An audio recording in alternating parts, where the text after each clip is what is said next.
Chapter 1. The dissolution of the Braves team on the continent of Randys. The war between humanity and the demon race has persisted for nearly 2 centuries. The origins of this conflict are manifold, however. Neither side is inclined to delve into the details. Both factions have rallied their forces with the aim of annihilating the other, yet their efforts have resulted in mere skirmishes near the site of the war's inception. Humanity has formed a multinational alliance, with the Central Nations providing military support to the northern countries on the front lines, where they fortify strategic locations and await the opportunity to strike. The demons, on the other hand, have elected a common leader, the Demon King, uniting their strength and elevating their existence from a multitude of races and tribes to a nation-state.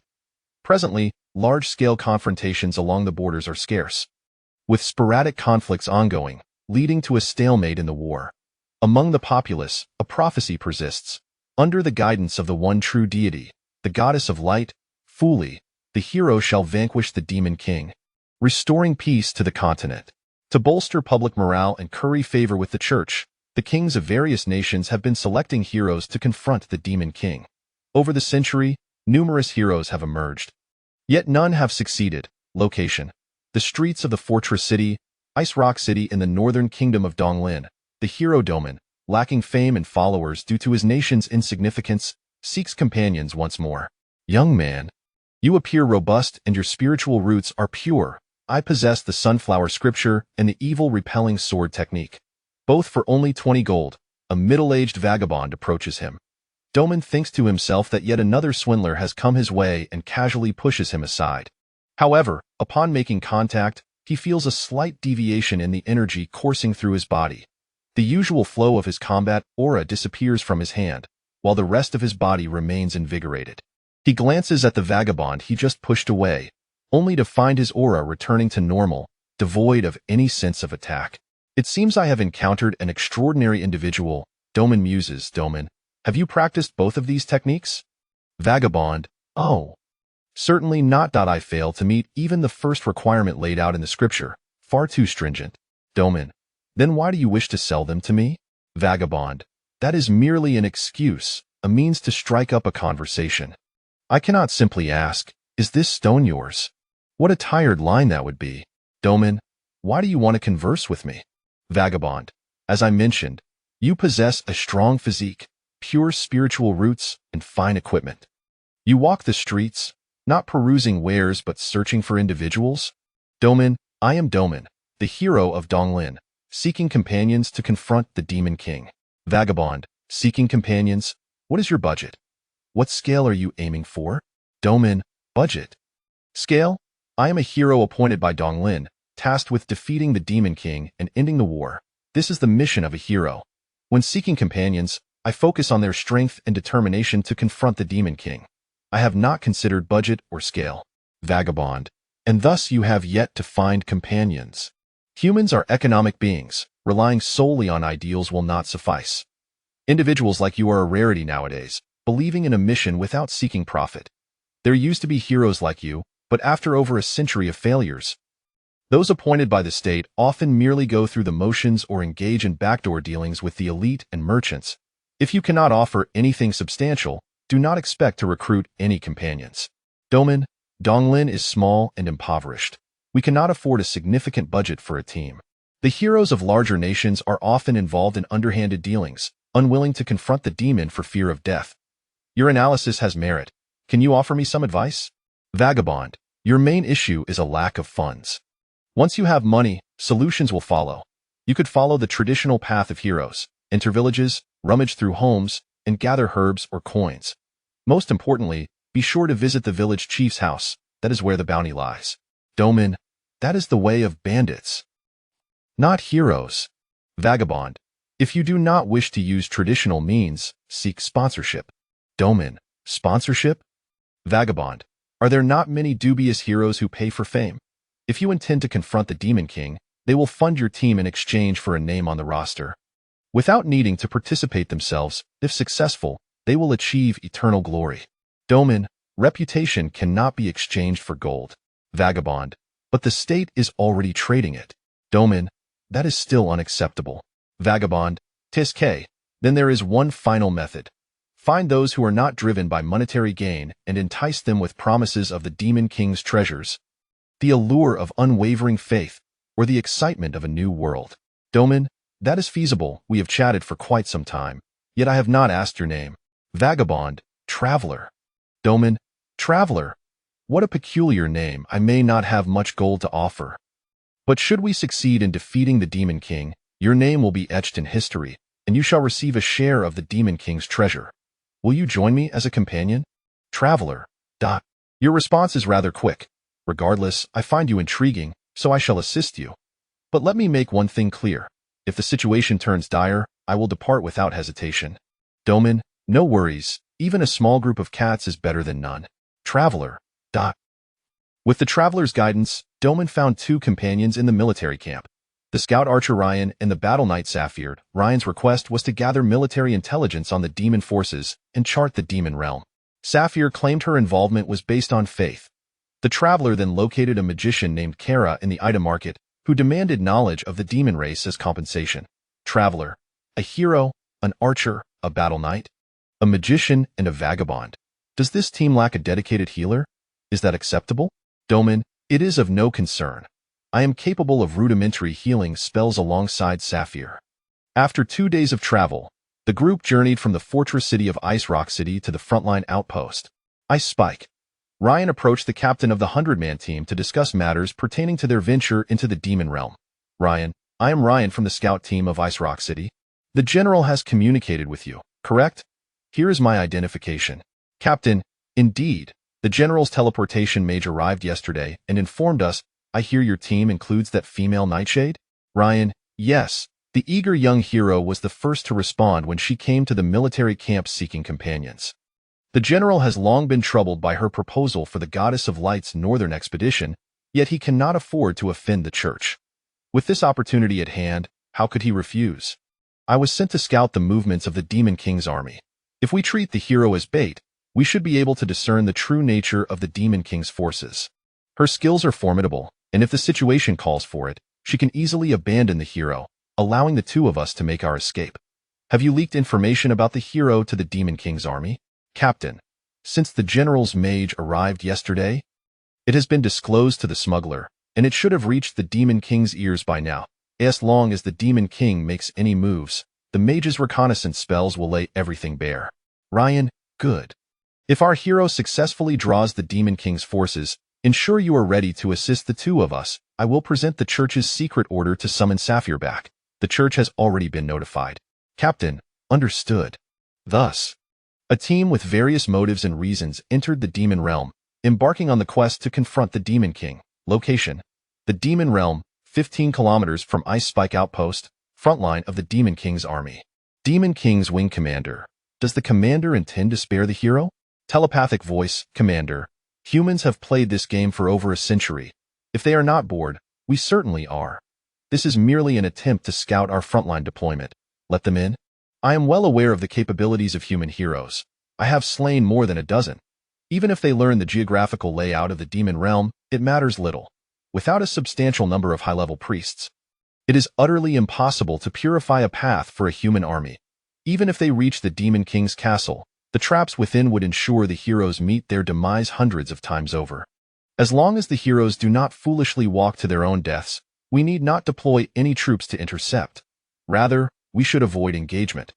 This is our offensive frontline against the human world. And the spring offensive is about to commence. Most of our forces are prepared. It is not worth exposing ourselves for the sake of a single hero. Location: deep within the demon realm, 1,200 kilometers in Domin. Is this truly the demon realm? Though we are advancing covertly, I have yet to see a single demon. Kara. The material composition here resembles that of the human kingdoms, but the concentration of magical mana is significantly higher. Moreover, as we move northward, the temperature actually rises, suggesting a rich geothermal energy source. Teleportation magic based on the ley lines cannot be utilized here. Traveler. It seems the demon realm is abundant in geothermal resources. It would be splendid if there were hot springs up ahead. Bathing in the extreme north would be a true luxury. Domin, hot springs. From a mage's perspective, this is undoubtedly the demon realm. Ryan, why do you look so pale? Did you eat something bad? Ryan, no. I am merely deep in thought. Sapphire, I told you so. We should have formed the Northern Expeditionary Army sooner. With the collective power of all the priests from the church, we could purify a direct path to the heart of the demon race and end this century-long war, spreading the light of the one true deity. Ryan, why have you stopped? Ryan, I wish to confirm something. Kara, how far is it from the location where teleportation magic ceased to function to here? Kara, approximately 300 kilometers. Ryan, then I am afraid this is our limit. I must withdraw from the team. My task of mapping is complete, and I shall return with Sapphire. Sapphire, what do you mean? Ryan, this is the command of the church. If we proceed any further, neither of us will leave this place alive. Sapphire, is it the bald general's attention that concerns you? I knew he would not let me go so easily. What about Doman? Shall we simply give up? Doman, I must press on. This is my mission. I am grateful for your company thus far. Ryan, madman. Kara, if you seek the lair of the Demon King, let me inform you that the teleportation magic is rendered ineffective here due to the depletion of the ley line's magical energy. If you follow the direction from which the energy has been drawn, you will likely discover the Demon King. I, too, shall part ways here. My quest is for knowledge, not the Demon King. I have heard tales of a particular clan within the demon realm that is dedicated to the study of magic. Known as the Squint-Eyed Clan, I must seek them out and will not journey alongside you any longer. Farewell, everyone. Doman, farewell. 10 minutes later, the Traveler. A team forged from individual ambitions is inherently unstable. Yet, reaching this point is indeed a stroke of fortune. Doman, I did not expect you to remain. The Traveler, you have yet to encounter the Demon King? And my curiosity remains unquenched. Given the current circumstances, your location is akin to the eye of a storm, remarkably safe. Why would I flee? Doman, then it shall be a matter of fate for me, whether I succeed in vanquishing him. Chapter 2. The Descent into the Demon Lord's Pit Location. The concentrated area of the Demon Realm, the Demon Lord's Cavern. Doman, is this truly the Demon Lord's castle? Such a vast pit? Transcender, it appears so. Did you not see that three-headed dragon? In the demon realm, it's rare to find such a creature acting as a guard. Doman, what shall we do then? Charge in. What is your combat capability? Transcender, what would slaying that dragon accomplish? Did you not utilize your detection magic to ascertain the depth of this pit? Doman, no, I did not. The Demon Lord is quite deranged to excavate such a deep pit without filling it in. It's utterly treacherous. What are you doing? Transcender, what am I doing? I am searching for a way, an entrance into the pit. Doman, an entrance? Is it not simply the staircase behind the dragon? Transcender, do you genuinely believe that the commander of the entire demon race is a lunatic? Or do you think the Demon Lord is an unintelligent beast? Would he traverse such a deep pit and lengthy spiral staircase every time he departs, and without a single trap on those stairs? I refuse to believe it. The Demon Lord must possess a dedicated entrance and exit, and those delivering supplies to the Demon Castle would certainly not use that staircase. There must be another route. That staircase is meant for outsiders. Doman, how can we locate other entrances? Surely there won't be demon guards there? Transcender, the supply routes would likely have guards, but the escape routes reserved for the Demon Lord may not. Every nation experiences internal strife and coups. Having a secret escape passage known only to the ruling powers is not unreasonable. Doman, you make a valid point, but how can we find a passage that even the ambitious demons cannot? Is it truly possible? Transcender, did you not claim to have destiny on your side? That is your protagonist's halo. With its blessing, is anything impossible? Furthermore, the Demon Lord is likely more concerned about internal threats from his own kind rather than the search efforts of humans. Are you not the only hero to have reached the entrance of the Demon Lord's pit in the past 200 years of war? Everyone is prone to negligence on their first attempt. Demons, being intelligent beings, are no exception. This is your fortune. After all, look, is this not a sign of entrance, written in the script of the human southern nation, the deserted land? Doman, indeed, we have found it. Location, deep within the Demon Lord's cavern, the Demon Lord's office. Doman, so many books. This parchment is remarkably thin.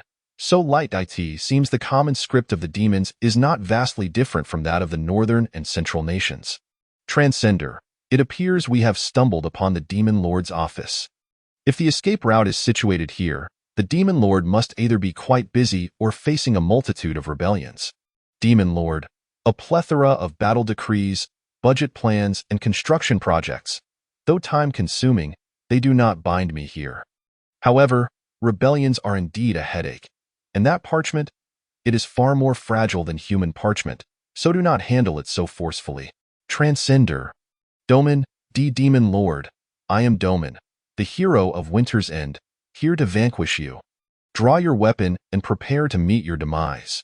Demon Lord, you come to slay me, yet refuse to ambush and allow me to arm myself? You are quite the knight. However, I have no desire to engage in combat. I wish to converse. To show my lack of intent to fight, I shall remove my armor. Transcender. Are you putting on a performance to entice? How intriguing. Wait, lowly. A lowly demon lord? Domin, a girl? Transcender.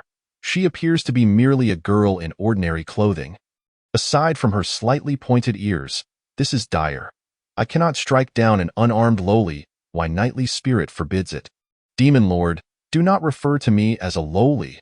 I am the Demon Lord of the Knight's Kin, Yuchio.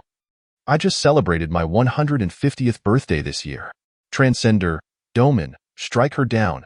She is well past her prime. I shall not divulge the Demon Lord's appearance. Domin. To inflict violence upon one devoid of combat capability is not the way of a knight. What do you wish to say? Yuchio. Join me as my subordinate, brave hero. Domin. I refuse. Yuchio. Is that so? Domin. Indeed. How many nations have been obliterated because of your kind? You not only engage in military aggression against human nations, but also instigate peaceful transformations in several others, resulting in turmoil and countless refugees. Yuchio. Are you referring to the Frozen Land? Domin. Was it not your handiwork to brainwash the Chancellor of the Frozen Land and incite a rebellion? Yuchio. I believe that rebellion was instigated by the Chancellor's own ambitions to become emperor. And after failing, he claimed it was due to demon brainwashing as an excuse to evade punishment. Such is the human tendency. When mistakes occur, they always blame others or external factors, portraying themselves as mere victims. I possess no records here of any peaceful transformations in the Frozen Land. You are welcome to search thoroughly. Domin, do not deceive me. Was it not your strategic assault that darkened the skies of the southern nation? Green Forest, turning one of humanity's primary grain-producing regions into a desert. This invasion caused 3 years of natural disasters, leading to severe crop failures of grain and cotton, submerging people in famine and poverty. Yuchio. That was due to humanity's reckless deforestation, rampant wildfires, and short-sighted expansion of arable land, completely disregarding the consequences, leading to their own destruction. Domin, self-destruction? You still attempt to deceive me. The demons have fought against the northern nations for 200 years, resulting in countless deaths and injuries. That cannot be false, can it? Transcender, may I interject, pseudo-lowly demon lord? You commence a dialogue to entice the hero but offer no incentives, merely engaging in verbal sparring. Will you not present any tangible reward? Traditionally, one would offer half the world and grant immense power. Yet you remain silent on these matters. Yuchio. I am called Yuchio. You may refer to me as the Demon Lord, but should you call me pseudo-lowly again? I shall cleave you in two right here. The two scenarios you proposed are utterly unfeasible, offering the hero half the world. Would that be given upon unification or immediately? If it is given upon unification, it merely shifts the opposition from two factions, demons and humans, to two factions, the Demon Lord and the hero, resulting in no difference. Should it be given now, it would incite a three-nation war, leaving no opportunity for the demons to prevail. As for granting immense power, to slay the Demon Lord, the hero himself does not even feel adequately powerful. Why would you burden him further? I would prefer a swift end. Transcender. Indeed, then it seems only monetary persuasion remains. But Domin is a man of unwavering principles. The relationship between you two appears irreconcilable. Yuchio, not necessarily. It depends on the hero's intentions and objectives. Domin. My objective remains unchanged. to vanquish the demon lord, to conclude the century-long war, and to provide a peaceful existence for the people. Yuchio, well spoken. Your goal does not conflict with mine. I too desire an end to the war. Domin, then issue an immediate order to cease hostilities. Right now. Yuchio, that is impossible. Maintaining a state of war is the only means to ensure stability within both human and demon societies. Should I unilaterally declare peace, not only would the main factions within the demons not spare me, but the demon economy would also suffer devastating repercussions. The human society would face similar turmoil. Should hostilities cease now, the human economy would become unbalanced, plunging human nations into chaos. The number of human fatalities would far exceed those during wartime. Domin, how could that be? How could more people die after the cessation of hostilities? Yuchio, this is based on the demon's reconnaissance report regarding the economic impact of war on human society, a statistical analysis spanning 200 years. Take a look for yourself. Domin, what is this? Material circulation, currency inflation, employment rates, economic population growth curves, consumption trends, economic dependency ratios. What is all this? A military strategy against human society? Yuchio, no. This examines the effects of war on human society's consumption and expenditures from an economic perspective. Domin. Effects. Yuchio, indeed. Domin, war is about slaughter, a life or death struggle. What beneficial effects could there possibly be? Transcender. This analysis is remarkably clear, complete with charts. In truth, Domin, there are indeed some positive effects. Chapter 3. The Demon Lord's Temptation. Domin. What positive effects? Transcender.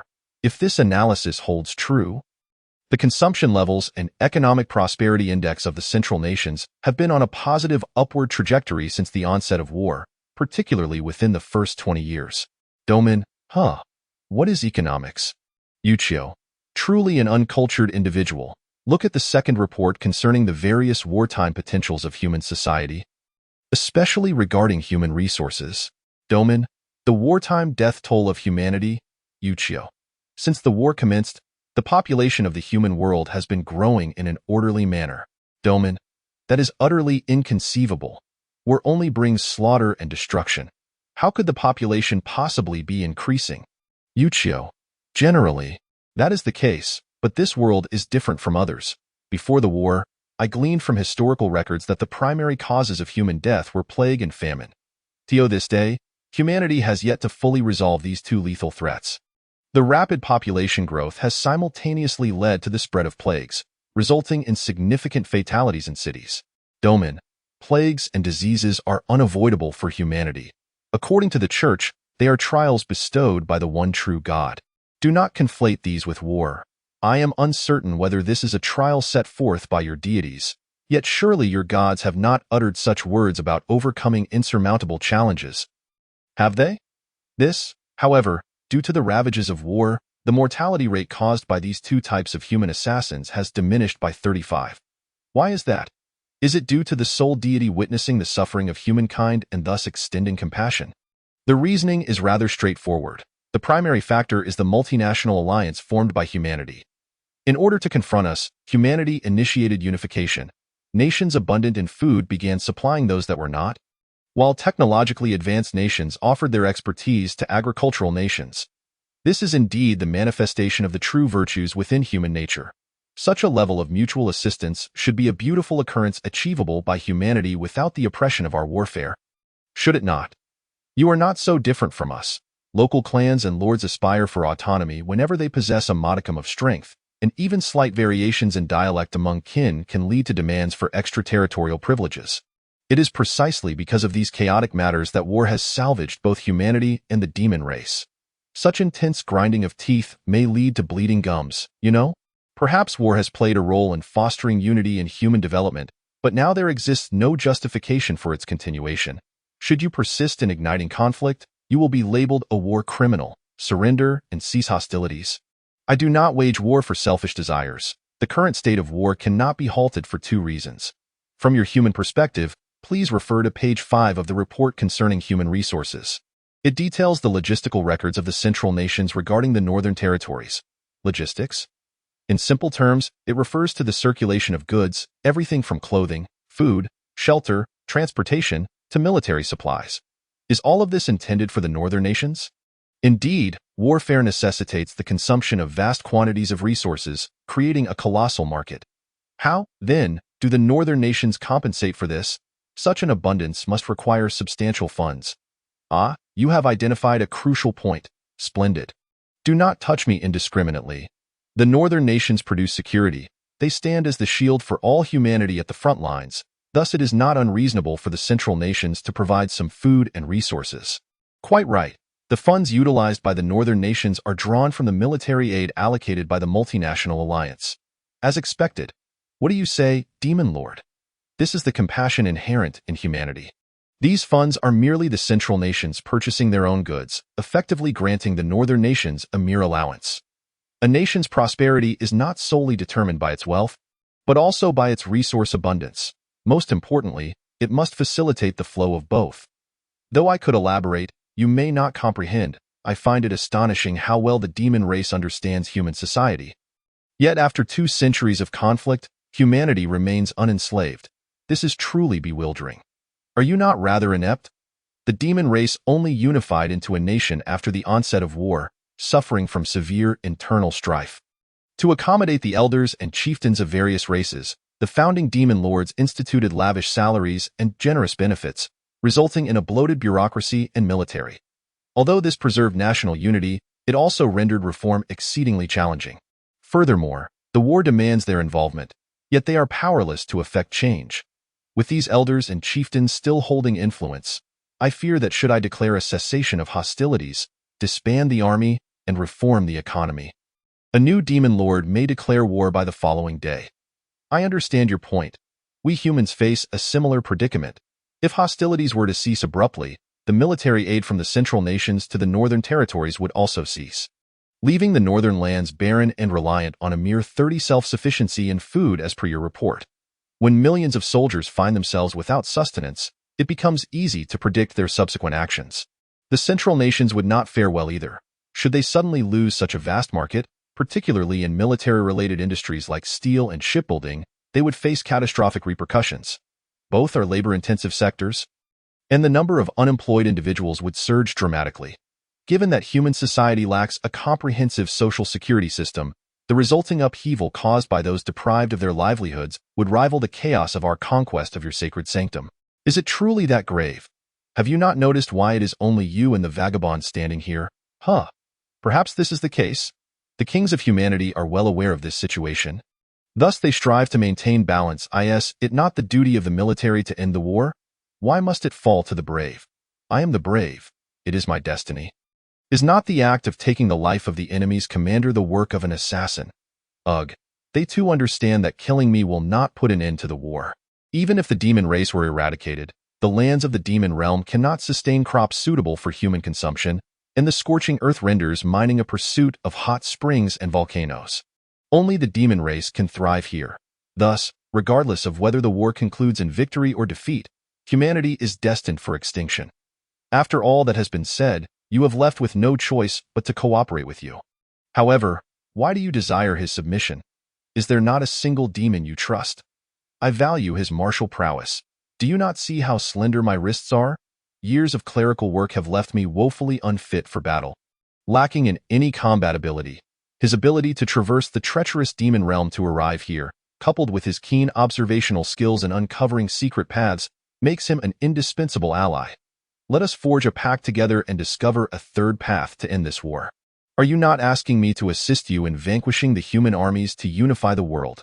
Unify the world. Even if the demon race were victorious, it would merely herald the dawn of chaos.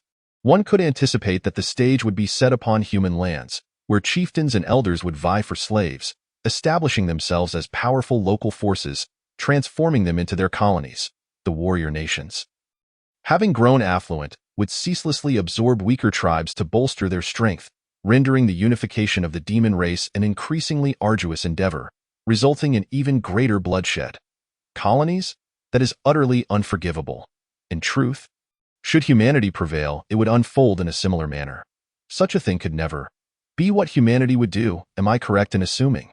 Then what is the third path you envision? Do you aspire to become a brave? Quite nearly. Thus I reiterate, Become my ally, brave one. I wish for you to be my sword. Together, let us bring an end to this war.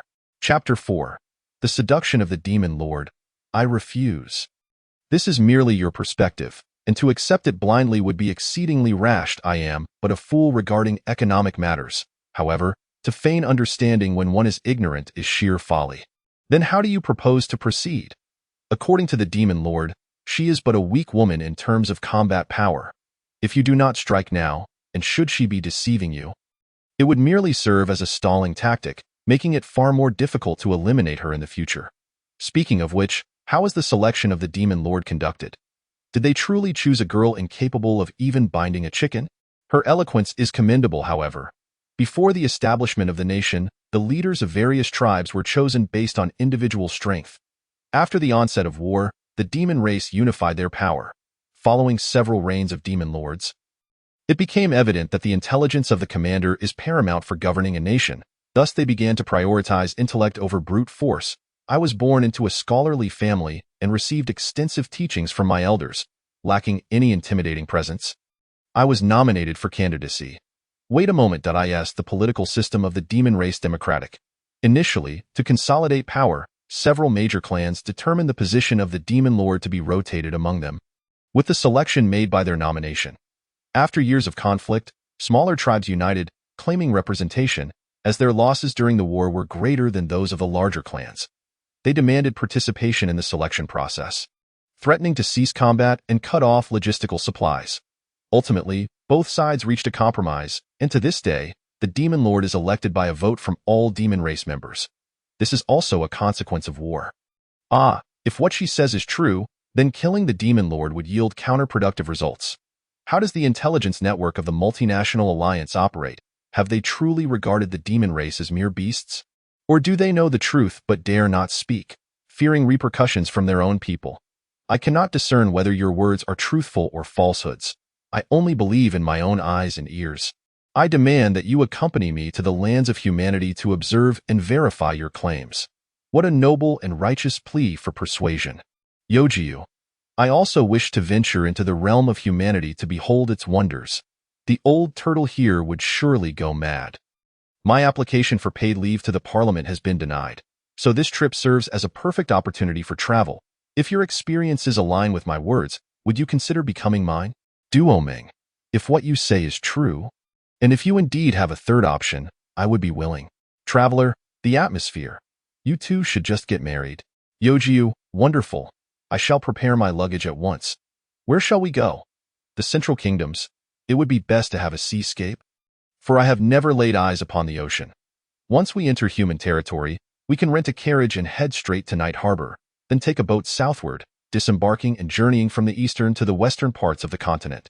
Traveler, this will require quite a bit of money, won't it?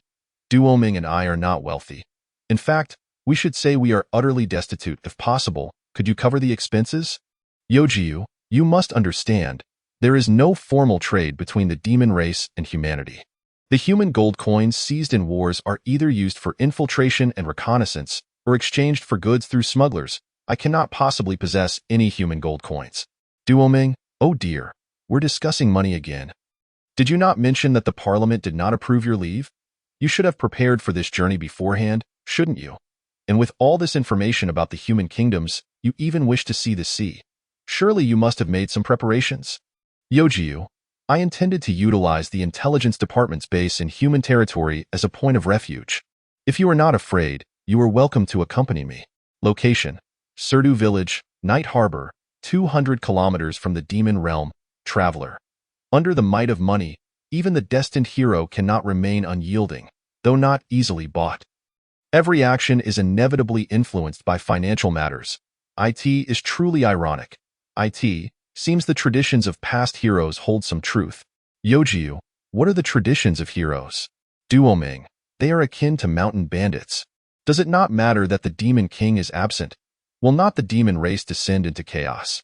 Yojiu, the demon king's government in the kingdom of 10,000 demons is responsible for only a portion of the duties. Military matters are handled by a council of advisors. Laws are enacted by the parliament. Judicial trials operate largely independently, with minimal interference from the demon king's government.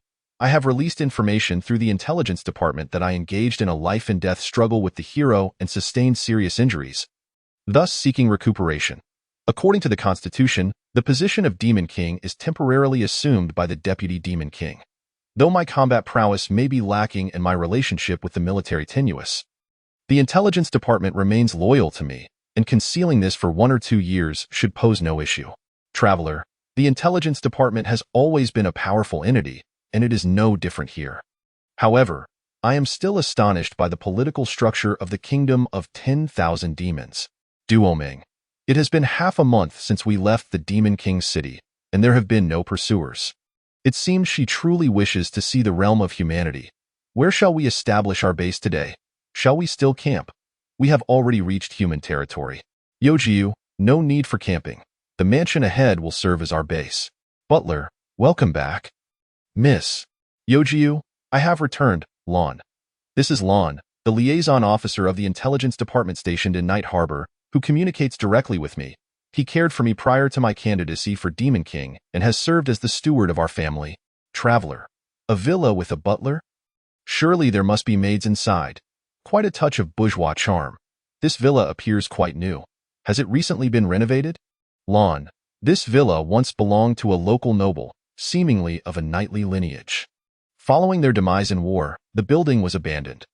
This location has yet to be utilized as a liaison station. For confidentiality, I am the only personnel here, and I apologize for the lack of maids. Duoming. It must have been acquired by legitimate means, right? There was no collusion with the local government, nor was it obtained through forced relocation. Lon, of course not. This place was intended to serve as a liaison station for the intelligence department. How could we employ such attention-grabbing methods for acquisition? The renovation work was paid for in cash, and not a single copper coin is owed to the local laborers. Duoming, your methods are surprisingly reasonable. Lon, by the way, Your Majesty, what is the nature of your relationship with the hero? Have you truly formed a contract? This information, while classified, should not be beyond my purview. Traveler, they can be said to be bound in matrimony. Duoming, do not speak nonsense. Lon, married? Isn't that a lifelong contract? Traveler, it is perhaps akin to the relationship between a foal and a mare. Lon, aren't they essentially the same? Yojiu, it is rather cold outside. Lon, I apologize. Please follow me, and I shall lead you. Duoming, it is quite spacious inside. The furnishings and decorations are quite ample. Lon, it is acceptable, though it is but a fraction of the Demon King's castle. Traveler, that is essentially a dungeon. Do not conflate the two. Yojiu, though you may say so, it has been my residence for many years. Lon, please wait here. I shall prepare tea for you. Yojiu, there is no geothermal heat in human territory. The temperature is indeed quite unfamiliar. Duoming, the springs in the northern kingdoms are like this. Winters are even colder, with only 5 months from late spring to early autumn suitable for farming. Yojiu, the primary production area for wheat, the staple food of humanity, is in the central kingdoms, where the climate is much more favorable. This village represents a typical rural area in the northern kingdoms, marked by war, barren lands, and harsh climates. It is from here that I shall begin to explain what I have spoken of. Making it easier for you to comprehend, I also intend to experiment here, seeking to alter humanity's and the demon race's reliance on the consumption of war, exploring a third path. Traveler, I perceive this as merely an excuse for you to avoid the cold. Chapter 5. Attempting to rent land. Yojiu, to extricate humanity from the market of war consumption, it is essential to address the economic production imbalance in human nations. The low agricultural productivity in the northern kingdoms must be improved. In nations where people cannot fill their stomachs, any reform is mere nonsense. Duoming, indeed, my hometown exemplifies this. A slight natural disaster can lead to widespread hunger. This serves as an excellent starting point for the experiment. What improvements do you propose? Yojiu, improvements in farming methods. Duoming, isn't farming simply about burying seeds, watering them on schedule, and waiting for the harvest? Yojiu, continuously harvesting from the same piece of land will gradually deplete its nutrients, will it not? This is the very aspect I wish to improve. Duoming, I have heard of such matters. akin to the blessings of the earth gradually fading away? Yojiu, I intend to promote a three-field system of agriculture, dividing farmland into three categories, one for summer crops, one for winter crops, and one for fallow. This will enable a cyclical process. Duoming, why complicate things? Would it not suffice to cultivate new farmland? That would yield even more blessings from the earth. Traveler, do you think ordinary farmers possess the same self-sufficiency as you? Expanding the cultivation area requires movement for both sowing and harvesting, and the larger the area, the more difficult it becomes to guard against monsters and wild animals. Yojiu, your ideas are splendid, but they may be detached from the realities here. In a climate where plants can only grow for 5 months a year, do you truly wish to implement a three-field system? What will you plant? Yojiu, war unites humanity and strengthens communication, yet it also obstructs dialogue with our demon race. This is a sweet potato that thrives in the cold regions of our demon realm. It should also flourish in the similar environment of Surdu village. Duoming, so remarkable? It can grow in winter? Yojiu, the edible part is the root, allowing it to take root in cold soil. Because its edible portion grows underground, it can evade some wild animals grazing. Its yield can surpass 3 times that of wheat. Duoming, such a marvel? Does it have no drawbacks? Yojiu, while it poses no issues for most demons, it is toxic to humans. Duoming, toxic? Does that not render it futile? Yojiu, most demons use it to feed long-haired snow rabbits, obtaining fur and meat in return. Snow rabbits are also present here, though humans consider them pests. Duoming, of course. Those little creatures that wreak havoc on crops breed rapidly. They must be exterminated thoroughly. Yojiu, long-haired snow rabbits have been domesticated among demons, akin to pigs, sheep, and chickens among humans. After years of cultivation, every part of them has utility. Their fur can be processed into fabric, their skins stitched into garments, and their meat made into sausages for consumption during winter. Such discoveries can only be made through engagement with foreign cultures and civilizations, yielding greater benefits than usual. Traveler, so, you wish to implement the three-field agricultural method. Otherwise, if land is cultivated year-round, the nutrients will soon be depleted. However, have you considered whether humanity would heed your words? While sweet potatoes and snow rabbits may be feasible, what of the three-field system? Will they believe you when you ask them not to plant anything for a year? Duoming, leave it to me. I will persuade the village chief. The following morning. Traveler, did you not see the village chief's gaze? It was as if he were looking at an imbecile why plan to rent a plot of land for the experimental field has, under your persuasion, met with utter failure. After all, how could precious land be squandered on a fool, especially when there is a famine to contend with? Duoming, what can I do? The moment the village chief heard that we intended to cultivate a toxic plant and raise a pest, he shook his head vehemently. He would not listen to anything I said, not to mention halting production for a year. Yojiu, from the very beginning, we encountered obstacles. It seems quite impossible. It appears that humanity's sudden acceptance of new cultures is exceedingly difficult. We cannot proceed without addressing the essence of humanity itself. Duoming, everyone has toiled in the fields for many years. Their memories of ferocious beasts and barren lands run too deep for them to accept such changes. Nor do they dare to experiment. How do you propose we proceed? Yojiu, at this juncture, we must rely on our demon kin. Duoming, Yojiu, we shall summon the demon tribe to attack the village. After all, this village has no garrison. A force of merely 100 winged beings would suffice. We can create a semblance of chaos, set a fire, and issue a threat. In the worst-case scenario, we may have to eliminate the village chief and his family. Lawn, I can relay a message to the military intelligence department, claiming there exists a clandestine human military depot here, urging them to conduct a sweep. Duoming, Yojiu, once the villagers retreat, let the Demon King's army engage in battle with the hero's party. After the Demon King's forces achieve their objective of devastation, they will withdraw, allowing the heroes to reclaim the village. Thus, decisions regarding what crops to plant and how to cultivate them will be firmly in our hands, even if the royal army arrives in the nick of time. With the hero's party lending their strength, we should still be able to maintain control over the village. However, I cannot guarantee that things won't spiral out of control, potentially leading to a large-scale bloodbath. Duoming, Perhaps it would have been better if the Demon King's castle had struck you down back then. The Traveler, if that had happened, you would have been doomed, regardless of whether you could escape. In truth, it would be better not to strike. I haven't witnessed such an intriguing scene in ages. Your lives would also gain more excitement. Yojiu, have I extinguished your hopes? Do you find me repugnant and detestable? Yet, I do not wish to remain stagnant in this never-ending cycle of warfare akin to an infinite dream. As a scholar, I yearn to witness the stories that unfold after the war's conclusion. The Traveler, your plan sounds rather farcical. To hear a villain such as yourself propose that the heroes save the village is quite absurd. Surely, there are alternative methods. Yojiu, what other methods are there to acquire land? The Traveler, by leveraging external forces, such as the church. Lon, the church?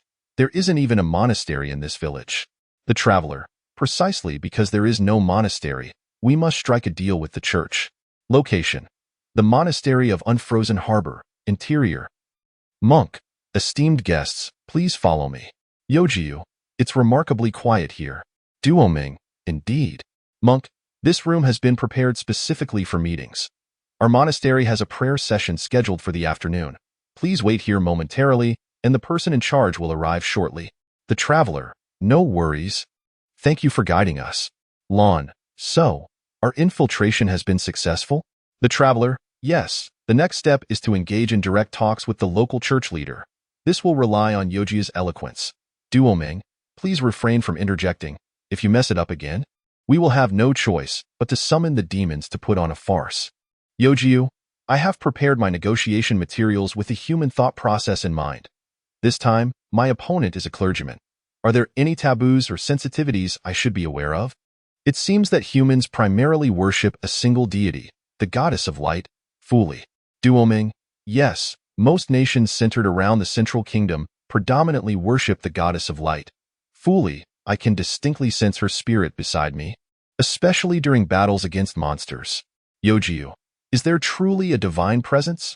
The demon kin have numerous deities, each race venerating different ones, yet I cannot feel any of them. Duoming, what I sense is not a god, but rather the spirit of light. She provides me with much assistance and guidance. The Traveler, those favored by the divine. Our purpose here is not religious.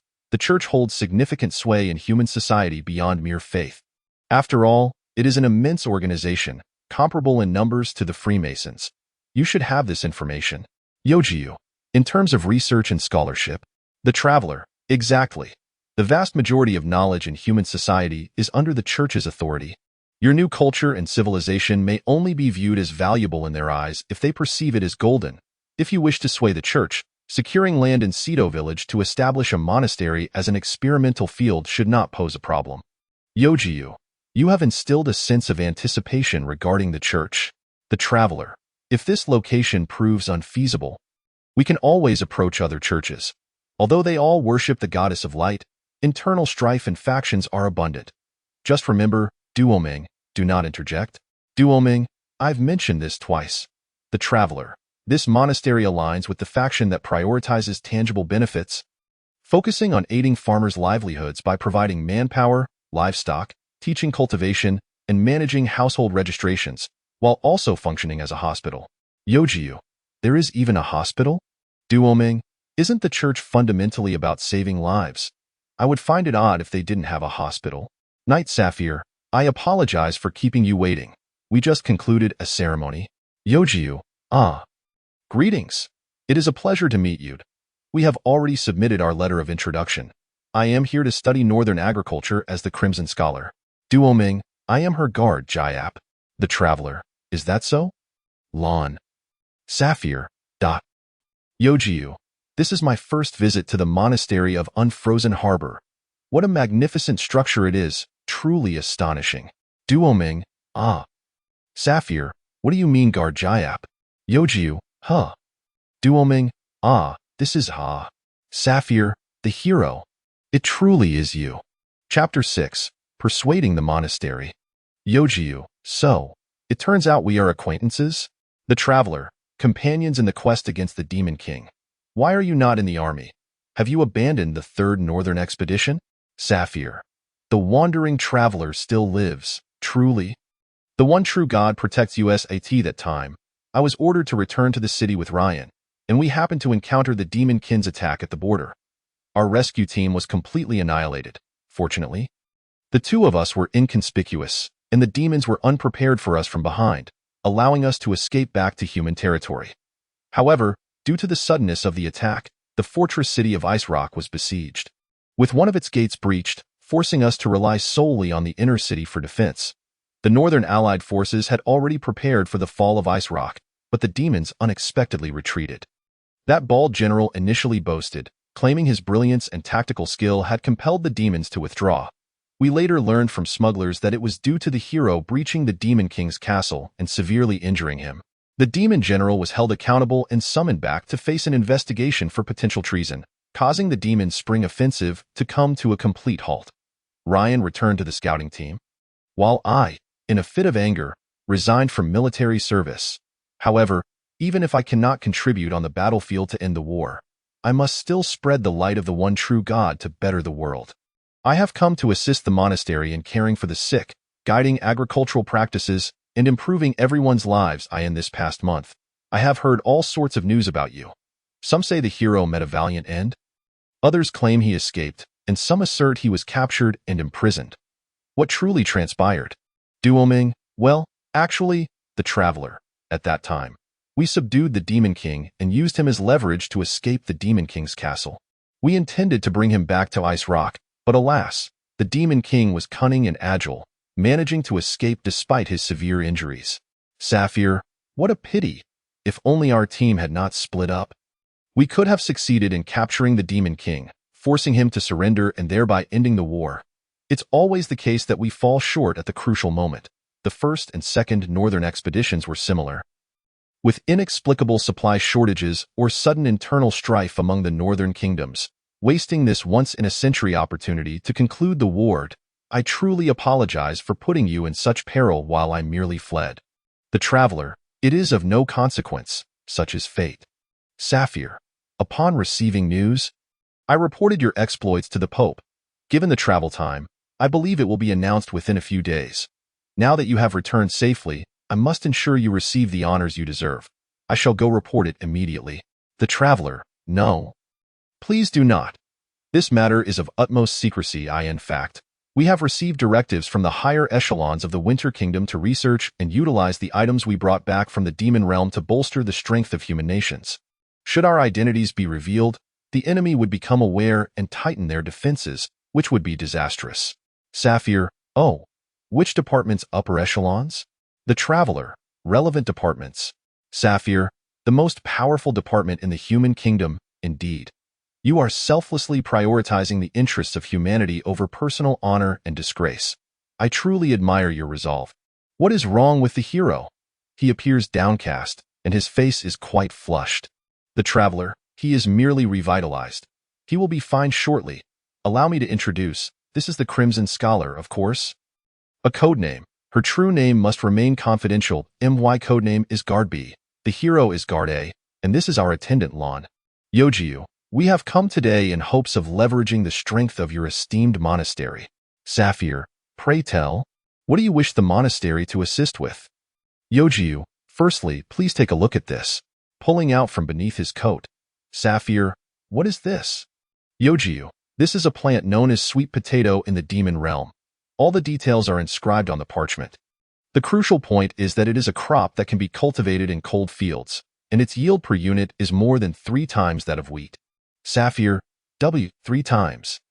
Indeed, there are points to be mindful of. While it is toxic to humans, it serves as excellent fodder for rabbits, thriving even in the frigid conditions of late autumn and early spring in the northern regions. It is a pity that humans cannot consume it. Otherwise, it could alleviate the hunger of many. Although it can be used as rabbit feed, the rabbits are too small, thus their impact is limited. Therefore, I ask that you accompany me outside to observe the next matter. Outside the monastery, by the carriage. This is the long-haired snow rabbit, domesticated by the demon race. Wow, it's as large as a little lamb. This long-haired snow rabbit has been cultivated by the demons over many years, weighing 10 times that of an ordinary snow rabbit. Its fur grows year-round, allowing for a harvest each season. It breeds 5 times a year, with each litter consisting of 8 to 10 offspring. The meat yield is comparable to that of sheep. Sweet potatoes, along with their roots and leaves, can be fed to them, and they are remarkably cold-resistant, making them easy to rear. This could indeed supplement the insufficient wool production, providing assistance to many who suffer from the cold. However, rabbit meat should not be consumed excessively due to its nutritional inadequacy. Rabbit meat is primarily mixed with pork to produce sausages, thus ensuring both nutritional value and ease of storage. What exactly do you wish the monastery to assist you with? I have heard that the Winter Kingdom is relatively impoverished. If funds are lacking, I am prepared to procure whatever is necessary, provided you agree to promote these 2 novel crops here. C. Doman, this is how astute individuals perceive the value of these 2 crops. All right, I understand. I am slow to react. Is that satisfactory? I would be pleased to receive financial assistance. However, that is not my primary objective. What? Then, do you desire? In the western border here, there exists a place called Situ Village. Are you familiar with it? Yes. I wish for you to establish a monastery there, setting up experimental fields around it to instruct the villagers in cultivating sweet potatoes and rearing snow rabbits.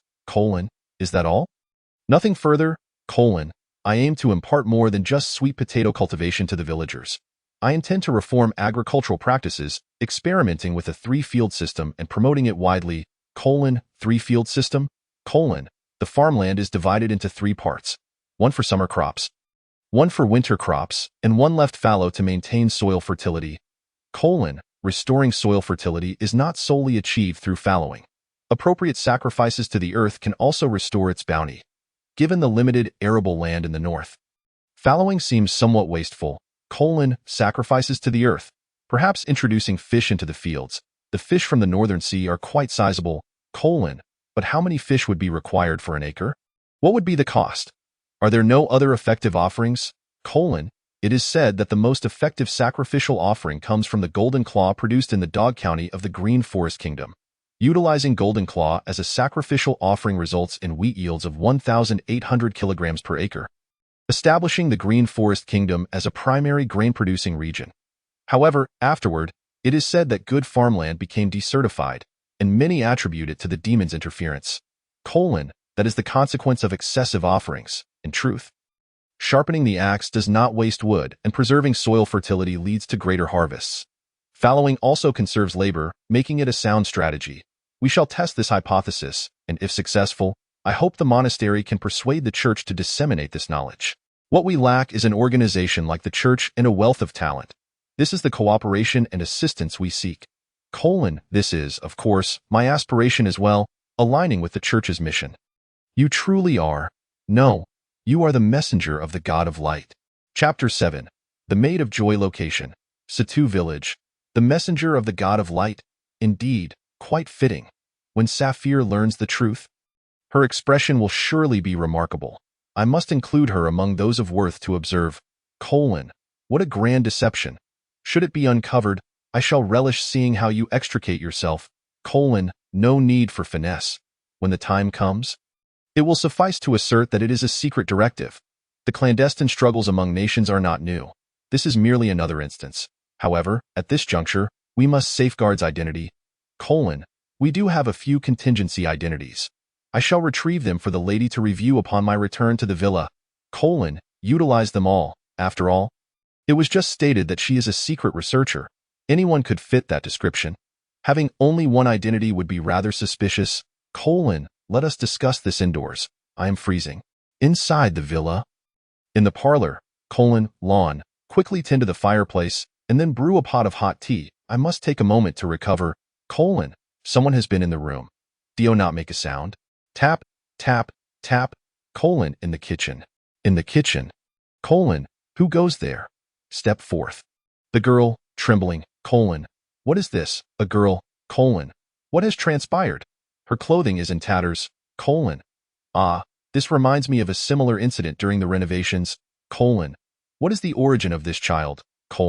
She is likely a runaway slave. We are quite close to the border, and the village lacks a garrison, making it an ideal refuge for those fleeing. A slave. Slavery has long been abolished. Where would such a slave come from? Isn't she trembling over there? Aren't there slaves working in the fields of the village? Not at all. She is certainly not a slave.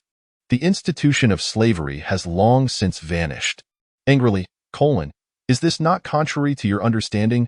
To be precise, she is a serf. Serfs differ from slaves in that they are recognized as possessing personal property. They can own their homes, tools, and other means of production. That is certainly true. However, they lack the freedom to change occupations. They labor solely for the landowner's fields, existing as laborers without the right to choose. How does that differ from slaves? Dissatisfied. Lawn, cease your comments. This choice is also a societal reality aimed at preventing the re-emergence of the tragic institution of slavery. The girl, I just entered. I apologize. I want to stay long. Please, allow me to remain for just one night. Lawn, this is not the first instance, is it? How have we handled similar situations before? Harboring a runaway slave, or rather, a serf, is a grave offense. Should it come to light? It would only worsen relations with influential locals. It would be wiser to report to the relevant parties and have her taken away. Is that so? Doman. Does your conscience weigh heavily? Do you not find this excessively cruel?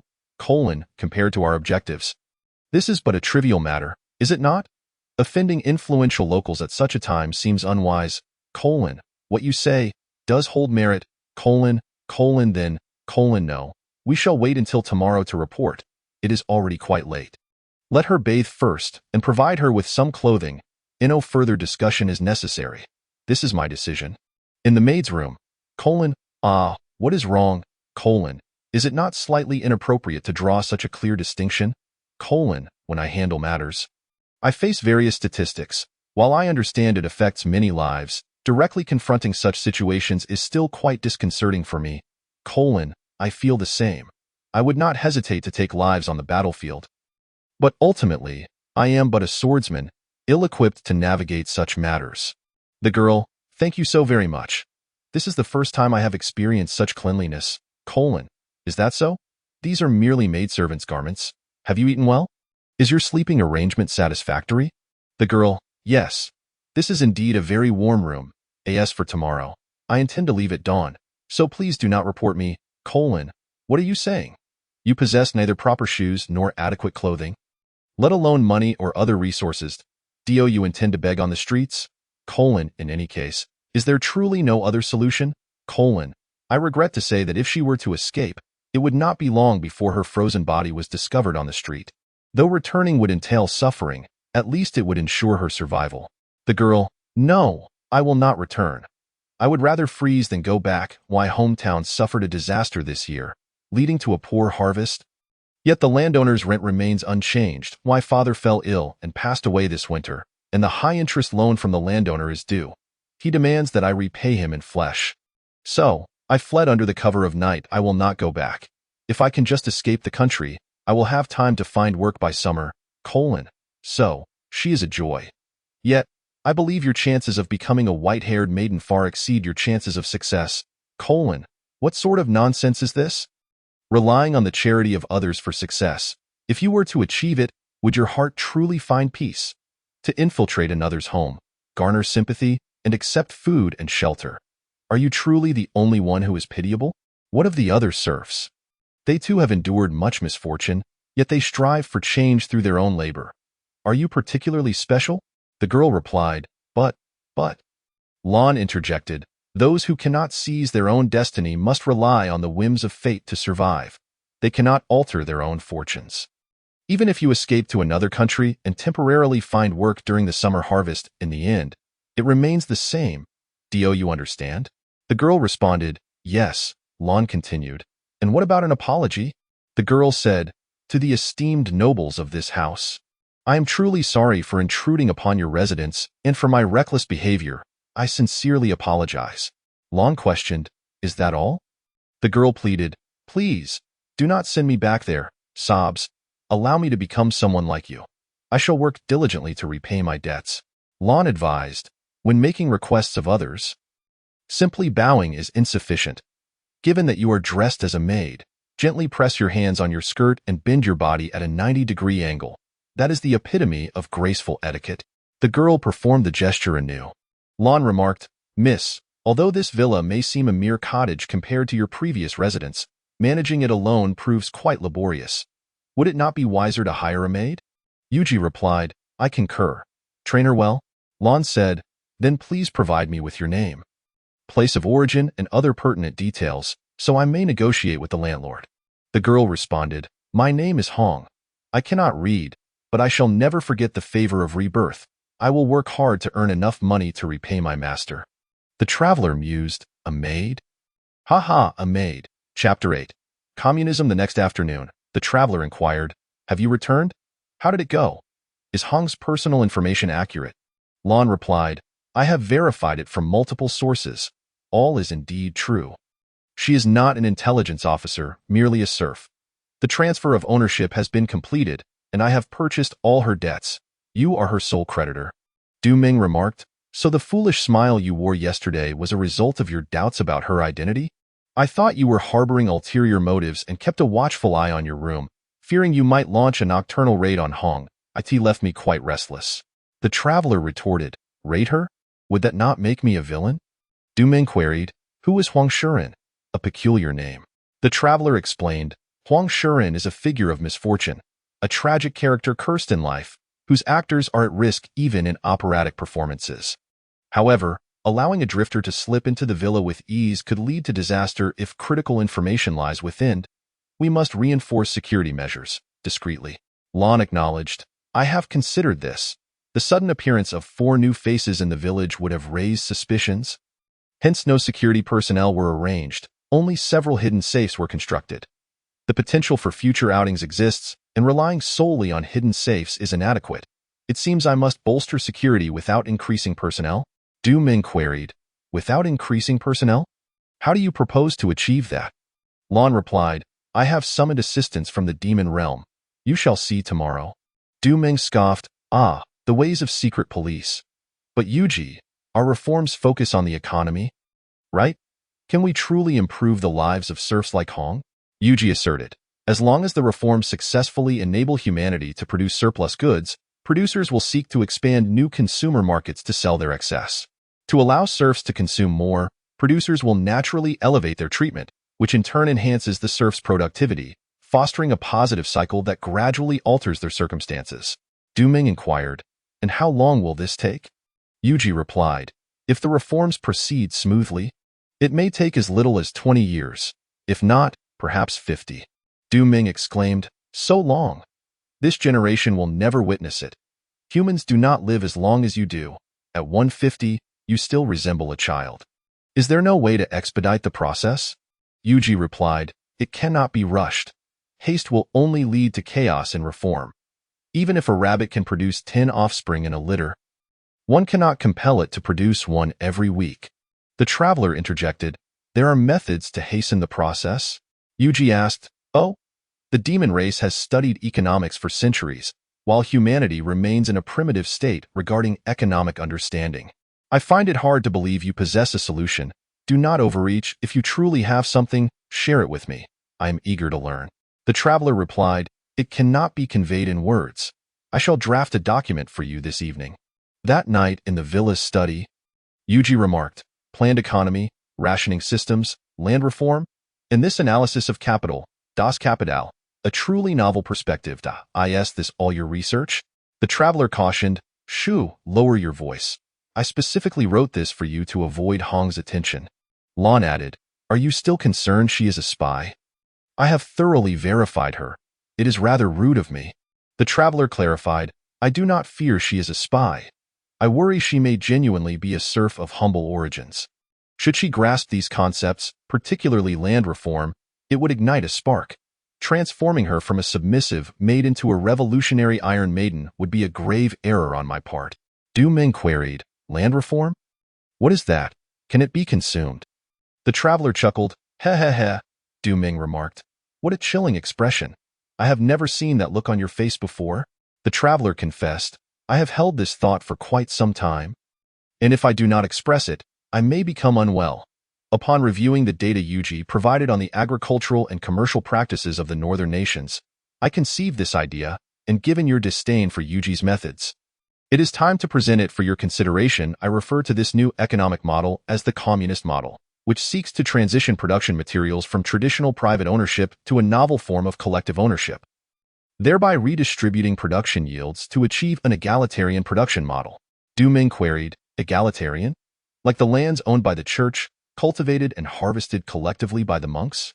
The traveler affirmed, precisely. The church serves as the most direct example. My plan, in simpler terms, is to implement collective ownership of all humanity's production materials, thus alleviating the imbalances of ownership that lead to unequal distribution. Du Ming observed, that could indeed transform the lives of serfs immediately. They toil for an entire year only to receive a meager return, while the landlords and nobles, who contribute nothing, take the lion's share. It is undeniably unjust. However, can we persuade everyone to relinquish their possessions for the sake of collective ownership? The traveler responded, they will certainly resist, which is why such matters must be resolved through force. To compel landlords and nobles, we must establish organizations in each nation. This organization will be known as the Communist International, uniting all proletarians to incite revolution. Our rallying cry shall be, Workers of the world, unite. Du Ming mused, after the revolution succeeds, the era of equality will dawn, correct? The traveler affirmed, indeed, comrade. Yuji interjected, you claim this idea arose after reviewing my materials? That is a blatant lie. Such extensive research and analysis cannot be completed by one person in a mere month. It requires over 20 years of effort and meticulous investigation, not to mention the practical implementation methods included. Unlike your earlier empty rhetoric, this land reform is a concrete plan that integrates the realities of the northern nations, outlining the establishment of a serf-led armed regime. The traveler conceded, indeed, humans are driven by self-interest. The earlier political rhetoric may attract educated proletarians like Du Ming, but the illiterate majority of serfs will struggle to comprehend your words. The common aspiration of most serfs is to possess their own land, and this land reform directly grants them that land, fulfilling their dreams most expediently, by utilizing force to seize the lands of their oppressors, the landlords and nobles. This notion exists primarily in the serfs' dreams. Yet when presented as reality, it holds immense allure. Agricultural populations comprise 75% of humanity, and with serfdom prevalent across agricultural practices, igniting the political fervor of the serfs could yield a formidable force capable of dismantling the ruling class and achieving collective ownership of production materials. Yuji remarked, your ambitions are grand indeed. How long have you been formulating these plans? In the event of a successful revolution, what position do you envision for yourself? Will you become the king of all humanity? Du Ming questioned, a king? Did you not proclaim equality for all? How could there still be a king? Yuji elaborated, equality pertains only to distribution. The ruling and the ruled will not vanish, merely replaced by new figures. New nobles and new serfs will emerge.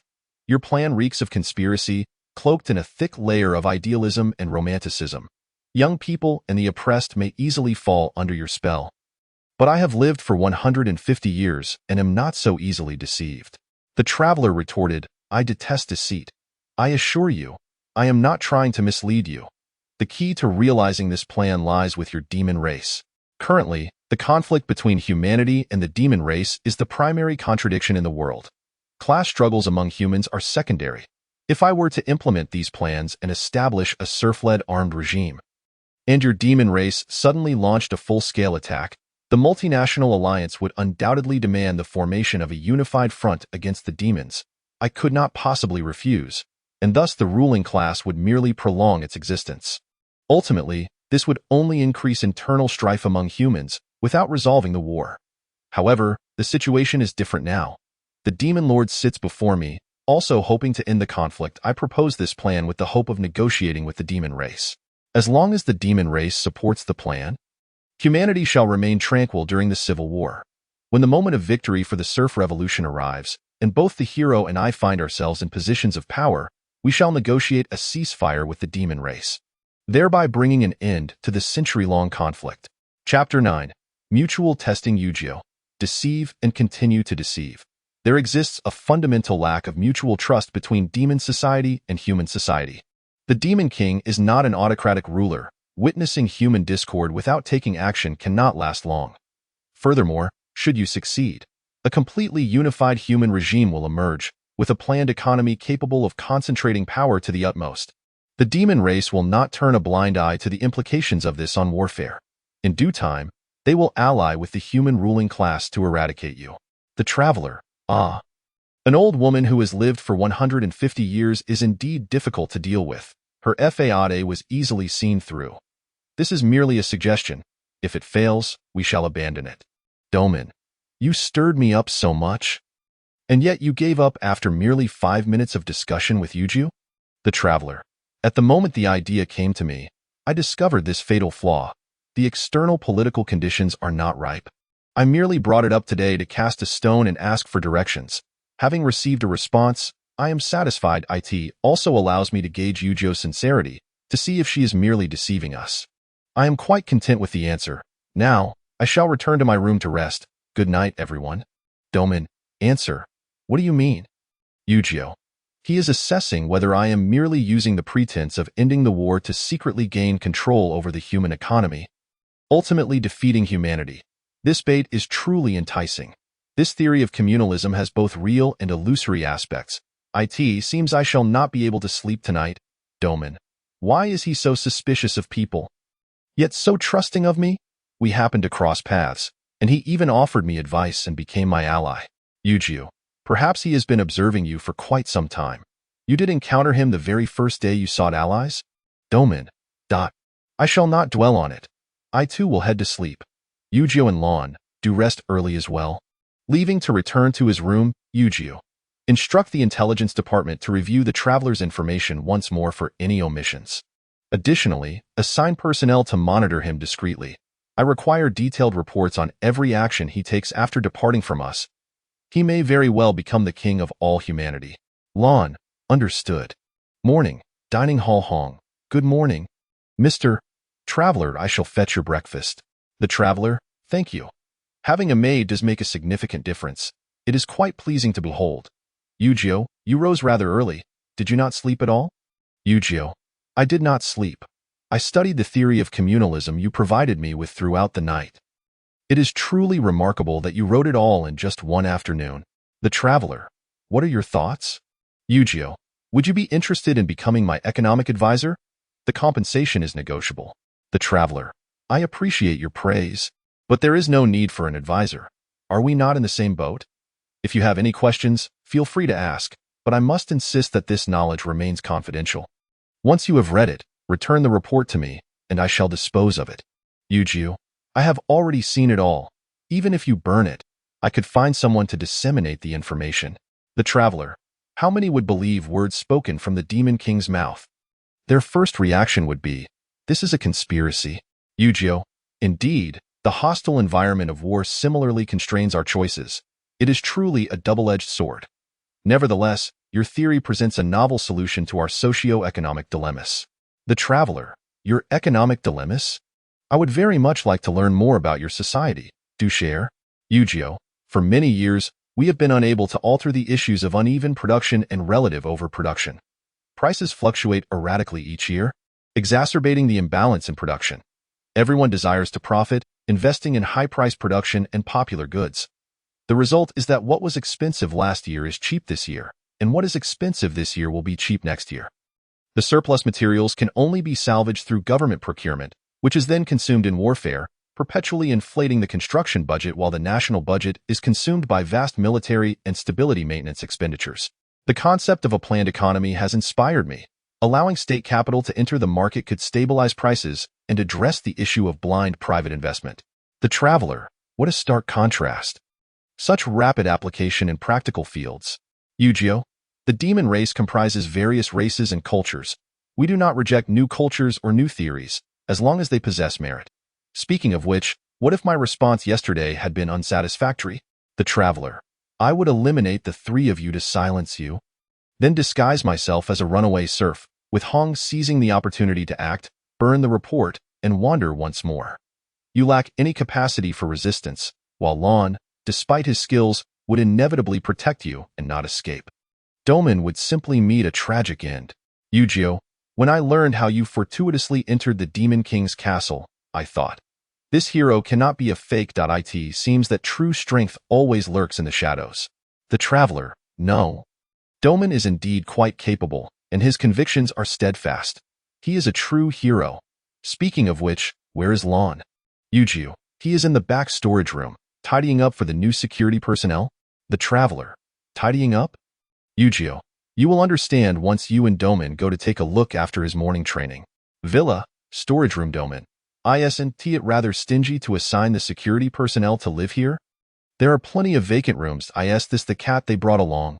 Let us have some fun. Cat, do you think I would nibble on your fingers? Meow, ha ha, foolish human. Doman, wow, it turns out to be a magical beast. It looks no different from an ordinary cat. Lon, this way. We avoid drawing too much attention, and it facilitates discreet vigilance. Allow me to introduce, this is a cat from the Special Infiltration Unit, though it is merely a code name. Cat, it is truly an honor to serve as security for His Majesty the Demon King. If you two lowly humans wish to go out, you must inform me in advance. Do not complicate my duties. Doman, you are just a cat, yet you speak so arrogantly. Humans are far superior to you. Cat, the fact is, I possess significantly higher intelligence than humans. I can memorize various plans and intelligence reports at a glance, and I have even perched upon a king's head, commanding many servants. Doman, then why not return to the demon realm? It would be splendid to remain hidden in the king's residence. Cat, have you ever seen a cat that has lived for 30 years? After a time, I must find a scapegoat to assume a new identity. Humans never notice. How foolish. The Traveler, you are merely a spoiled cat. Do you know the characteristics of high-level biological beings? Cat, testing my knowledge. High-level beings possess the ability to communicate with one another, utilize tools, and pass knowledge on to the next generation. The Traveler, indeed. Then this plate of fish is intended as your breakfast? Here, take this and also this. Cat, a knife and fork. What do you give me these for? The Traveler, of course, to eat. High-level creatures are capable of using tools. Using a knife and fork should be no problem for you. Cat, The Traveler, can you not pick them up? Cat, meow meow, meow meow. I'll bite them and pick them up.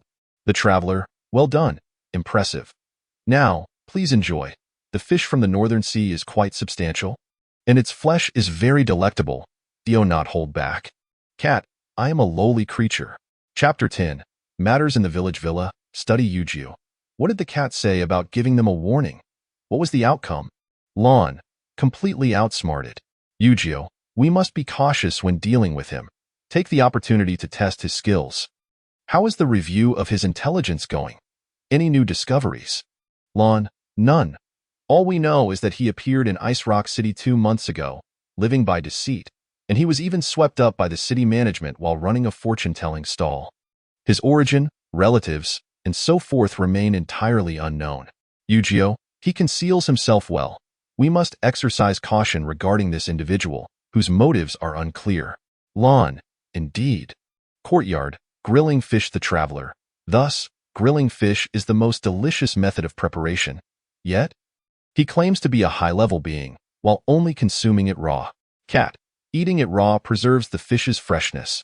Humans would suffer from diarrhea if they do not cook their food. Truly fragile creatures. Cooked food is so hot. How can one eat it? Doman, by the way, cats have tongues sensitive to heat. They do not eat hot things. Cat, I am not a cat. I am an intelligent high-level magical beast. What is this strange writing in the campfire of the grilled fish? The Traveler, I burned it all down too early. Fiddling with the campfire, Doman. Years of effort have gone up in smoke? The Traveler, what years? It was merely half a day. A cart is approaching this way. Doman, there is a church emblem on the cart. It should be sapphire. Villa, living room. Yujio, welcome, welcome. Hong, please prepare tea for our guest. Sapphire, this morning, I visited the village chief to discuss the construction of the chapel, and afterward, I thought to pay a visit to Scholar Chi. Yujio. How did it go? Was it smooth? Sapphire, the village chief agreed to sell a piece of land to the church for the chapel's construction, and also consented to the church teaching agricultural knowledge to the villagers. Once we decide on the successor for the chapel in the frozen port, I will come here immediately. Yuji, is that so? That is wonderful. I hope we can collaborate harmoniously. Sapphire, there is something I feel compelled to share with you. Your reputation in the village is rather poor. Ever since your last visit to the village chief regarding the establishment of experimental fields, rumors have circulated that you intend to cultivate poisonous plants to harm others, and some even claim you will breed ferocious beasts to ravage the crops. I hope you can swiftly dispel these misunderstandings with the villagers. To impart new knowledge, you must first earn their trust. Yuji, indeed, we shall rectify the misunderstandings through our actions. How long do you estimate it will take to construct the monastery? Sapphire, a modest monastery will suffice with approximately 2 months. Provided we reserve sufficient land for the experimental fields, including myself, around 10 individuals will assist. Tomorrow, I will procure the building materials, and I hope to see it completed by early summer. Yuji, if it is to be completed by early summer, we must plant wheat. I have cultivated a small plot of land in the backyard of the villa. Once the successor for the monastery is determined, you are welcome to stay with us to collaborate on research. Sapphire, indeed? The sooner we succeed, the sooner we can assist the people. After Sapphire departs, Yuji, improving relations with the villagers is our immediate priority. Does anyone have suggestions on how to achieve this? Lawn. The spring festival is approaching. How about participating with the villagers and organizing a feast? Transcender. Yes. That sounds excellent. One cannot overlook the power of a shared meal. Doman. I heard during morning exercises that bears have recently been sighted in the forest, presumably awakened from hibernation and quite aggressive. What if we eliminate them? The villagers would surely be grateful. Yuji. Indeed, hunting aligns with noble traditions and suits our current status. Let us adopt both plans. Lon and Hikari will gather provisions for the feast, while Doman and the Transcender will hunt the bears. Villa, study Yuji. A single bear may not yield much insight, but it has certainly captured my attention. Cat. Indeed. A week later, in Cedo Village, Villager A. What splendid weather we have today. Villager B. Indeed. The gentle warm breezes are upon us, and the ice in the fields is beginning to thaw.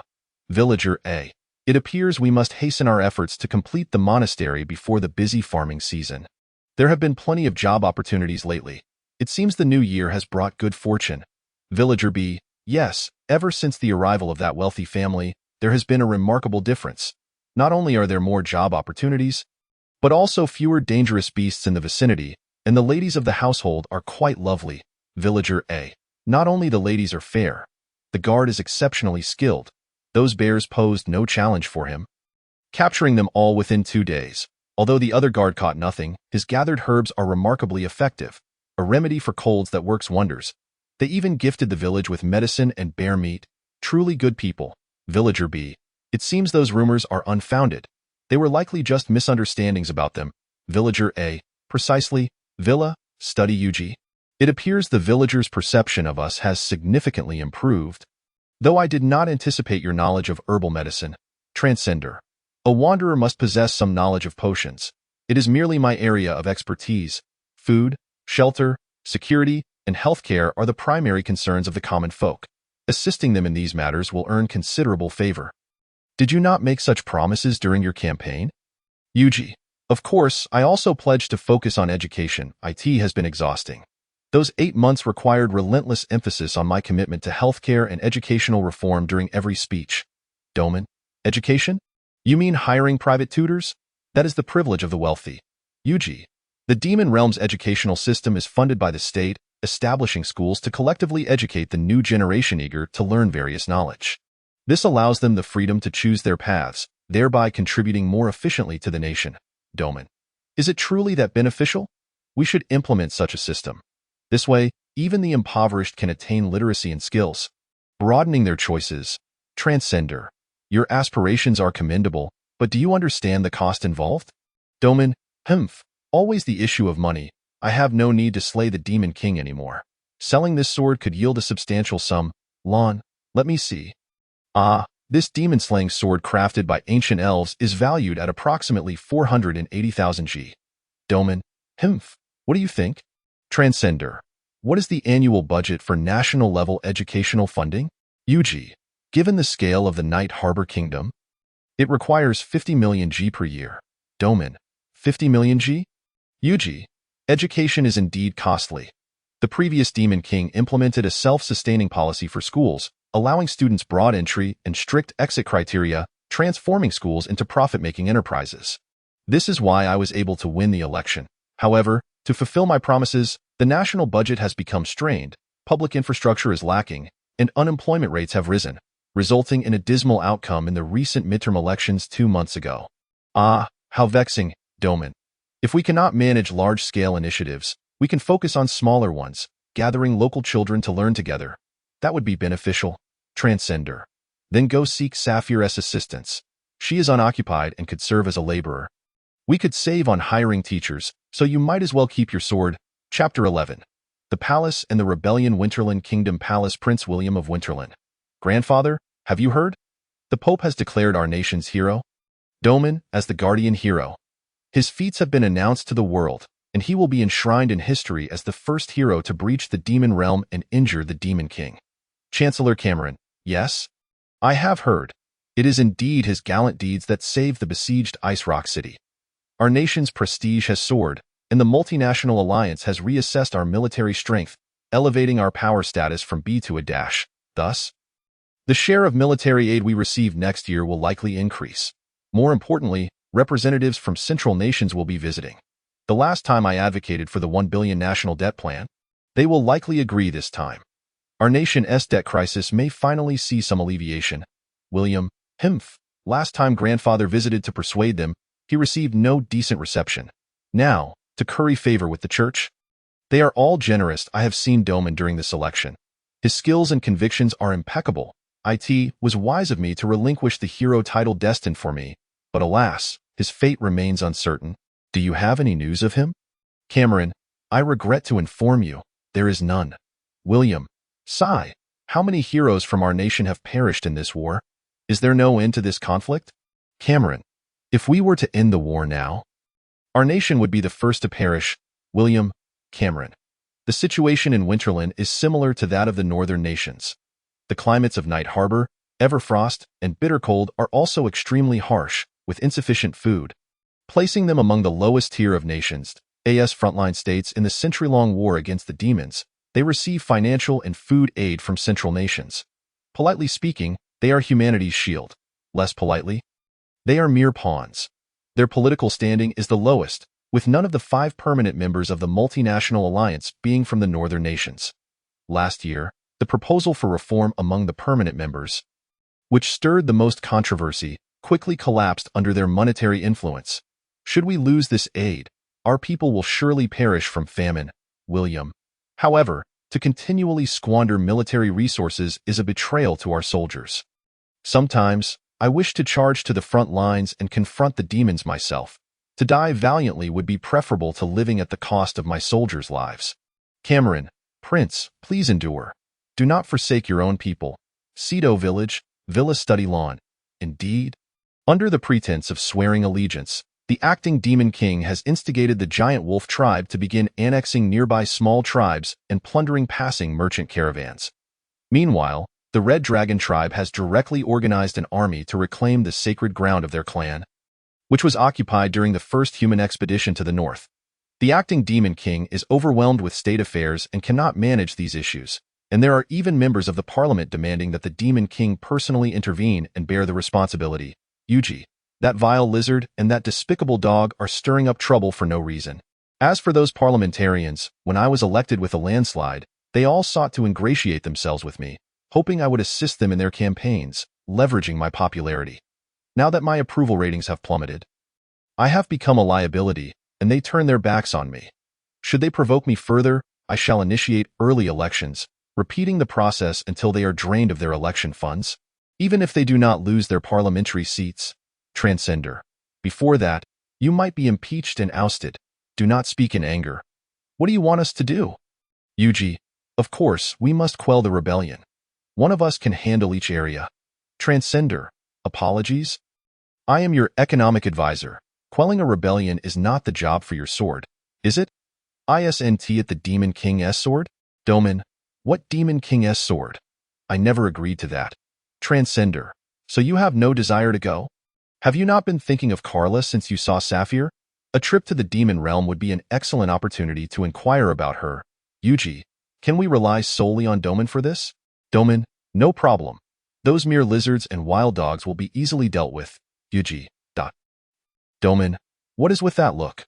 Were you not eager to recruit me back then? Yuji, that was before I understood your reasons for entering the Demon King's castle. Forget it. Since you are so confident, I shall entrust this matter to you. This is my armor, passed down from the first Demon King. You shall wear it to quell the rebellion, and the various clans will recognize you as the emissary of the Demon King. If all else fails, it can also compel the local military to restore order. Duoming replied, Still do not trust me, Yuji remarked. Your current title is at best the hunting bear hero. There is no alternative. The traveler stated, Forget it. Duoming. With this attire, it will be convenient to seek out allies in the demon realm. I have faith in your abilities. Prove yourself. Duoming sighed, Very well. At least the helmet of this armor conceals most of my face. Otherwise, I would have to mask myself in the demon realm. I cannot afford to lose face as a human, being labeled as the Demon King's lackey. The traveler assured him, Do not worry. To outsiders, you and I already appear as one. Duoming remained silent. Lon interjected, This is a teleportation scroll, which allows you to be transported through the stations in the demon realm. There is a teleportation magic circle established in the basement of the villa, leading to the borders. You may use it with confidence. Duoming inquired, Can the intelligence department provide information assistance? Lon explained, The intelligence department operates externally, meaning it serves humans and does not conduct surveillance within the nation. For that, we would require the cooperation of the Military Affairs Office. With this armor, you will be able to command them in the demon realm. The traveler advised, I give you this counsel. Do not rely solely on brute force to resolve matters. Be adaptable. If it truly becomes insurmountable, return and consult with us. Duoming admitted, I know I am not as clever as you. I will not be stubborn when faced with difficulties. The traveler lamented, you, who recognize your own dullness and do not feign understanding. Believe only in the fruits of labor and not in the notion of fortune falling from the sky. If everyone were like you, how would we deceivers survive? Duoming retorted, Fortunately, there are not many like me. Otherwise, it would be a loss to starve you. The traveler remarked, Do you see? This is vanity. It is your sole flaw in character at present. When you can relinquish it, you will become a true hero. Sometimes, do not dwell on the words of others. Simply respect the facts and act in accordance with your conscience. Duoming pondered, It is quite comforting to hear such words from one who claims to be a deceiver. The traveler smirked, Indeed, I am deceiving you with that statement. Duoming was baffled. The traveler continued, You cannot discern which of my words are deceptive. Do not focus on who speaks, but rather contemplate the meaning of the words themselves. Once you grasp the essence, you will not be ensnared by superficial illusions. Chapter 12. Quelling the Great Wolf Demon Realm. City of Great Wolves. Great Wolf Soldier A howled. A woo a war. Great Wolf Soldier B echoed. A woo. Duoming challenged. Do you think that merely adding a few more will be enough to defeat me? Those unafraid of death, come forward. The sound of swords slicing through the air could be heard. Great Wolf Soldier C whimpered. Woo. Duoming quipped, One has fled. Very well, is this the place where the hostages from the minor clans are held? A dark elf replied, Indeed, my lord, the Black Knight. With a swing of his sword, he cleaved the door open. The Great Wolf Guard protested, You cannot pass. Duoming observed, There are indeed many of them. Naturally, it is an important place for holding hostages. What a hassle. The dark elf cautioned, Please. Be careful not to damage the building. The hostages could be crushed. Duoming acknowledged, Understood. 5 minutes later, the Great Wolf Guard exclaimed, How could this happen? Duoming remarked, Now that is a classic villain line. The dark elf called, My lord? Over here, over here. The dark elf queen expressed her gratitude. Thank you for coming to our rescue, my lord. The dark elf added, Your Highness, this is the hero of humanity. The dark elf queen recognized, I can see that. Although you risked your life to come, please escape quickly. It would be disastrous if the Great Wolf General arrives. Duoming assured her, I have already defeated him. The dark elf queen gasped, How is that possible? For a human to possess such strength. Yet the Great Wolf clan is not merely this. The Demon Wolf Commander is their powerful protector, holding a high status in the demon realm. Duoming replied, that one has already been vanquished as well. Just last week, he was shouting, "My father is XX," as he was taken away. The Dark Elf Queen stammered. Who exactly are you? Duoming declared, I am the Black Knight, the unwavering sword of the Demon King. Sworn to absolute loyalty as an independent investigator of the demon realm. The Dark Elf marveled, truly impressive. The Dark Elf Queen observed, indeed, that armor bears the emblem of the Demon King himself. No, is that not the very armor of the Demon King? Duoming replied, It seems there is no need for further explanation. The Dark Elf exclaimed, it is simply too magnificent. The Dark Elf Queen, moved to tears, asked, have you come personally, bearing the command of the Demon King, to save us, the leaders of these weaker clans? Duoming confessed, I initially intended to leave the remaining matters to the local military, but somehow, the Dark Elf remained silent. Duoming continued, it is as such. The Demon King truly cares for the subjects taken as hostages, and it is not merely my overflowing compassion, but rather a command that must be obeyed. The Dark Elf Queen questioned, are you not human? How can you possess such loyalty? Duoming laughed heartily, ha ha ha, I am the Black Knight, the indomitable sword of the Demon King. The Dark Elf Queen acknowledged, that is equivalent to the command of the Demon King. Duoming thought to himself, this is the essence of a hero, supporting the weak and vanquishing evil. Though I am a subordinate of the Demon King, Duoming added, I have come on the Demon King's orders for another matter, to seek a certain individual. The Dark Elf responded, is it the girl the Queen encountered 2 months ago? The one searching for the Squint-Eyed clan? The Dark Elf Queen recalled, that sorceress? Duoming inquired, where is she now? The Dark Elf Queen explained, the Squint-Eyed clan dwells underground, continuously researching methods for all races to wield magic. They migrate along the veins of the earth, conducting experiments.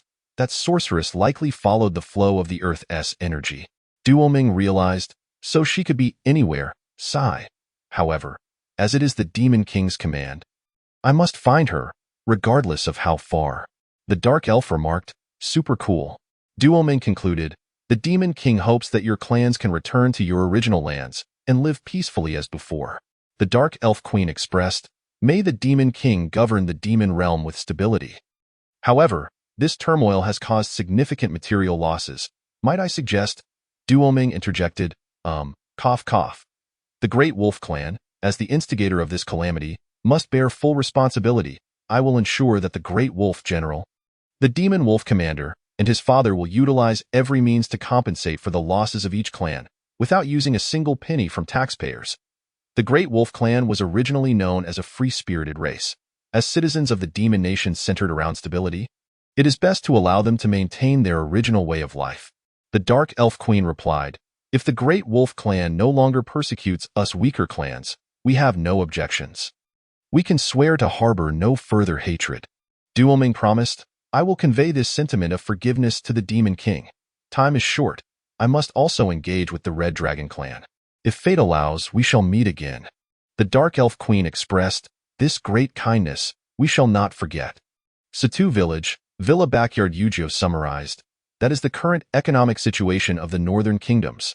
In a word, resource scarcity. Students A, B, and C hesitated. Yu-Gi-Oh queried, are you not interested? Then let me teach you something you might find intriguing. Question. What has been the greatest attrition rate of military forces since ancient times? Student A answered, isn't it fighting to the last man?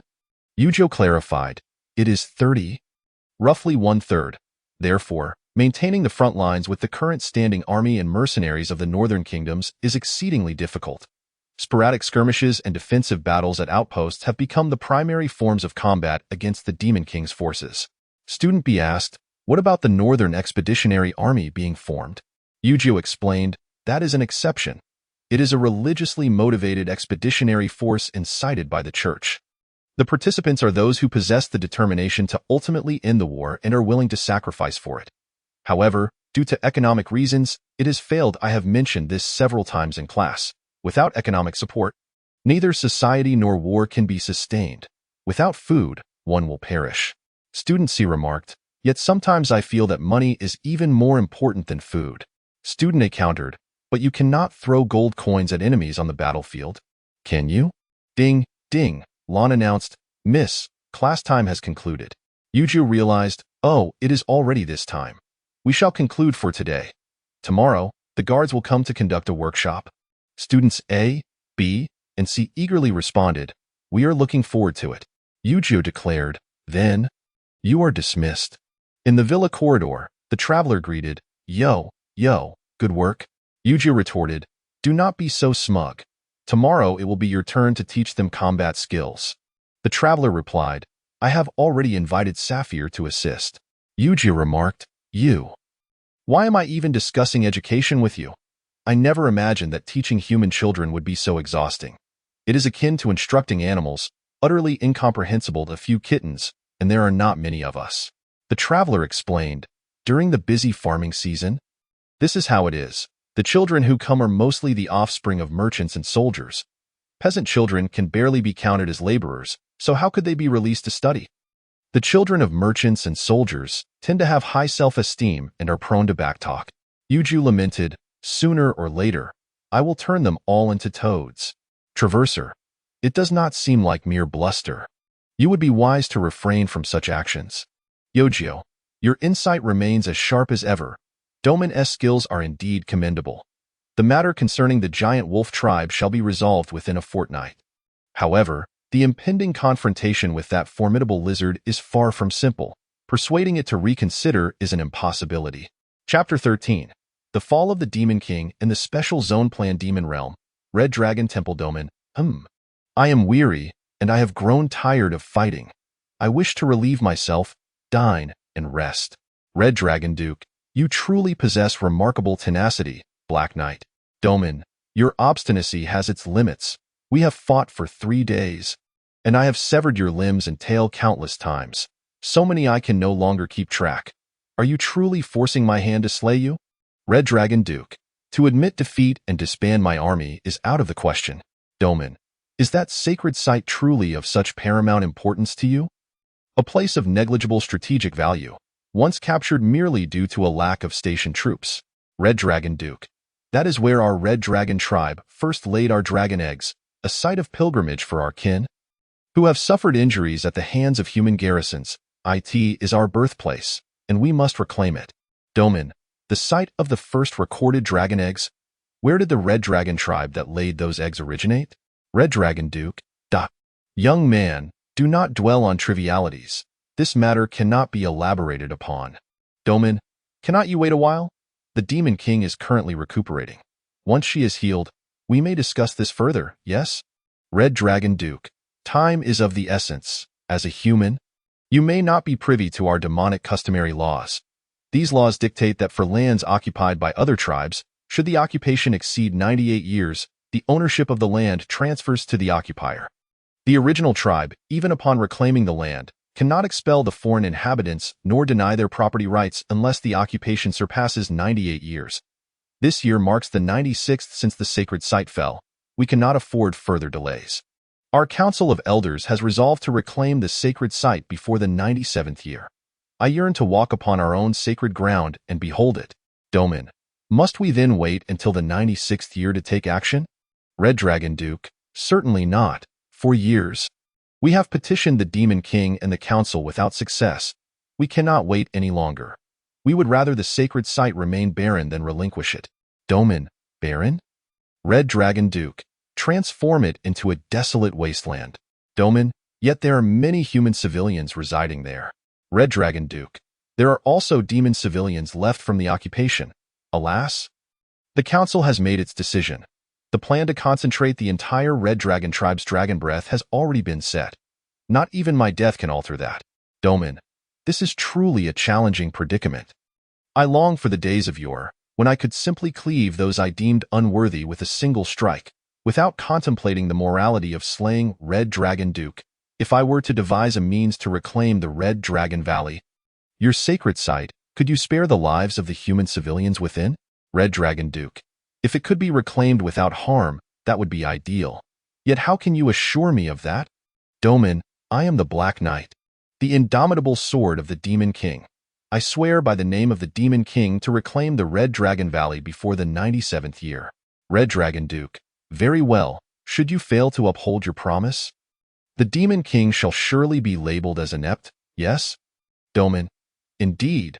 Should that occur, the Demon King would no longer be fit for the position and would relinquish the throne. The Black Knight stands here, pledging to you. Villa in situ village Domin. That is the situation. I have returned seeking aid. Do you have any viable solutions? Yojio. Mommy Hong. Traverser. Calm down. Calm down. Transforming him into a toad will not change a thing. The die is cast. Let us contemplate our strategies thoroughly. Fortunately, we still have a year. It is not an impossibility. Yojio. I recall that the humans seized the Red Dragon Valley in the summer 96 years ago, meaning we have less than 3 months left thanks to your actions. Have you become addicted to playing with trifles as if they were decrees? Domin. They have petitioned you annually and received no assistance. Yet you blame me. Yojio. The Red Dragon tribe is notorious for their stinginess. They possess countless treasures within their caverns yet refuse to part with any, claiming they are collectibles not meant for circulation. When trouble arises, they think to call upon the state for assistance, yet they deny the tax officials access under the pretext that their treasures are a facet of their cultural identity rather than a commercial venture. The Council and the Demon King's Palace have long reached a clandestine agreement to ensure that none of their proposals pass unless they permit tax officials to inspect their accounts. This is not a failure of the government or the Council. Traverser, it is truly remarkable that you have managed to unite into a single nation. Yojio, now that he has caused such a significant blunder, you must take responsibility and find a way to reclaim the Red Dragon Valley within 3 months. Traverser, in truth, the consequences of war are both beneficial and detrimental. Yojio, what benefits are there? In 3 months, I shall be stepping down. Although the council members privately assert that my chances of re-election in 6 years are slim, 3 months, having only served as the Demon King for 2.5 years, to be ousted so swiftly would break the record for the shortest tenure of a Demon King. Traverser, if we successfully reclaim it, would not your approval rating soar? Yojio, do you have a plan? Traverser, not yet. Hold on, do not utter any incantations. If you turn us into toads, who shall offer you ideas? What I mean is that to end the war, we must alter the dependency of both humans and demons on the consumption of warfare. However, that alone is insufficient. After 2 centuries of animosity, if we do not allow the mutual grievances to dissipate among the populace, merely issuing orders for the armies to cease hostilities will not yield a stable peace. The Red Dragon Valley must be reclaimed in the name of the Demon King, with ownership rightfully belonging to the Demon King. Once reclaimed, you could establish a special zone that serves as a conduit for interaction between demons and humans. Fostering mutual business relations, the many smuggling merchants would undoubtedly support this. This would not only enhance cultural exchange but also create new commercial opportunities, significantly assisting in resolving the surplus of goods that may arise after the war economy declines. Yojio, you are envisioning the forest without considering the number of game it may yield. Traverser, this is not mere fantasy. It is a condition I wish to propose to you, and upon agreement, the Red Dragon Valley will be within reach. Yojio, what condition? Speak swiftly. Traverser, once the Red Dragon Valley is reclaimed, the station forces and laws may emulate those of the Demon Kingdom, yet the highest authority of the special zone must be held by a human. Governed by humans with a high degree of autonomy, humans will officially become a new race within the Demon Kingdom. Domin, alas, my infamy shall remain forever unpurged. Yojio, the troublemaker shall remain silent. The customary laws regarding territory dictate that conquerors possess the right to manage lands acquired through legitimate warfare. Since it is in my name that the land is reclaimed, ownership rests with the Demon Kingdom, and I possess the authority to manage it. The Red Dragon tribe is unlikely to demand intervention from the Demon King. I have the right to establish a special zone and implement the high degree of autonomy you propose, yet after 96 years, the Red Dragon tribe would still seek to reclaim the sacred site. Traverser, that is of no concern. Humans have a shorter lifespan compared to demons. You could negotiate with the Red Dragon tribe to maintain the special zone unchanged for 50 years, after which it would revert to them. Did you not state that reforms take at least 50 years? After 50 years, no alterations would be necessary. Yojo, I cannot discern whether you hold faith in me or are merely jesting. I accept your conditions. Traverser, then let us not delay. Doman, infiltrate the Red Dragon Valley for reconnaissance while I seek out those smuggling merchants. Chapter 14. Communications within Red Dragon Valley Situ Village. Backyard of the Villa Sapphire. Very well. Now I present to you this. What I hold in my hand is the standard weapon of the Northern Kingdom's military, a long sword. The merit of this weapon lies in its balance. The weight distribution is remarkably even, making it suitable for both left and right-handed users. Furthermore, it is produced within the Central Kingdoms, ensuring its quality. I hope you find it a worthy reference. Students A, B, C, I feel as though I am being mocked. Sapphire, what do you speak of? Student A, I feel as though I am being mocked. Why must we be instructed in swordsmanship by a woman? Sapphire, dot. Student A, I had anticipated a guard would be here to teach us. He is a bear hunting warrior, after all. Alternatively, guard B would suffice. His knowledge of herbalism is invaluable both in daily life and combat. A girl should tend to household chores and perhaps instruct us in cooking. Sapphire, then take hold of this sword and grip it tightly. Student A, huh, like this? Sapphire, with both hands. Student A, ah, I see. Sapphire, Aya. Clang. Student B, huh? Student C, the sword. It has been severed. Sapphire, Aya. Clang. Student A, it has shortened again? Sapphire, if I wish to, I could easily shorten it by another 3 centimeters. Student A, WY? Sapphire, listen closely, Student A. I was once a knight from the Frozen Harbor Monastery, having fought alongside the guardian hero through countless battles in the demon realm. I am a veteran of war. Student B, a comrade of the guardian hero? Student C. Student A, could you be the fierce woman from the fortress city of Ice Rock? Safer. It seems you possess quite a bit of knowledge. Student A. Student A, safer. This is not something that can be achieved merely through brute strength. Without advanced techniques, the act of severing a long sword with bare hands will only result in injury. One must strike at the weaker points of the weapon. With exceptional concentration, all of you present can accomplish this. Student C, incredible. Could it be that the guard is your apprentice?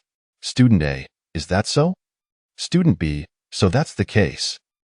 Safer, indeed, that is correct. In any case, the guard A and guard B have been dispatched on an exploratory journey. Student C, is it a royal command? Student B, that is truly remarkable.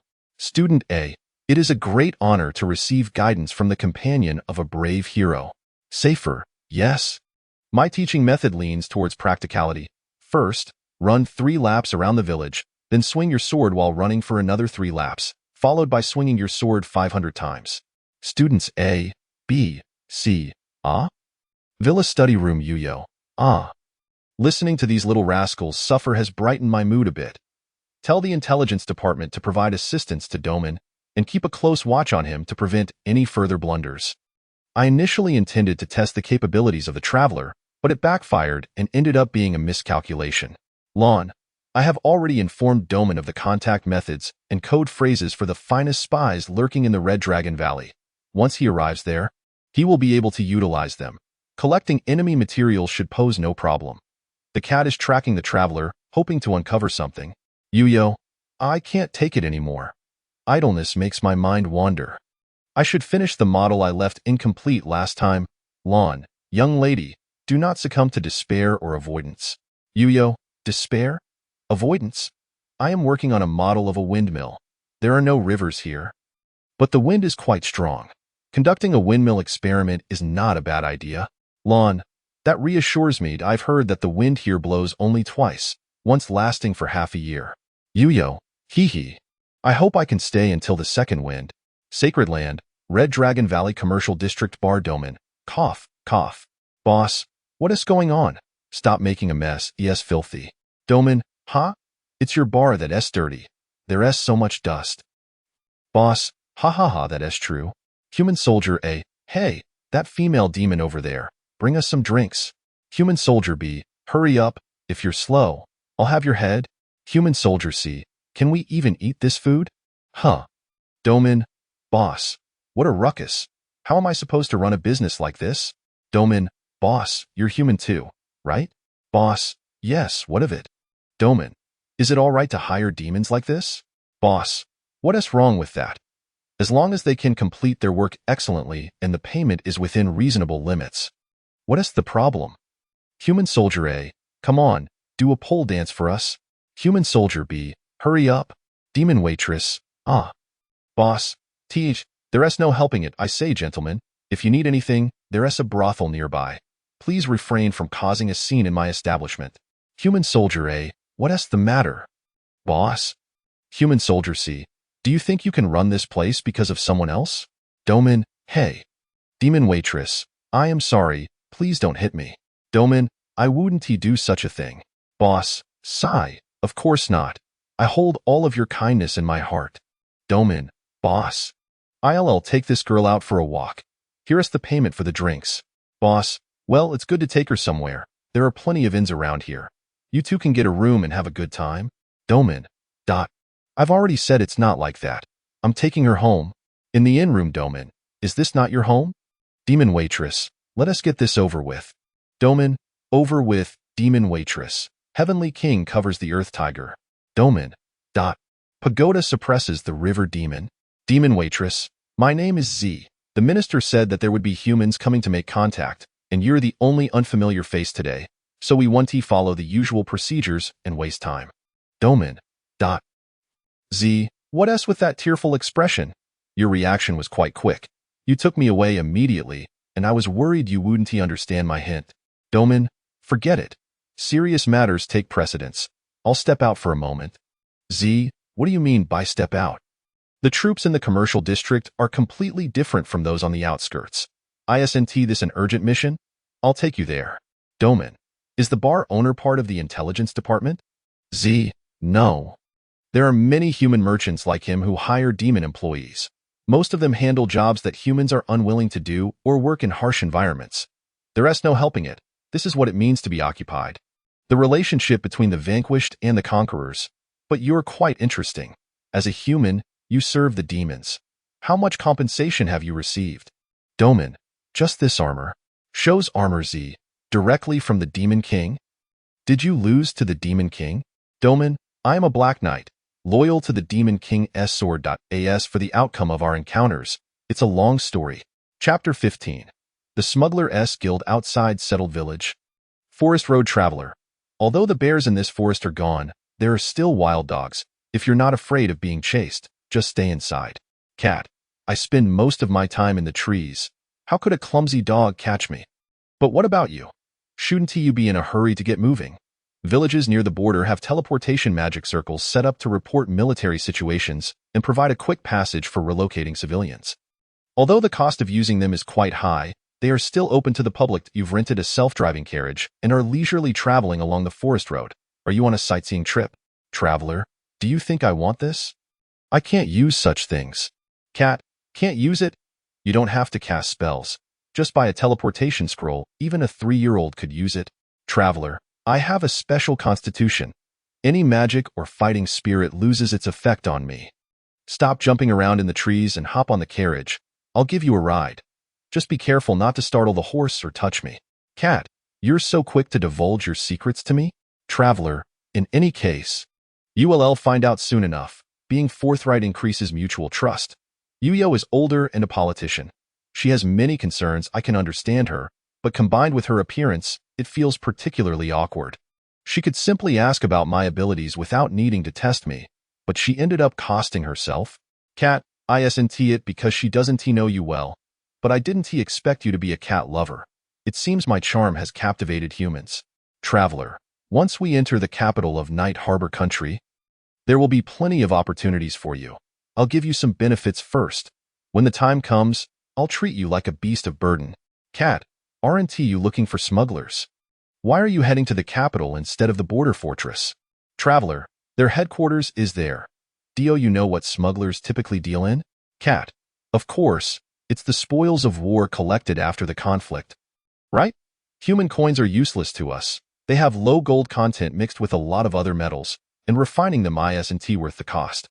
Most demons can't ride horses anyway, so they can only be used as food. With no formal political or commercial channels between the two sides, it's better to hand them over to smugglers in exchange for some supplies. Traveler, so? The demon army is quite considerate of the nation, huh? They don't engage in private profiteering? Cat, don't underestimate us.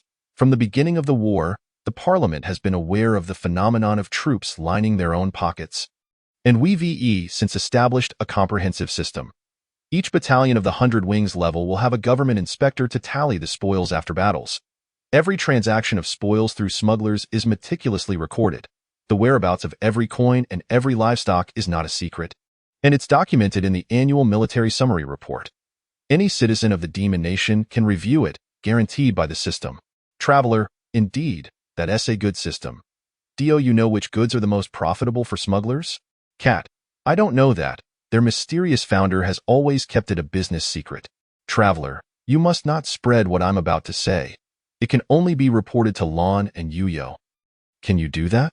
Cat, what is so mysterious about it?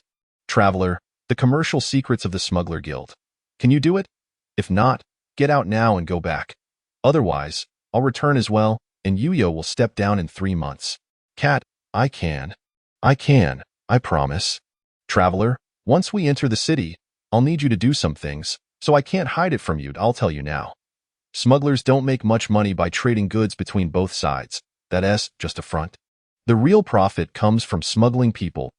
Cat, people? Traveler. Now that the war is no longer the kind of mutual extermination it once was, after a battle, the victors not only acquire spoils but also captives. Among the captives are many officers, as well as those from wealthy and influential families. The bounty set by the Demon King's army for killing enemies is far less than the offers made for those captives. After all, it concerns their lives, and they have no way to contact their families. That's when the smugglers step in. Whenever a noble or the offspring of a wealthy merchant is captured, they invariably reach out to smugglers. These smugglers, after verifying with the families on the human side, enter into a bargaining phase. Once an agreement is reached, they facilitate the transaction to bring back the captives, earning a commission each year that would astound you. Cat, what? Such a thing actually exists? By the whiskers, is the military overseer an imbecile? Can't they see the captives are dwindling? Time Traveler, of course they can see, but according to your demon clan's customary law, the ownership of captives is determined by whoever captures them. They are regarded as personal property, guaranteed by the system, and the military overseer has no jurisdiction over them, as long as there is no significant intelligence value. The Intelligence Department and Military Affairs Office will turn a blind eye. This is precisely why the Demon Clan has launched assaults more frequently than humans. Cat, no wonder the atmosphere for warfare in the army is so intense. It's been 200 years, and there's not a hint of war fatigue. These wretched souls squander the national treasury for personal gain. Wait. How do humans even possess demon currency? The dinar. We don't engage in trade. Time Traveler, don't tell me you're unaware of the existence of black markets in human society. Speaking of which, the dinar has recently appreciated against the currencies of the 5 permanent council nations. Cat, how are you so well informed? We have no intelligence whatsoever. Time Traveler, being ransomed after being captured by the Demon Clan is a grave taboo in human society. Spreading such news would lead to being branded as a traitor, ruining one's life. Families would be too ashamed to bear such disgrace and would collectively cover it up. As for how I know, this scheme was devised by me. Cat, the black market is also your idea? Time Traveler, to better facilitate this plan, a black market is essential. Initially, when I accompanied Doman to confront the Demon King, my intention was to discuss this trade with her after our meeting. The Demon Clan's foreign trade surplus has become too significant. Humans can only grow poorer with each conflict. To ensure balanced trade development, we must find a way to open the doors to trade with the Demon Clan. However, the impact that Yujing's presence has had on me far exceeded my expectations, prompting me to observe her further. Besides, causing mischief with you all is quite entertaining. Cat, you intend to involve the Demon King in your scheme? To corrupt her? Time Traveler, please don't phrase it so harshly. How could I engage in anything that would lead to the corruption of the Demon King? This is also for the sake of the lives of the demon soldiers. You know what their fate would be in the hands of the church. If you fall into their grasp, you would immediately find yourself in a life-or-death struggle. Moreover, if we successfully open the doors to trade, subsequent cultural exchanges, technological exchanges, and even the possibility of ceasefires and diplomatic relations could arise. In fact, my thoughts align closely with Euging's. We should be confidants. Cat, you've been planning this special zone for quite some time, haven't you? Now it seems your desires are coming to fruition. But even if the demon nation agrees to trade, what about the humans? Is it all reliant on your black market? Can they stomach it? It might choke you. Time traveler, do you know who the major shareholders of the Smugglers Guild are? They are the governments of the northern nations. Humans, when faced with poverty, tend to think outside the box. They were the first to break free from humanity's racial prejudice against demons, seeking to treat the demon nation as an equal nation. My visit to the capital of the Night Harbor Nation was to convene a board meeting, to brief them on the special zone plan and seek their support. And you are to act as my exceptional commercial spy. Chapter 16. The Dragon-Slaying Hero and the Board of Directors Red Dragon Valley, the outskirts of the Human Coalition's garrison domain. The military's appearance and discipline here are far superior to those of the ruffians in the taverns. Why do their uniforms differ so much? This unit primarily consists of combat troops from the northern nations, making them the strongest in terms of fighting capability. The troops within the city are from the central nations, with officers being high-ranking officials and nobility from the central nations, all of whom carry the title of a certain nation's hero, yet their combat effectiveness is notably weak.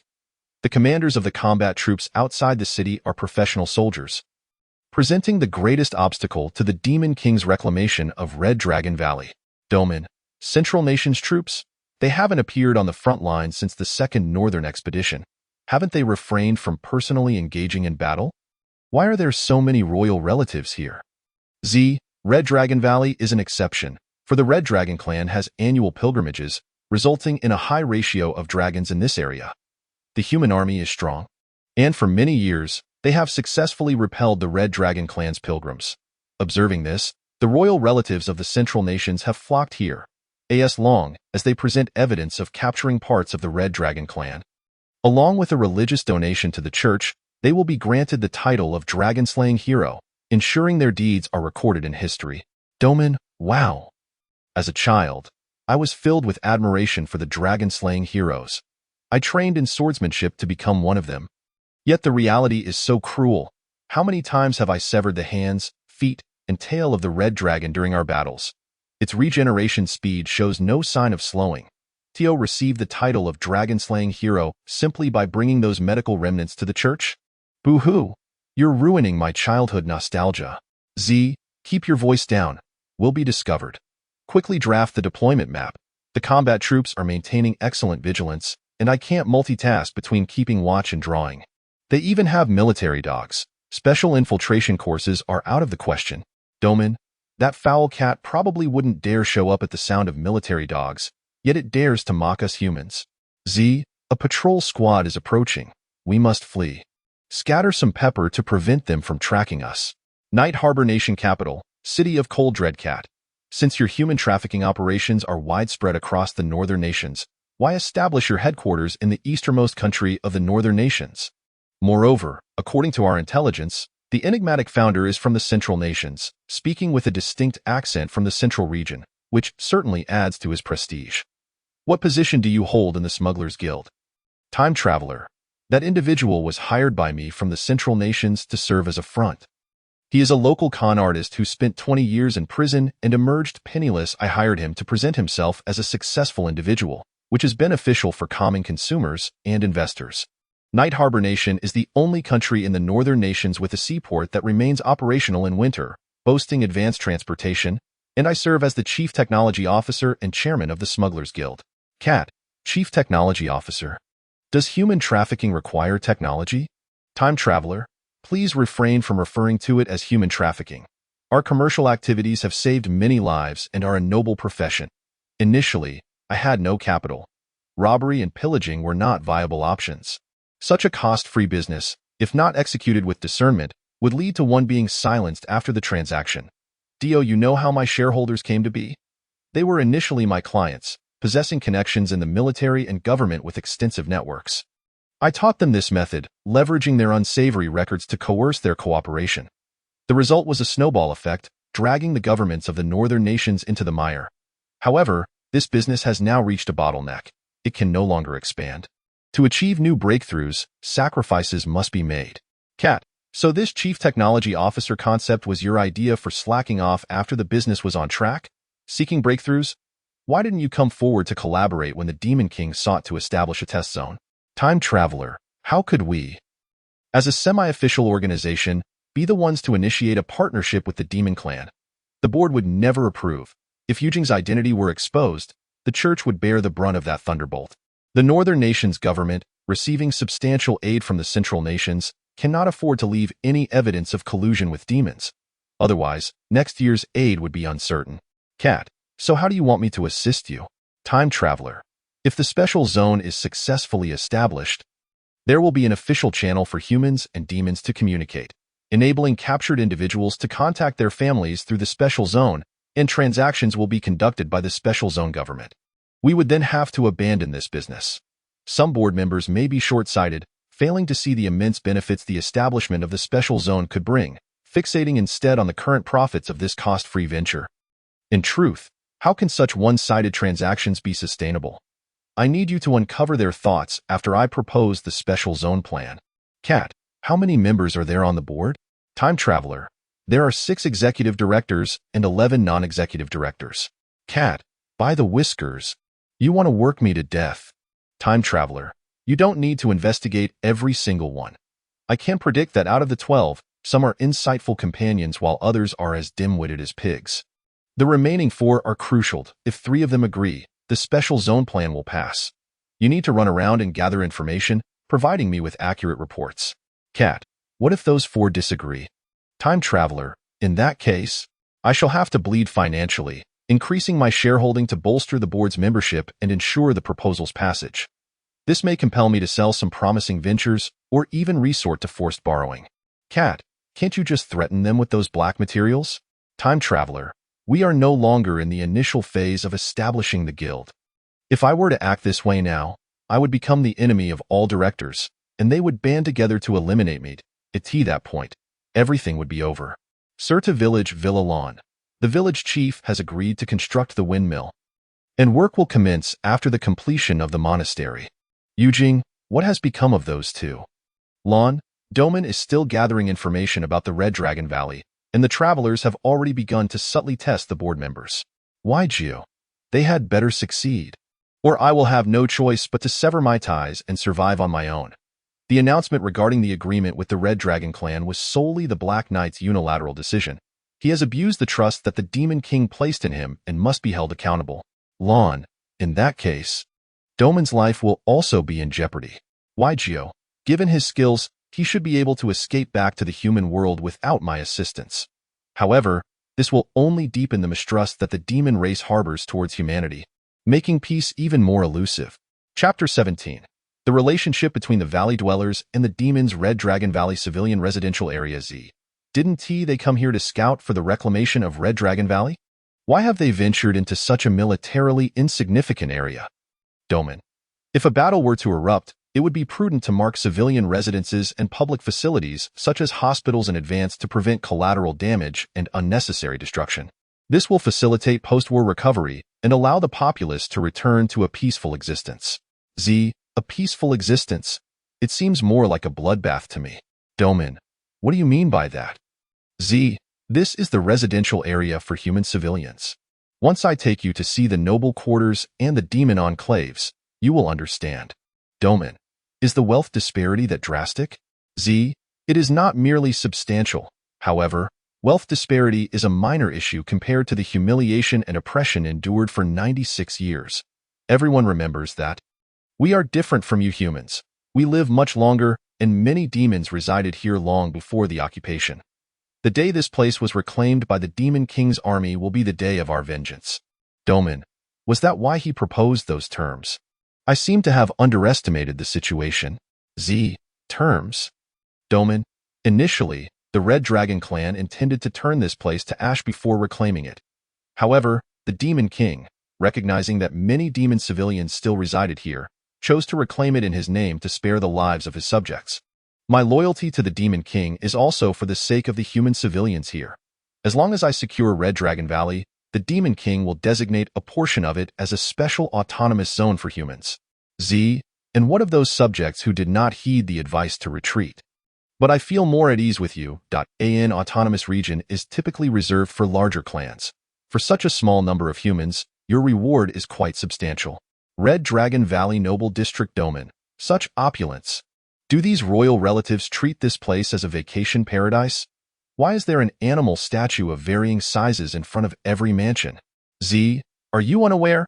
The royal family crests of the central nations feature representative animals from their respective countries. These nobles use the animal statues at their doorsteps to signify which nation the mansion belongs to. Their titles also reflect this, such as Prince of the Red Fox or Duke of the Black Panther. As a human, you should know this. Doman, I grew up in the Kingdom of Winter, training in swordsmanship. Even when I traveled abroad, it was only to the northern nations, so I am hardly well versed in such matters. I apologize for my ignorance, but do these mansions have ranks as well? Z. Indeed, the size of the mansions correlates with their country status within the multinational alliance. The largest mansions belong to the royal families of the 5 permanent member states. Currently, among the nations represented in Red Dragon Valley, 2 are from the permanent member states and hold the highest status. They are referred to as the Duke of Penguins and the Prince of Horses. The Duke of Penguins prides himself on his martial prowess, seeking to be regarded as the bravest among heroes, yet he travels with a retinue of 500 bodyguards, a true coward at heart. The Prince of Horses advocates for heroes to possess cultural sophistication, not wanting to be perceived merely as brutes. He prefers to be called a literary hero and enjoys writing poetry and novels. The other national heroes follow their lead, eager to curry favor and build connections with them. Doman, such a lavish lifestyle and display. The royal families of the central nations must be extraordinarily wealthy. How much do they spend? Z. They do not spend a single coin. Heroes with the title of Dragon Slayer symbolize national prestige. Their expenses for this dragon-slaying journey are entirely covered by their respective countries. After shopping or dining in upscale establishments, they always request receipts, leading to merchants greeting them in thick central nation accents, exclaiming, "Come, we have receipts for reimbursement." This has become well known in the shopping district. Doman, such extravagant waste of public funds merely for the sake of a grand title? I would rather forego being a citizen of a great nation, as long as the standard of living for the people is adequate. Z. Few humans share your perspective. In truth, the human church has long preached that humanity must overcome its inherent flaws, advising against comparison. Yet, when it comes to their own actions, they justify them as necessary for reflecting national status, which is truly hypocritical. City Guard, what are those 2 over there doing, sneaking about? Do they not know where they are? City Guard B, a lowly demon woman like you trying to solicit business here? And you, the pimp, get lost. If you don't leave now, we'll arrest you and impose fines. City Guard C, if you refuse to pay the fines, you find yourselves drinking cold water inside, playing hide and seek. Z, whispering, don't be impulsive, let's go. Red Dragon Valley Demon District Slum Domain. If it weren't for my mission, I would have taken down those thugs right then and there. Damn those bullies. Z, your temperament is utterly unsuited for intelligence work. I truly don't understand why the Demon King assigned you here. This is the slum of the demon race, and it is where I reside. Doman, there's a certain familiarity here. My original home was quite similar. Z, you have such remarkable skills. Yet your family is so impoverished. Where did you learn swordsmanship? Doman, from a self-proclaimed great sage, who claims to be wise yet cannot cast a single spell.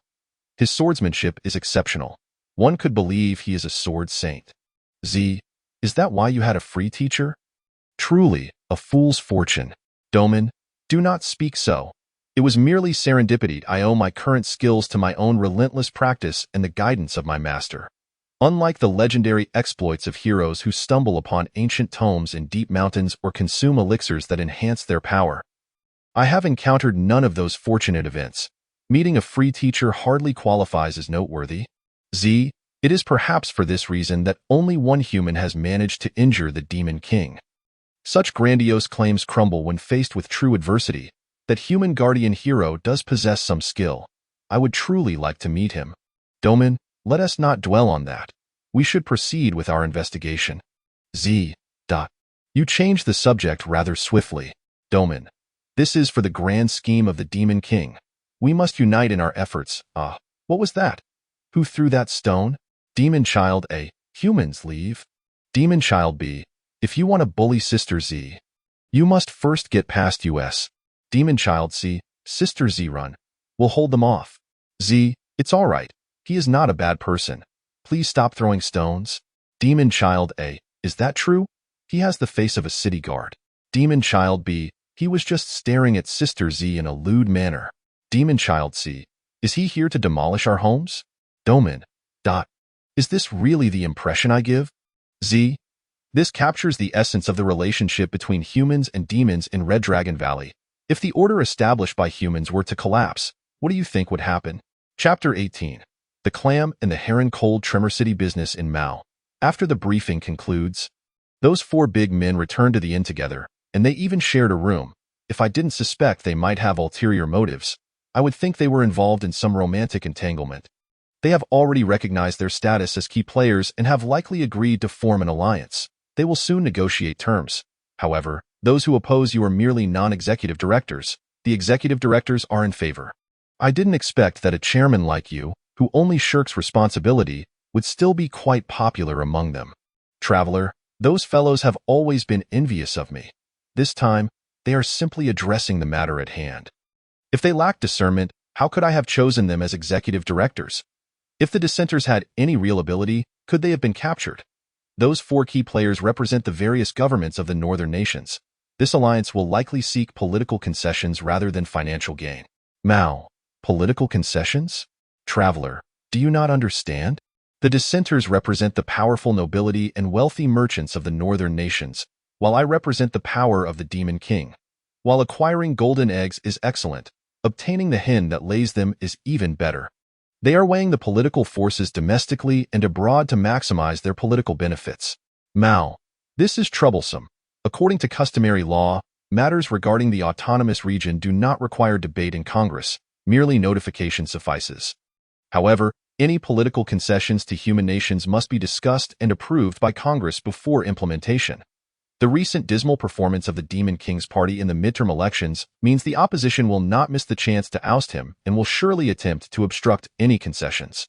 Traveler, let's wait and see what conditions the northern nations' governments propose. Perhaps we can sketch out a favorable scenario. You should investigate what price those fools are demanding. I will wait for them here. Red Dragon Valley Slum, Street of Shadows. The Black Alliance is the largest gang in the slum, maintaining the underground order here. Without their assistance, you can already surmise what Red Dragon Valley would become after the battle. I have sent out word to seek their leader for negotiations. Domin. Is it possible for the remaining demon clans under human rule to establish such a large underground organization? This must be the doing of your intelligence department, right? Z? The Black Alliance was spontaneously formed by the local demons after the occupation of Red Dragon Valley, aiming to ensure a somewhat better existence under human dominion. Though their reputation is far from stellar, they not only have connections with the intelligence department but also with the human occupying forces. Initially, I had no intention of reaching out to them for fear of leaks. However, if we wish to safeguard the lives of human civilians amidst the chaos and maintain order, it is impossible to proceed without the assistance of the Black Alliance. Domin, who is the leader of the Black Alliance? Are there any precautions to take when meeting him? Z. We are to meet the 47th leader of the Black Alliance, known as Tian Sheng, who also serves as a member of the Demon Labor Mutual Aid Association. In addition to the usual illicit enterprises of gangs, he is involved in various charitable endeavors for the demon community and holds a respectable reputation among the remaining demons. Domin, 47 leaders have changed hands in just 96 years. It seems the conflicts among demon gangs are quite intense. Z. Intense? Under the oppressive rule of humans, which demon gang would engage in such foolishness? Disputes are typically resolved through negotiation, with few escalating to armed conflict. The Black Alliance holds elections every 2 years to select a new leader, and consecutive terms are not permitted. Domin, is that so? You demons even implement a democratic election system for such underground gangs? Z. The tradition of electing leaders in demon gangs predates the establishment of the demon nation itself. After all, without democracy, equitable distribution of spoils would be impossible. The earliest recorded form of democracy among demons emerged within bandit and pirate groups. Domin. So, democracy is a patent of brigands. What about our human monarchy? Sigh, never mind. After all, neither system was invented by virtuous beings. The perfect world order depicted by those sages and wise men has yet to find a successful example. Sages and wise men. What feasible suggestions could those gluttons, who do nothing but indulge, possibly offer? It is only you humans who support such trash, wasting food. This is the designated restaurant. Let us enter. Inside the restaurant, Tiansheng. Miss C, what brings you to summon me? Had I not seen you with a male companion, I would have thought this was a date. I shall be direct with you. The Demon King's army will soon reclaim Red Dragon Valley. This gentleman is a Black Knight directly under the Demon King, here to conduct reconnaissance and groundwork before the battle. Tiansheng, I have eagerly awaited this day. Rest assured, noble Black Knight, the Black Alliance will cause considerable chaos in Red Dragon Valley once the fighting commences. Serving as an internal ally. Domin, I did not come here to incite disorder in Red Dragon Valley. Rather, I hope you can assist in maintaining the usual order during the conflict. I do not wish to witness significant casualties among human civilians. Tiansheng, noble Black Knight. As a human, your concern for our civilian population is understandable. However, in our underworld, there is a saying. Those who mix with the underworld must eventually pay the price.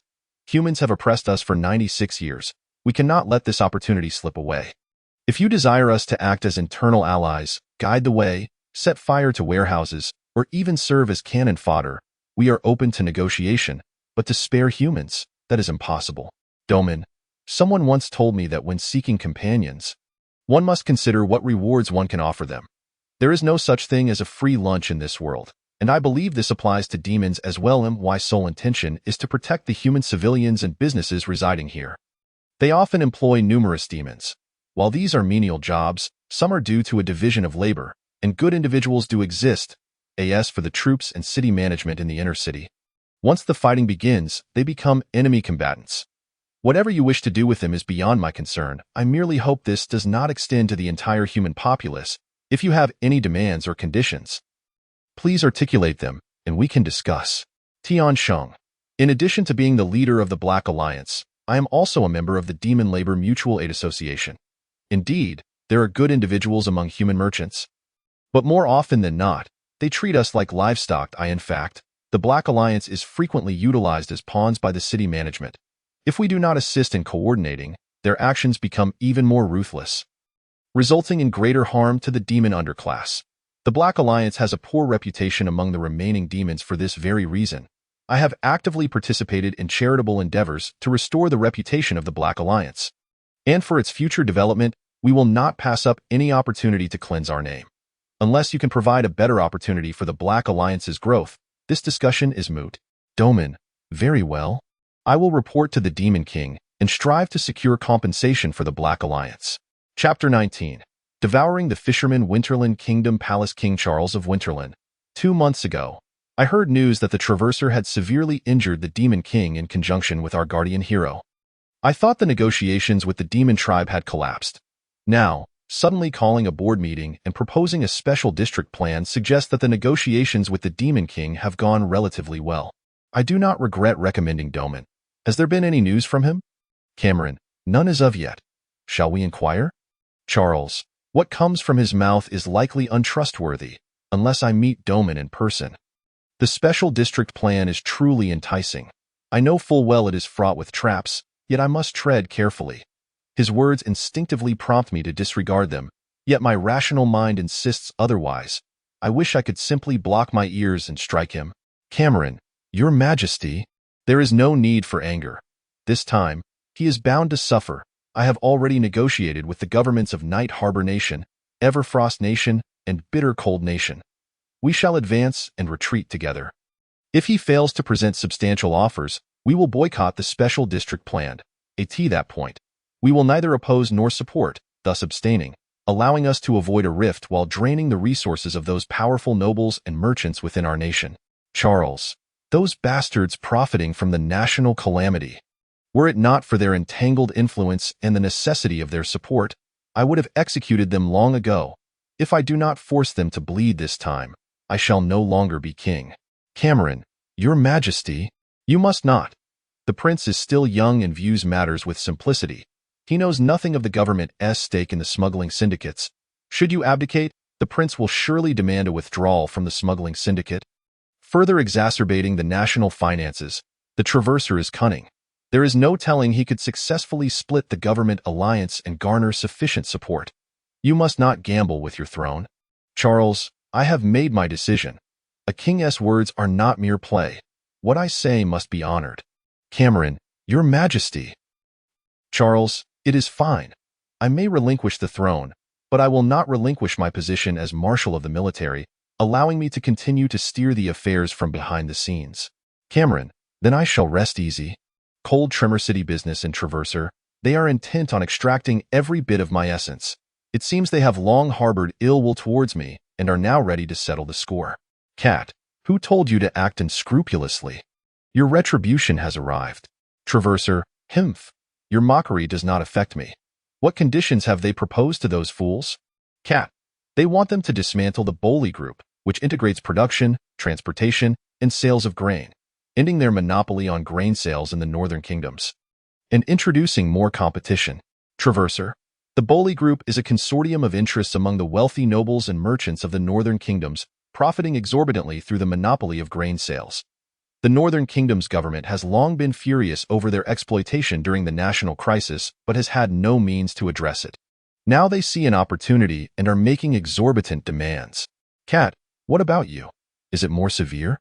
Traverser, they demand that their share in the smuggling syndicate be increased from 24 to 40, effectively swallowing my shares.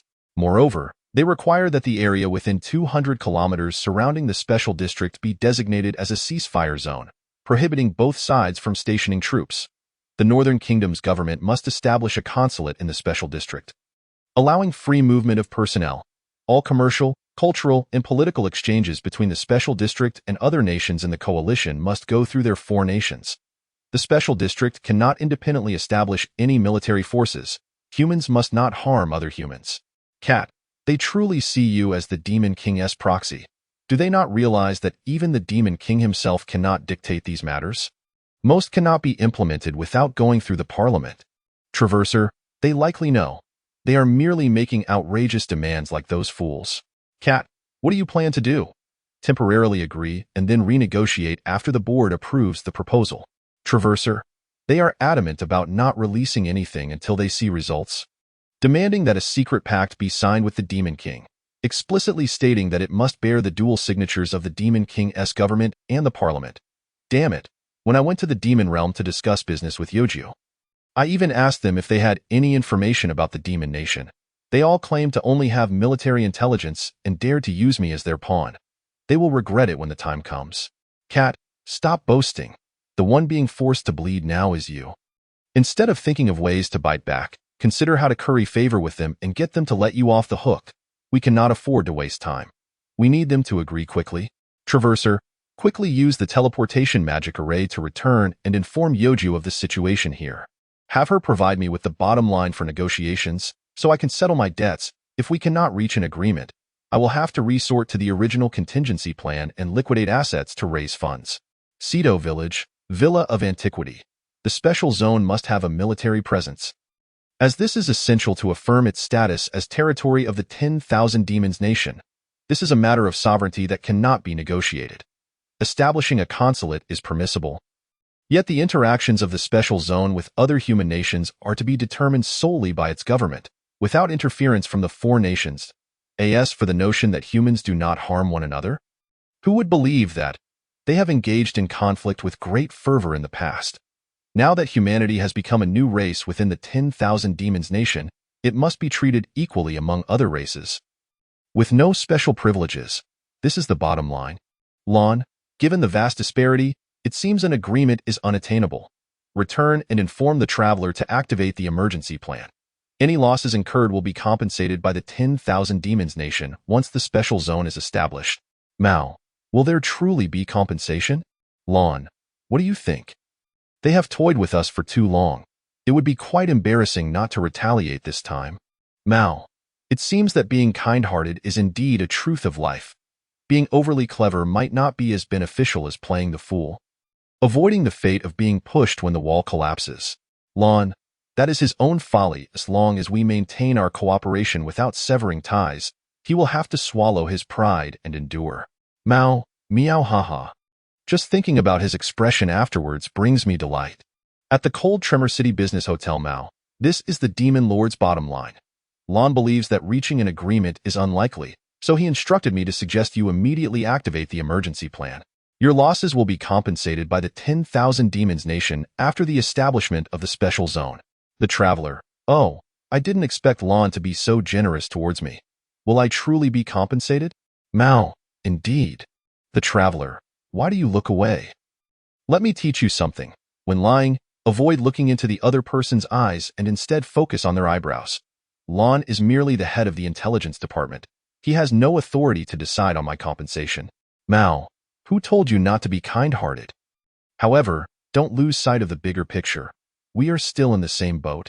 The Traveler, rest assured, our strategic objectives align, and I will not mind this tactical displeasure. I have already garnered sufficient support during your report, and my proposal will surely pass in tomorrow's board meeting. Mao, what? In such a short time, you barely had enough to sell your assets. How did you manage that? Did you bribe each member of the Four Nations Alliance Board? The Traveler, no. They are tightly united and cannot be separated. I simply secured the support of those fools. Mao, did you threaten them with dirt? Wasn't it said that this was off limits? The Traveler, I did not use any blackmail. They were frightened by the demands of the Four Nations government, and I merely incited them. As soon as I offered them a slight benefit, they immediately agreed. Fortunately, they are foolish and only understand how to extort money through monopolistic methods. Once they encounter true commercial competition, they falter. The board members of the Four Nations government are still in the dark. Tomorrow, I shall relish humiliating them. Mao, oh heavens, someone give this fellow a lesson. Chapter 20. Human Resources. The next day at Cold Tremor City Business Hotel. The Traveler. Those four fellows nearly dropped their jaws upon seeing the voting results of 13 in favor and 4 abstentions. Haha, what a delight. Mao, we should quickly return and inform the Demon Lord. Once more reconnaissance is done, we need to mobilize how many troops to reclaim the Red Dragon Valley. The Traveler, if you are anxious, you may return first. I still need to wait for the representatives of the Four Nations government to negotiate. Mao, the proposal for the special zone has passed. What is there left to negotiate with them? The Traveler, they all cast abstention votes during the voting, which indicates that they do not oppose the special zone plan. They merely wish to exploit this opportunity for maximum benefit. They did not anticipate that the opposing sides would unite and sell them out. The immense wealth generated after the establishment of the special zone will flow into the pockets of me and the high nobility, as well as the wealthy merchants, leaving them with only scraps. The Four Nations government will surely not agree to this, but now that the proposal has passed, their previous strategy of boycotting the board meeting to extract demands will no longer work. If they wish to gain a larger share in the future, they must negotiate with other leverage. Their bargaining chips are limited, and increasing the power of the domestic high nobility and wealthy merchants poses a significant danger to the government. Thus, their only negotiation partner can be me, and the representatives for the negotiations may already be on their way. Mao, so the Four Nations government is currently dependent on you. Poor fellows, you are sharpening your knife quite quickly now, aren't you? Just how deeply do you intend to cut? The Traveler, of course, I wish to strike them hard, but for the future development of the special zone, it is essential to maintain a good relationship with the Four Nations government. For now, I shall let them off the hook, not striking just yet. Instead, I will dig a pit and settle the score later. Knock, knock, knock. The sound of knocking. The Traveler. That should be the representatives of the Four Nations government arriving. Be a good little cat and do not speak. Here they come. I shall open the door. Cameron, I heard you have returned from the Demon Realm. It has been 2 months since we last met, and I have come to pay a visit today.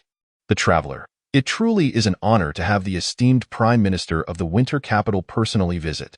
Cameron. Not at all. Ever since the Traveler embarked on the expedition alongside our nation's guardian hero to subdue the Demon Lord, our king has been concerned for your safety. Upon hearing your news, he immediately dispatched me to inquire about your well-being. Congratulations on your safe return from the Demon Realm. and also on the successful passage of your special zone proposal in the board meeting. The Traveler, thank you. However, I suspect the esteemed Prime Minister has other motives for this visit beyond mere congratulations. Please, be forthright. Cameron, straightforward indeed. I shall be direct. What benefits did you offer to those rascals that compelled them to unanimously vote in favor? Do you intend to collaborate with us behind our backs and feast on the spoils? The Traveler, not at all. Once the special zone is established, without the cooperation of the four nations' government, large-scale trade will be exceedingly difficult to realize. There is no plan to feast on the spoils without the four nations. However, the smuggling consortium operates on a shareholding basis, and the profits from each transaction are distributed according to the shareholders' stakes. It does not matter that I am a commoner and you are a king. My share is no less than yours. If the four nations' government desires greater benefits from the plan, they must increase their shareholding and invest more. Cameron, you cannot be unaware that the financial situation of the northern nations is dire. Our debt crisis has only just eased, and we truly cannot muster any funds. However, how about this? I will communicate with each nation's government and propose to the church that you be appointed as the Sage of the North, as a member of the Guardian Hero team. The church would be unlikely to refuse. If you are still unsatisfied, the northern nations can also offer you a noble title, and a marriage alliance with a princess is a possibility. The Traveler, those are indeed enticing conditions. But when the smuggling consortium was established, all shareholders signed contracts that stipulated economic equality among them, irrespective of their social standing. If the four nations' government resorts to administrative measures to demand otherwise, other shareholders will retaliate using their societal influence, resulting in everyone losing out and causing social unrest. In any case, if the four nations' government does not increase its investment and shareholding in the smuggling consortium, I cannot raise their profit share. Those fools are already contemplating increasing their investment, and if the four nations' government ignores this, their share will only diminish further. Cameron, without funds, we too are at a loss. We cannot simply act as dogs for the central nations, injecting soldiers as capital. The Traveler, why can't soldiers be used as capital? Human resources are the most precious wealth.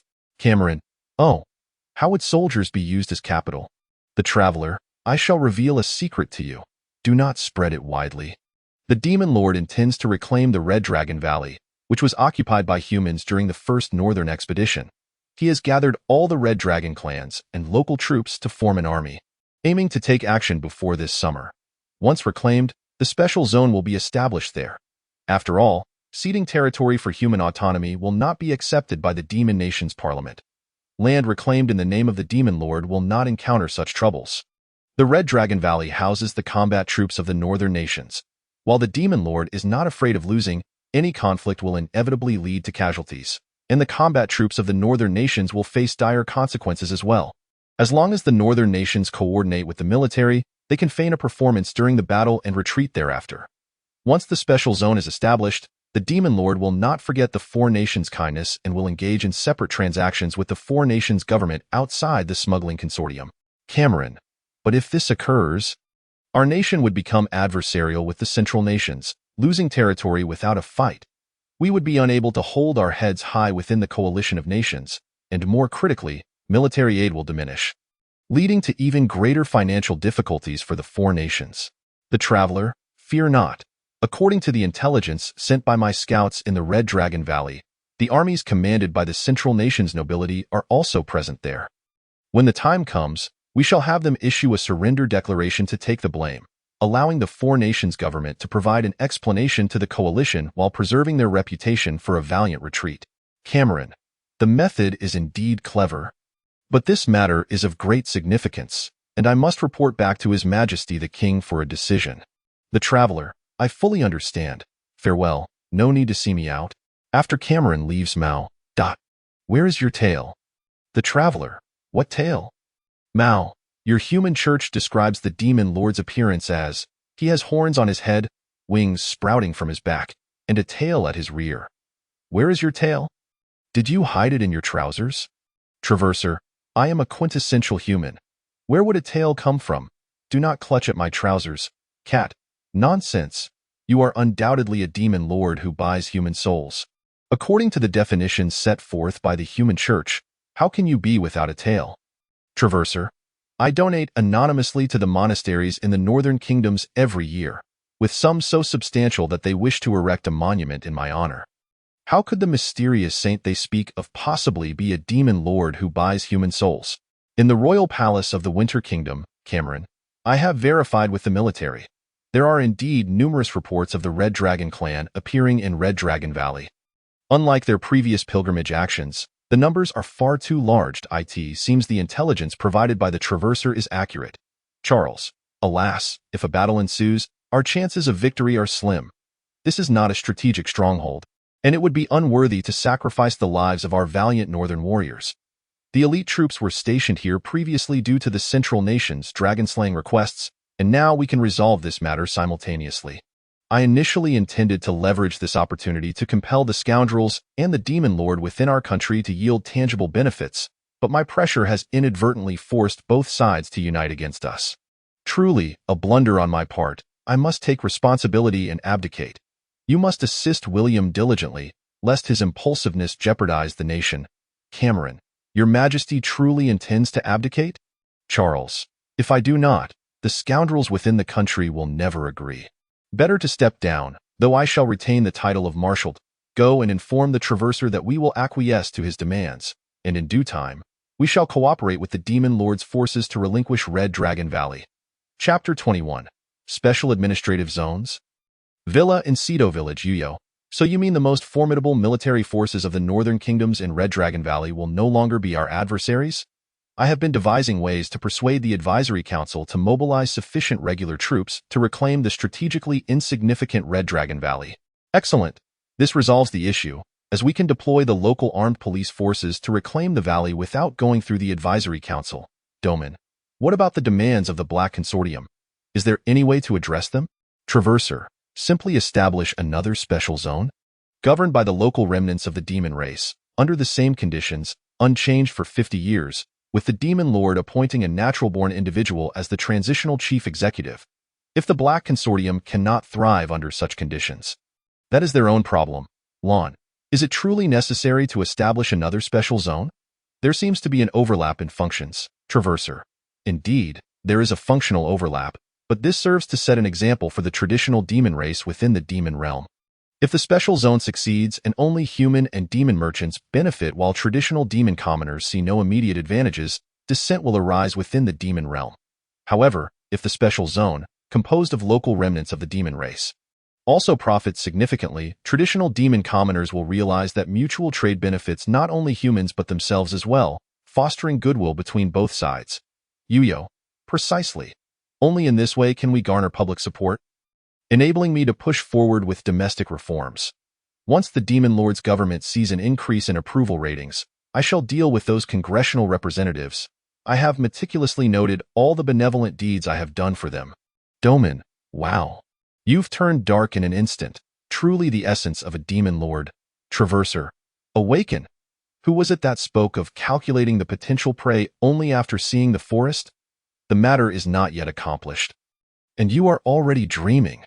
Uyo, even if it has not succeeded, reclaiming Red Dragon Valley is no longer a mere fantasy. It is the result of meticulous calculations. To avoid prolonged uncertainties, you and Doman must act immediately to recover the valley. Respond to the Black Consortium's demands with your proposal, and Doman can mobilize the local armed police forces. Expedite the reclamation of Red Dragon Valley, and thereafter we shall proceed with the establishment of the special zone. After the two departed, Uyo, it seems he genuinely wishes to collaborate with me to end the war. We must not underestimate humanity. If a foe like him emerges every century, the conflict may persist indefinitely. How is the intelligence investigation on the smuggling consortium progressing? Lon, the smuggling consortium emerged 2 decades ago, formed from previously scattered smugglers. That is the surface information. Internal investigations reveal that the trade of captives within the Demon Lord's army began 20 years ago, with the originator remaining unknown. There were no records at the time. Subsequently, it has grown in scale, becoming an open secret within the military. The intelligence department has been kept in the dark by the Military Affairs Office, which likely benefits from it as well. When interrogating human captives, they would rather die than divulge this information, leaving the intelligence department in ignorance. Currently, the smuggling consortium ranks second only to the Freemasons among merchant groups in the northern kingdoms. with shares held by the governments of 4 nations, making it the second largest merchant group in the region. Yuyo, humph. They once claimed to be destitute and asked me to fund my own travels. Yet they are now swimming in wealth. Wait a moment, 20 years ago. His ability to propose a communal economic model now makes sense. Human lifespans are around 50 to 60 years. How old is he now? He appears to be in his 30s, Lon. There is no information. Aside from what he has shared with us, his background remains a mystery. Yuyo, let us not dwell on that. We owe our progress to him. Although the incident was instigated by that reckless fool Doman, I must commend his ability to leverage calamity. 1 week later, outside Red Dragon Valley, Traverser. It is quite troublesome not to be able to use the teleportation magic circle. Since I am unfamiliar with the area, I have no choice but to bring you along as my guide. Cat, are you looking down on me? The military dogs bred by the northern kingdoms are renowned in our specialized infiltration courses. Are you bringing me here to feed them? Traverser, of course not.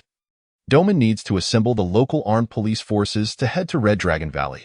He has already taken the teleportation magic circle, while Lon must accompany Yuyo for her protection. You are the only one with nothing to do. So I brought you along. Military dogs are nothing but fish on your plate in your eyes, aren't they? Cat, do not try to mislead me. You, the tailless demon, quickly tell me how you intend to use me. I refuse to go to the Northern Kingdom's military camp. Traverser, you voluntarily wish to assist me. I am not coercing you.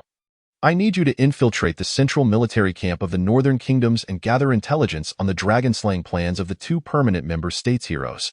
There are no military dogs there. Cat, what? Do you intend to kidnap them while they are out slaying dragons? Traverser, as expected of a high-level beast. You have guessed it correctly. Impressive. Off you go. Whether this endeavor succeeds depends on your skills. Cat. I can't shake the feeling that this is not so simple. But fine, there are no dogs there anyway. In the slums of Red Dragon Valley, the headquarters of the Black Consortium, Tiansheng. If this matter is accomplished, we will become the governing body here for the next 50 years, no longer mere underground thugs. Head of the first faction. Does the Demon Lord truly offer such a hefty price?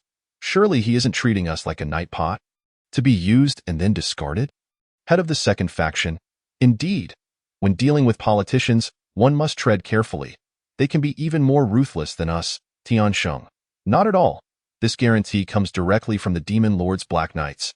As a human, he pleaded for our people, which is why the Demon Lord acquiesced. He wears armor passed down from previous Demon Lords and is closely connected to the Demon Lord, possibly even his lover, head of the first faction. So he rose to power through his bedchamber skills? Such trivial matters can easily be resolved with a few whispers in the Demon Lord's ear, head of the second faction. Indeed, we must cultivate a good relationship with him. Soaring to success is not out of reach, Tiansheng. Thus, it is imperative that we execute this matter flawlessly, doing him a favor so that our words carry weight in the future. Demon Realm, Red Dragon Temple Domain. I have already deployed the troops to reclaim Red Dragon Valley. Now we await word from the internal support to initiate the offensive. Per our agreement, you should disband your forces. Grand Duke of the Red Dragons, humph, transforming our holy land into 2 special zones, yet still failing to return it to the Red Dragon clan's hands. Your calculations are commendable, Doman. Red Dragon Valley has been reclaimed in the name of the Demon Lord. He has the right to decide its fate. If you have any objections, take them to the Parliament. Grand Duke of the Red Dragons. The vampires in Parliament have long coveted our treasures. They are merely allies of the Demon Lord's government, and complaints would be futile, Doman. Regardless, you did not contribute during the reclamation process, and you have not paid taxes in the usual course. 50 years will pass swiftly for you. Do not dwell on it, Grand Duke of the Red Dragons. I truly do not believe your armed police can repel the elite human garrison. Should we fail, my clan will intervene, and you will have no objections, correct? Until you truly reclaim our holy land. My clan's forces shall not disband. Chapter 22. Auspicious Omens, 3 days later, outside Red Dragon Valley. Prince Ma, the skies are clear, and the weather is splendid. I feel inspiration coming. Grand Duke Penguin, what are you doing? This is truly ill-fated. You arranged for us to undertake the dragon-slaying trial on the same day. Yet you couldn't send a word? Prince Ma, I indicated in my new poem that we would be conducting the dragon-slaying trial today. It has been publicly published. Did you not see? Grand Duke Penguin, I couldn't care less about your nonsense. Prince Ma, alas, my poetry is too profound for you. Oaf, it is only natural that you cannot comprehend it. One must progress step by step. This is an old work of mine, a novel titled He Died on Oo, which is quite suitable for your reading. Here, I present you with a copy. Penguin Duke, I have no interest in your book. If I had that time, I would rather be at a hotel. No, I mean practicing my swordsmanship. What a brave warrior truly needs is strength. Take that guardian of the brave, for instance. Although he broke through the demon realm and entered the demon king's castle, he was still too weak to defeat the demon king and could only inflict severe wounds. Hence, personal valor is of utmost importance for a hero. Prince Ma, so, you venture out accompanied by a battalion of 500 bodyguards. Clearly, you are aware of your own inadequacies. Penguin Duke, what did you say? Bodyguard 1. Your Grace. There are scouts from the northern kingdoms ahead. It seems they've discovered something. Penguin Duke, could it be the trace of the red dragon? You, go and inquire immediately. Bodyguards 2 and 3, yes, Penguin Duke. If it is indeed the red dragon's trace, do not let it frighten you away. I wish to showcase my valor. Prince Ma, in the end, it will be your bodyguards who charge forward, and you will merely deliver the final blow. Bodyguards 2 and 3, congratulations. Your Grace, they have indeed found the trace of the red dragon. Penguin Duke, quickly, instruct them to lead the way. Just in case, you go inform the Northern Kingdom station troops to mobilize. Bodyguard 4, understood. Prince Ma, coward. Penguin Duke, I am not afraid. It is just that our country provides them with so much aid each year. It cannot be for naught. Prince Ma, that is true. In the ambush site? Penguin Duke, why have we yet to see any sign of the red dragon? You two aren't mistaken, are you? Demon, your Grace, do not be impatient. It is just ahead, transgressor. We took a detour to avoid alarming the red dragon, aiming for a surprise attack. Prince Ma, indeed, both courageous and wise. No wonder they are the elite scouts of the northern kingdoms. Penguin Duke, this small basin terrain truly instills fear. If there is an ambush, we are doomed. Prince Ma, a coward's nature, transgressor. One must be cautious to ensure safe passage. It is a pity you have still fallen into their trap. Prince Ma, Penguin Duke? Transgressor, I have matters to attend to. Black Knight, hold your ground for now. I do not wish to meet a tragic end like Wang Erxiao. Demon, you run fast. All of you, come out. A vast number of demon warriors surround them. Prince Ma, Demon, Demon King's army? Penguin Duke, who are you? Demon, I am the Black Knight, the invincible sword of the Demon King. You are already surrounded. Lay down your weapons and surrender. Penguin Duke, how can a human act as a dog for the Demon King? Charge, seize him. Prince Ma, he must be the commander. Capturing him could turn the tide of battle. Swish, swish, swish, the sound of swords clashing. Bodyguards 5 to 20, Penguin Duke, no, it's been less than 10 seconds. Prince Ma, a monster, demon, fear not. I am merely using the back of my blade. Penguin Duke, you lie. You are clearly wielding a sword. Tala, tala, the sound of hooves in the distance. Penguin Duke, ha. It is the elite troops of the northern kingdoms. They must have realized you are false scouts and have come to our rescue. Prince Ma, indeed, you might still be spared if you surrender now, demon. There is no need for such elaborate measures to kill you. You are merely bait to lure the northern kingdom's troops. Signal them. Swish, swish, swish, the sound of teleportation as the Demon King's army floods the area. Prince Ma, Penguin Duke, demon. Are you stunned into silence? 1 hour later, transgressor. The elite forces of the northern kingdoms have been repelled, and their encampment has been set ablaze. However, they were quite resilient, attempting to rescue you several times before ultimately breaking through and fleeing. Demon, will you not surrender now? Penguin Duke, dream on if you think I will surrender. Prince Ma, in such circumstances, I can only express my sentiments through this line of poetry. With blade drawn, I shall not betray my youthful spirit. Transgressor, your resolve is indeed steadfast. Here's the deal. We require the head of one of you as a warning to the troops inside the Red Dragon Valley, to show them the fate of defying the Demon King's army. Who among you will take on this glorious mission? Prince Ma, Penguin Duke in unison. Let him go. Transgressor. I understand you do not wish to bear the stigma of being captured by the Demon King's army, but we aim to seize the Red Dragon Valley with minimal losses. One of your heads cannot be spared. Penguin Duke, no, please do not kill me. I have an 80-year-old mother and a 1-year-old infant. Demon, you are lying. How old are you? Penguin Duke, it is true. The esteemed scholar from Jianing married a beautiful disciple in her 30s at the age of 80 and even had a child. This tale has become a legend in our land. Surely his mother is older than 80, right? Demon, Prince Ma, I may be facing death, but what a loss it would be for humanity's literary world. Without me, countless auspicious tales would vanish. How could we attract attention and promote literature? Transgressor, our goal is the Red Dragon Valley, not your heads. If you can persuade the troops inside the valley to refrain from provoking the Demon King's army and lay down their arms to leave peacefully, we are willing to allow you both to return to the Red Dragon Valley. Prince Ma, Penguin Duke, agreed. It is settled. Transgressor. However, you must leave written guarantees and tokens. Otherwise, should you renege, if the Demon King's army captures you upon taking the Red Dragon Valley, you will be executed. If they cannot catch you, I will expose you to the church, thereby ruining your reputation. Should you engage in any violent acts against the demons in the valley after your return, even if your troops depart peacefully, we will pursue and eliminate you. Prince Ma, Penguin Duke, understood. Transgressor, you have 1 day. If you do not withdraw by noon tomorrow, prepare your last words. In the noble district of Red Dragon Valley.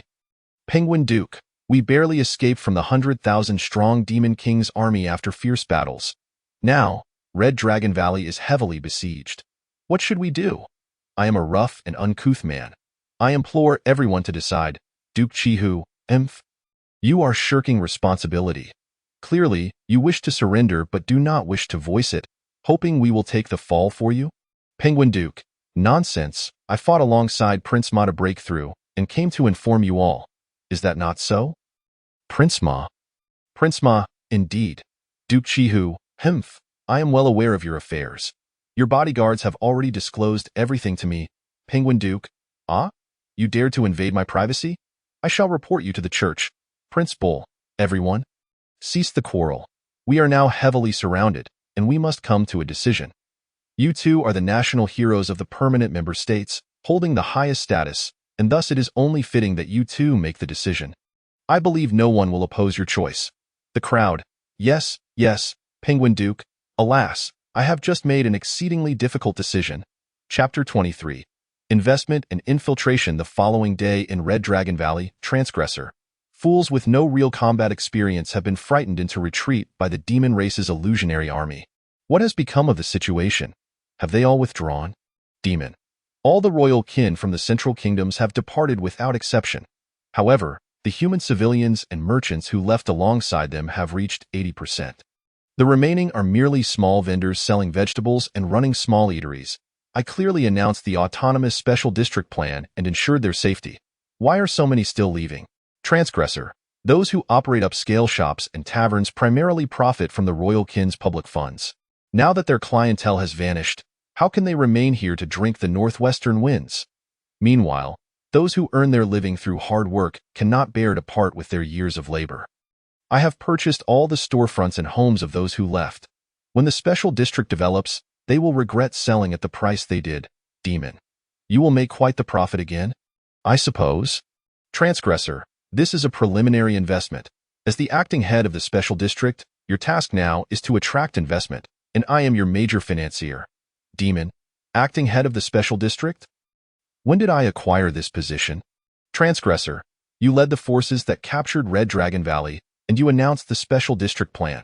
You are also directly under the Demon King's command. The humans and demons in the 2 special districts will give you face. We seized Red Dragon Valley in just 1 day. The Red Dragon race did not even have time to react. To prevent them from forcibly reclaiming territory, you are the most suitable candidate. Yuyo agreed before coming to Red Dragon Valley. Demon, that won't do. I must accompany Yuyo to observe whether she truly intends to change the state of the war. I cannot remain here as an official. Transgressor. Your resolve remains unchanged. Excellent. Rest assured, Yuyo will not abandon you as long as you establish the administrative structure for the human special district, and it can function independently. You can depart once the Red Dragon race disbands its army. Yuyo should not venture to other nations for several months. You can also utilize teleportation magic to return to your villa in Situ Village daily. The Demon Special District has a natural acting head. You can learn from their underground society's methods to build the administrative structure. Demon, you want me to learn from underground gangs to establish a government? Is that feasible? Transgressor, a nation is, at its core, a massive apparatus of violence. A government is merely the largest gang above ground. The essence is the same, Demon. And what of you? Traveler, I will return to the headquarters of the Smuggling Guild to inform the board members that the first step of the Special Zone Plan has been successfully accomplished, urging them to increase their investment. Additionally, I will recruit serfs for the Special Zone to bolster the population. Let us set the land rent at 50%, shall we? Domin, no problem, even a lower rate would be acceptable. Traveler. Domin, I must say a few words to you. You have yet to take charge and do not comprehend the enormity of a government's annual expenditures. You must never concede on any government revenue simply out of sympathy for the impoverished. Otherwise, when the government finds itself unable to function due to a lack of funds, it is the very poor you pity who will suffer the most. Domin, I understand. 1 week later, Villa in Situ Village. Yuju, aren't you supposed to be heading to the headquarters of the Smuggling Guild in Hanjin City? What brings you here? Traveler. After a week of traveling by carriage, my bones feel as if they are about to break. The night has fallen, and knowing I could find free lodging here, I decided to stop and rest. Yuju, I see you share a common language with the Red Dragon clan. Very well, Hong, please assist him in tidying up the room. Hong, certainly. I will help you with your luggage, sir. Traveler, indeed, well-educated. Lon, our family has a long-standing tradition of managing households. We excel in training servants. Inside the traveler's bedroom, click, the sound of the door locking. Traveler, Hong, come here, let me touch you. Hong, first, sir. Traveler, yes, there are no detection or eavesdropping spells, nor in this house. Lon and Yuju are in the study, and the cat is on alert in the woods, safeguarding against external threats. I have been absent for over half a month. Has the Demon King made any small moves? Hong, you re not asking about major moves, but small ones? Traveler, I can predict the major moves of Yuju, and I am not afraid it is the small moves that can lead to significant upheavals that trouble me the most.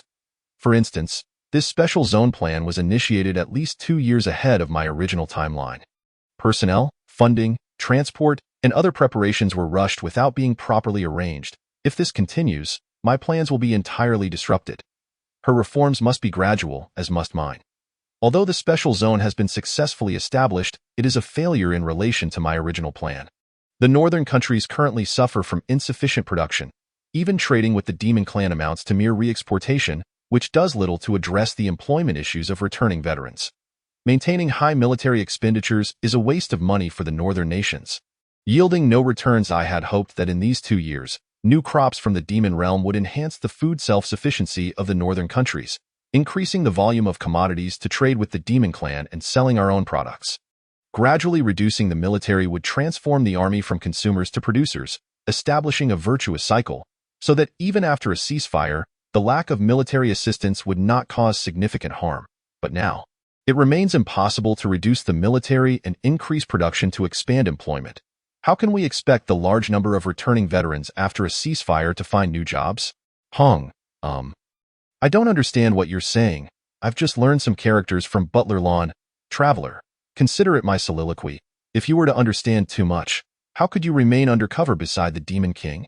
When I contacted the priest at the Lakeside Monastery, I specifically had you come to infiltrate, believing that not only were you clever, but also that you knew nothing beyond farming, making you perfect for the role of a simpleton. Hong, I will never forget the life-saving grace of you and the priest.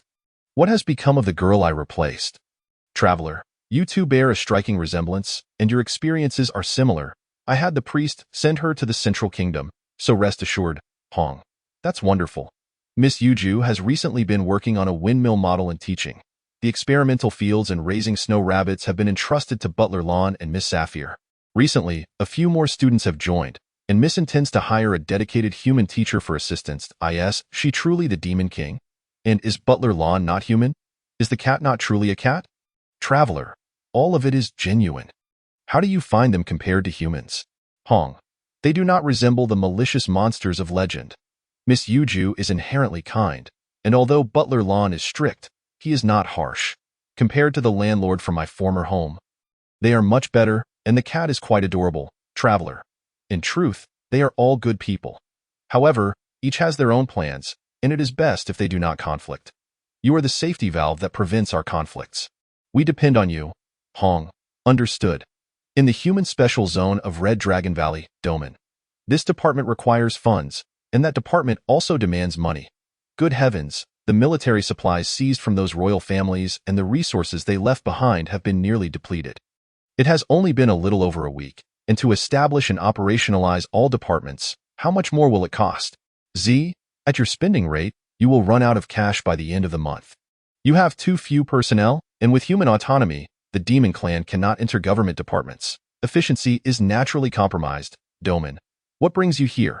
Aren't you supposed to be assisting Tian Shang in the Demon Clan Special Zone? Z. His establishment is nearly complete. So I came as a liaison to assist you.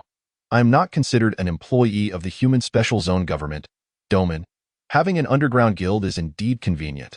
Why is there none on the human side? I am short on funds here. Do you have any solutions? Z. Even if there were an underground guild, they have already left with those royal families. Tianshang has little money as well, but many are working voluntarily for the construction of the special zone. After all, it is our own government. We have been oppressed for 96 years, and everyone's motivation is high. Even if we are impoverished, we still have hope, which is our greatest wealth. Doman. I truly envy you. Most of the humans who have come over are either adventurers or criminals, all seeking to take advantage of the chaos. With grand ambitions, I cannot simply dispose of them, which is quite troublesome. T. Seems I must return to Yuju to seek assistance today. Z. So the rumors are true? Well, go whisper sweet nothings in her ear, and the problem will be resolved. Chapter 24. The outcome of world unity. Villa in Situ Village. Doman. This time, I need you to help me raise funds. I am utterly at my wit's end. Traveler. You pulled me from my bed in the middle of the night just for funding? Establishing the special zone does not require you to source the funds yourself.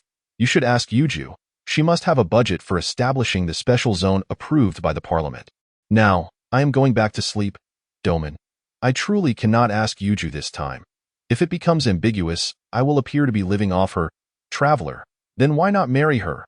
That would solidify your position. A union between humans and the Demon Clan, beneficial for peace. How could I possibly ruin that? Moreover, it's none of my concern. Doman. Hmph. Who says it's none of your concern? Traveler. Doman. People say the Demon King has a fondness for robust humans, and I am her lover. Ever since you appeared in Red Dragon Valley, those from the Demon Clan have speculated about your identity. Do you know what they call you? Traveler. What do they call me?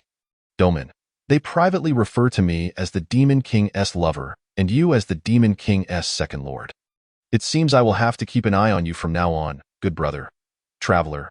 What the hell? Why are the Demon Clan so gossipy? I will file a complaint with the church and pursue them across borders. Doman. Pursue them across borders? Don't be ridiculous. Even Yuju cannot take action against them.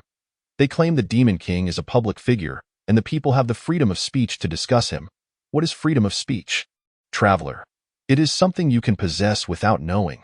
Conversely, it is something you know yet do not have.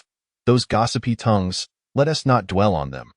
I recall that the fleeing royal family members and merchants, aside from the easily transportable jewelry and gold, left behind many large luxury items, artistic statues at the entrance, and goods in the warehouses that they could not take with them. They could yield a considerable amount of cash. How could you run out of funds in just over a week? How have you spent it all? Doman. I haven't spent a single copper carelessly. I didn't even attempt to indulge in the lifestyle of those nobles. The primary issue is the exorbitant wages for labor. Previously, there were Demon Clan members to handle the tasks that humans were reluctant to do, which paid low wages. Now that the special zone has been established and humans have full autonomy, most of the few remaining humans have left, and the newcomers are mostly adventurers who disdain such work. The original wage level. I can no longer find anyone to perform the jobs that the low-income Demon Clan previously did. And those are public services that must be done. Now, street sweepers and latrine workers earn higher weekly wages than I do as the temporary head of the special zone.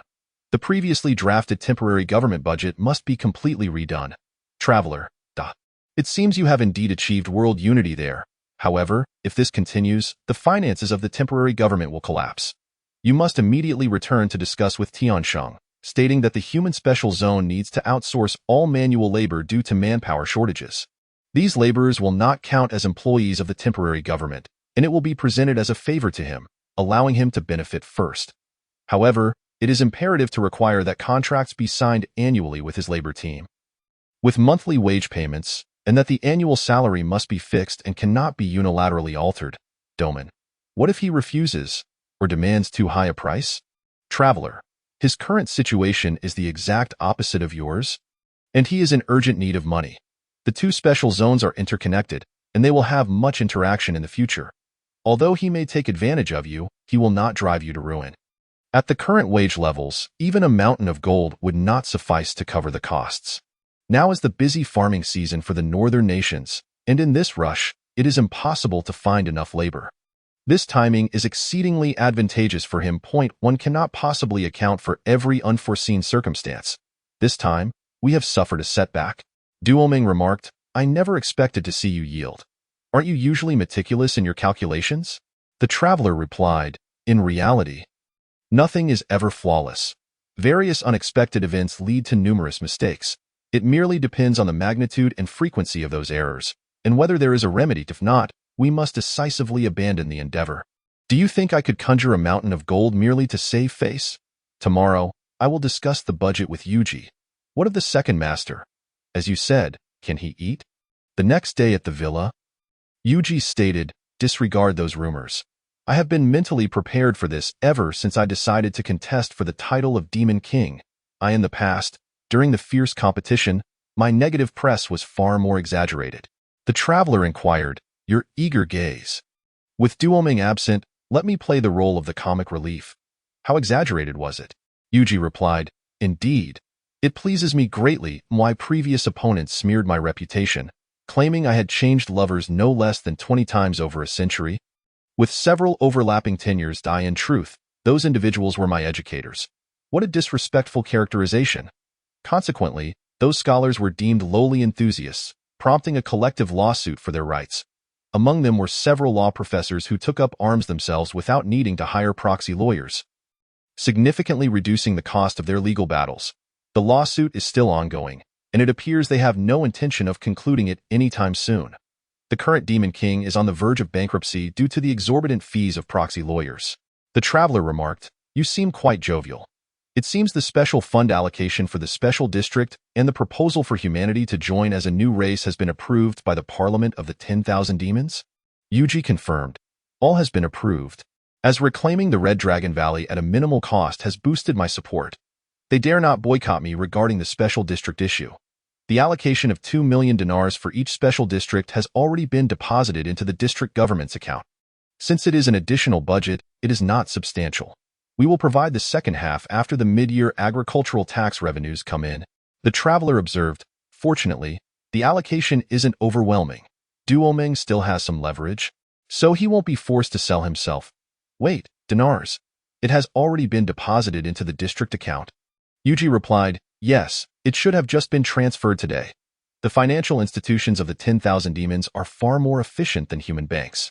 The traveler urged, quickly summon Lon or Mao to fetch Duoming. I cannot use the teleportation magic circle. I must not allow him to access that money, or it will be a tremendous loss. 1 hour later, Duoming asked, why the urgent summons? What is the matter? The traveler inquired, have you reached an agreement with Tiansheng? Duoming replied, well, I sought him out directly last night and we signed the contract. Although the labor cost has tripled, it is still acceptable. The special district's budget has already been transferred to the government account today. If I had gone today, I would have been taken advantage of even more. I've already allocated the first month's deposit to him. The traveler pressed, what settlement method did you use? What currency did you pay with, G or dinars? Duoming answered, of course. It was dinars, the currency of the demon race. The human special district is still unaccustomed to it. Newcomers only recognize the G of the northern nations. I settled with Tianxing using dinars. And he calculated it at a rate of 200 G for each dinar based on the purchasing power of the district. What is wrong with you? You look pained. The traveler explained. This is a question that arises only when both parties are able to engage in large-scale trade. But now it has come prematurely due to the establishment of the special district. Do you know the black market exchange rate of dinars in human society?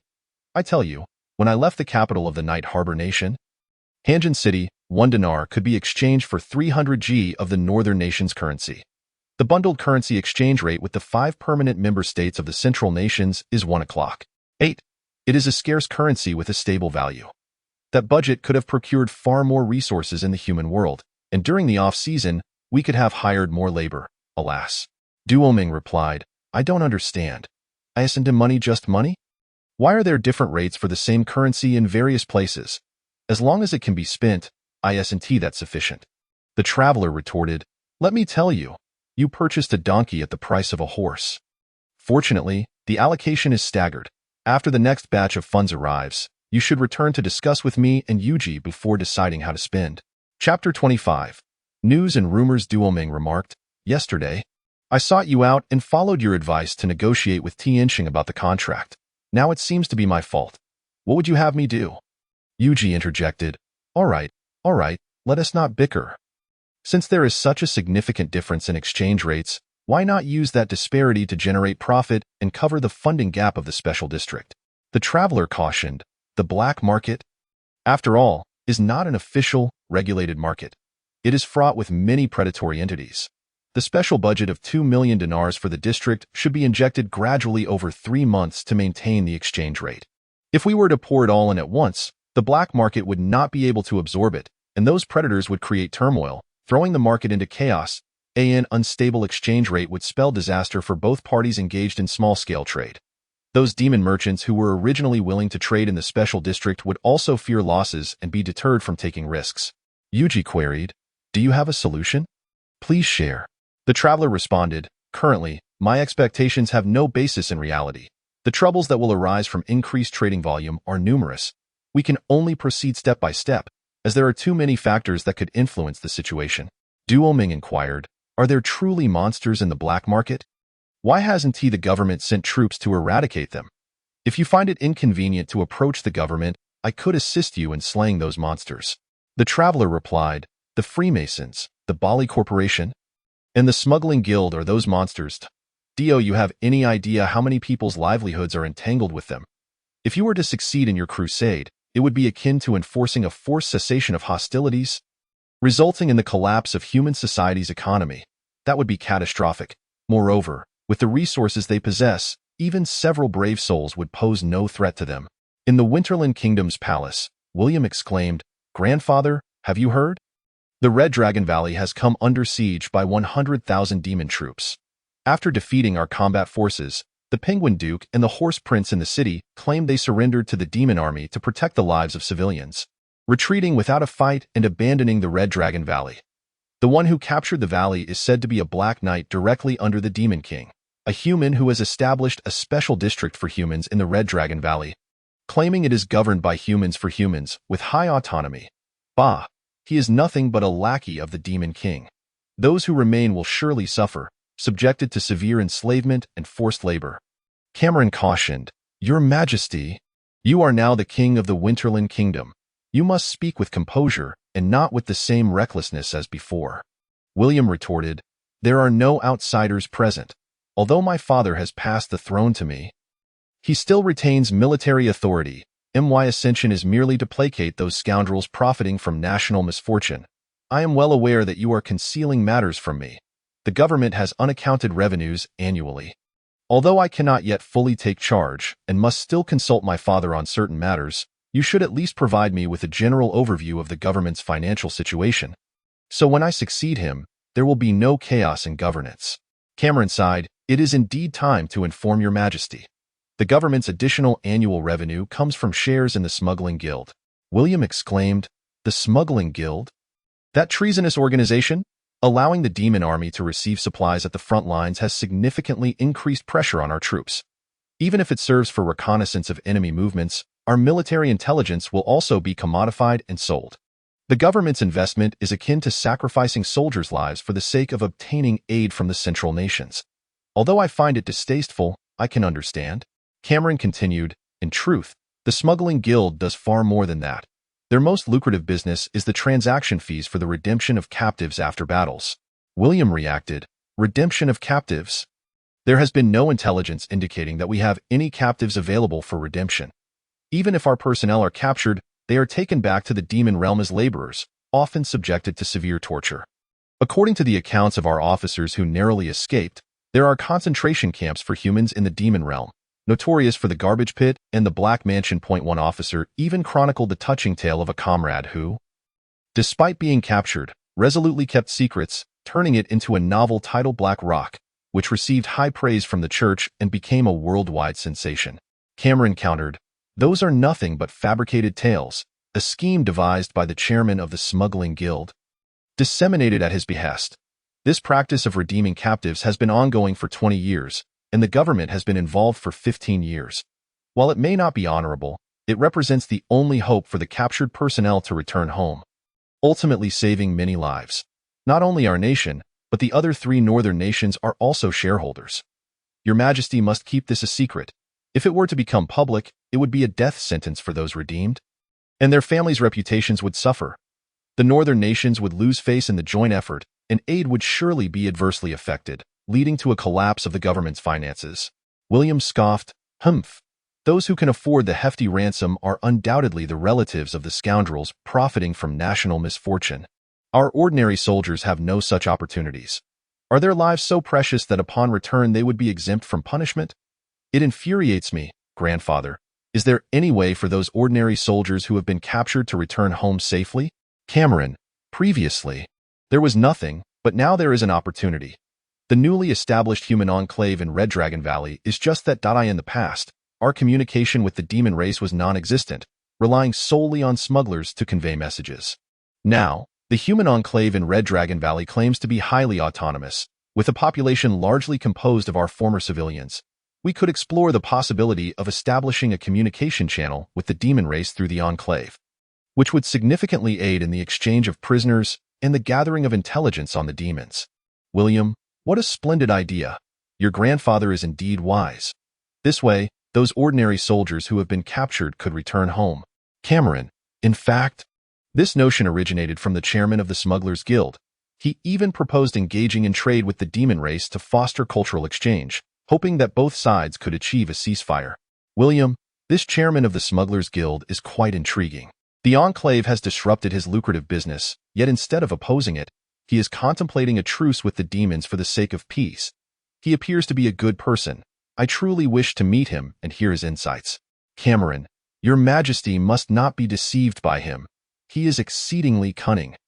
Every word he utters is laced with traps and schemes. Your father and I have fallen victim to his ploys more than once.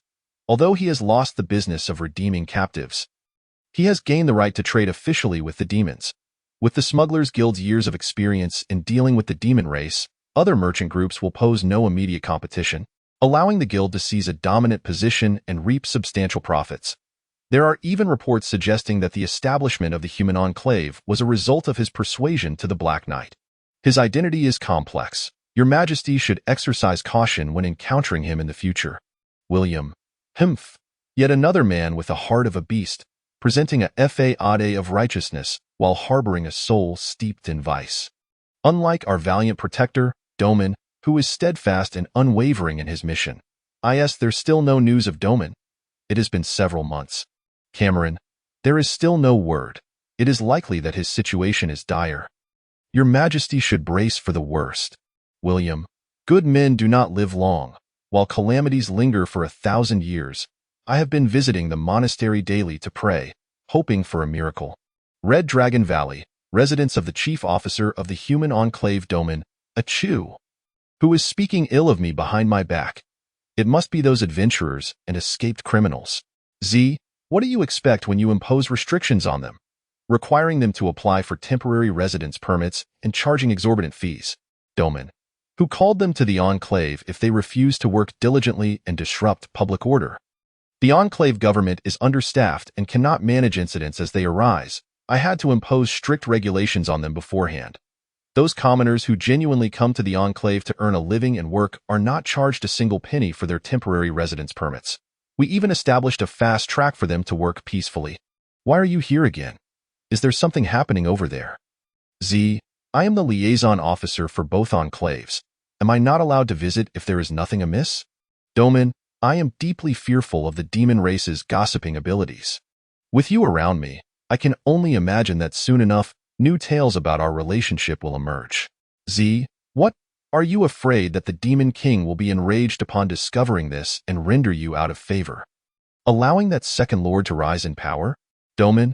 I have already stated that my relationship with the Demon King is not of that nature. The three of us are merely good friends. Z. Three together. Does the Demon King engage in threesomes? I must return immediately. This is groundbreaking news. Chapter 26. Persuasion for Additional Investment Smugglers Guild Headquarters in Enchanted City Transmigrator. The Enclave has been successfully established. I used the Guild's liquid funds to purchase all the shops from fleeing merchants in the area. As long as the Enclave thrives and the economy flourishes, those locations will be worth their weight in gold, yielding returns of dozens or even hundreds of times. However, due to this initial investment, our liquid funds are somewhat strained. I propose issuing guild bonds in the market to resolve this issue. Let me inform all the directors first, so you may have the opportunity to purchase them preferentially. The bonds will offer a high interest rate. We must keep the profits within our ranks, so seize the opportunity, directors. After all, once this chance is gone, it will be lost forever. Non-Executive Director A. You want us to invest again? Did we not previously agree that the Guild's liquid funds would suffice? Transmigrator. That was only for the initial phase of establishing the Enclave. Subsequent improvements in transportation, communication, and customs clearance will require money and substantial investment. Non-Executive Director B. Aren't these matters the responsibility of both governments? We are not a government. We even have to pay taxes. Why should we foot the bill for such infrastructure with no way to recoup our investments? Are you out of your mind to pursue these endeavors? Transmigrator. Please, do not be agitated.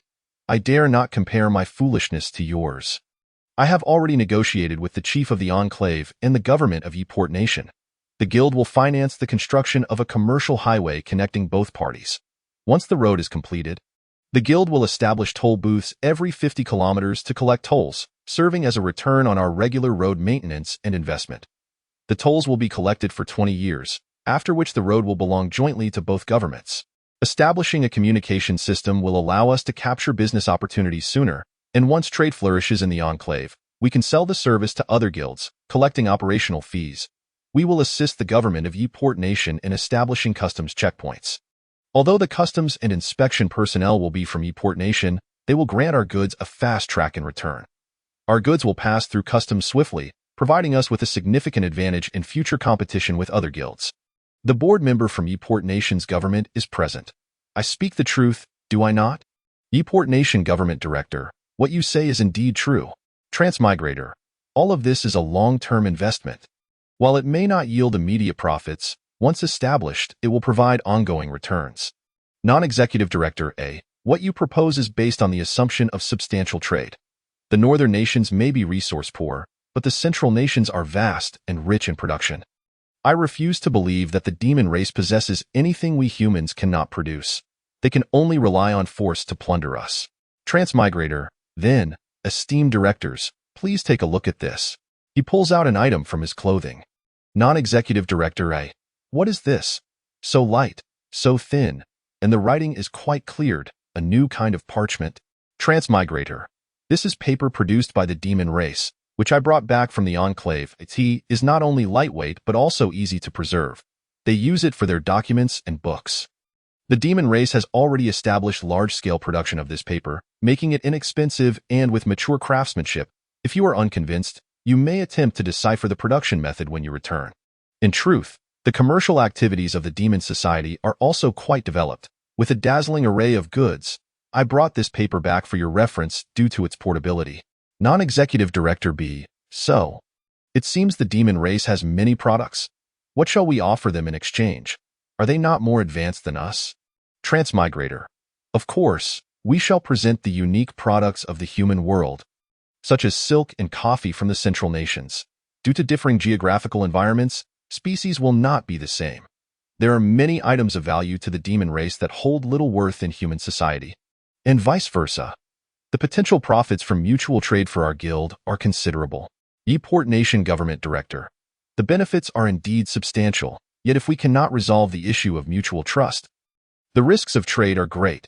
We cannot rule out the possibility of the demon race suddenly turning against us, seizing our goods and leaving us with nothing.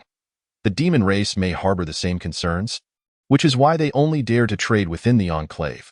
Otherwise, demon merchants would have arrived long ago. Transmigrator, indeed, which is why we must ensure that the chief of the Enclave is our ally. Port Nation Government Director. But how can we guarantee that? We cannot approach the Demon King and say, "We do not trust you. Hand over the position of chief of the Enclave to us, and we will trade with you." Such a proposition is absurd. Transmigrator. Surely your nation is aware of the political composition within the demon race. The position of chief of the Enclave is elected every 5 years. Although the current acting chief has been appointed by the Demon King, he must relinquish his position once the government is formed. Passing it to a newly elected chief, we can support our candidate to become the next chief. Port Nation Government Director. This democratic system, which claims 1 vote per person, requires you to buy enough votes. While the population of the Enclave is small now, what about in the future? How much will that cost? Transmigrator. Currently, the various departments and systems within the Enclave are not yet established, presenting us with an opportunity. The human commoners are still unclear about the democratic system, thanks to the effective secrecy maintained by their governments. Implementing it will undoubtedly face real-world challenges, as it is the first time I could propose to the Black Knight that representatives from various industries within the Enclave nominate their peers, who will then vote to elect the chief in an indirect election, facilitating management. I call this the functional constituency system. The guild is currently the largest investor in the Enclave. The Black Knight cannot ignore our suggestion. Once this proposal is approved, we only need to control over half of the industry representatives. Given our commercial investments in the Enclave, influencing their decisions will be quite manageable, as they would not wish to offend us and lose their livelihoods. Once this system is established, it will require no financial expenditure, ensuring that for the next 50 years, the chief will be our person. The business of the Cold Tremor City, Traveler. These fellows have drained a considerable amount of my breath. I finally sold all the guild bonds to them. When it came time to collect the money, it felt akin to slicing off their flesh, truly exhausting. Cat, why not sell your guild bonds directly in the market? There are discerning individuals out there. Why waste your breath on those foolish pigs and impoverished governments? By the way, why do you insist on having me accompany you? My duty is to guard the villa, not to be your mouthpiece. Traveler, the large-scale investment in the special zone is currently the greatest commercial secret for smuggling guilds. Unless absolutely necessary, I will not mention it to the outside world, as the Freemasons are lurking nearby, and large-scale fundraising in the market would raise their suspicions. Dividing a piece of the pie with the Bali group is also a last resort. As the guild holds shares in them, I have no means to utilize teleportation magic, and I am also uneasy about using carrier pigeons or other communication methods. The most significant secret is Yujong's identity. Should it be exposed, all will be lost. I need you to increase the communication frequency with Yujong and Daming, adjusting various constructions in the special zone. You are a key figure, Cat. Meow ha ha ha. Now you see my capabilities? Right? No problem. I shall excel in this covert communication task. Knock knock knock. Sound of knocking. Traveler, coming. Just open the door. Why are the government directors visiting so late? Please, come in. Nightport government directors. We have come regarding the guild bonds. To be frank, we do not have that much money. The board merely agreed to it initially, but the 4 governments cannot raise the funds in the short term. We came to discuss if you could assist us in easing this situation. Traveler, I understand your difficulties, but if I grant you special treatment, the other directors will not agree. Nightport government directors. We truly cannot gather so much money at once. How about this? We could purchase the bonds in installments, rather than paying it all at once. How does that sound? Traveler, that is indeed a solution. In fact, I have a better one that requires no upfront payments from you. Government directors, oh? What is that solution? Traveler, most of the funds raised from the bonds are intended for infrastructure development. necessitating the hiring of a substantial workforce. As it is the busy farming season, labor will inevitably be in short supply. Each government could dispatch their military to undertake the construction, using the compensation received to purchase the next batch of bonds. This way, you would only need to provide the initial funds, and the rest would be covered. The soldiers' wages would also come from the central government's aid, thus not increasing government expenditures. Government directors, that is indeed a brilliant plan. We shall return and discuss it with the military. Chapter 27. Father Martin. Villa in situ village. Yujiang. Indirect elections?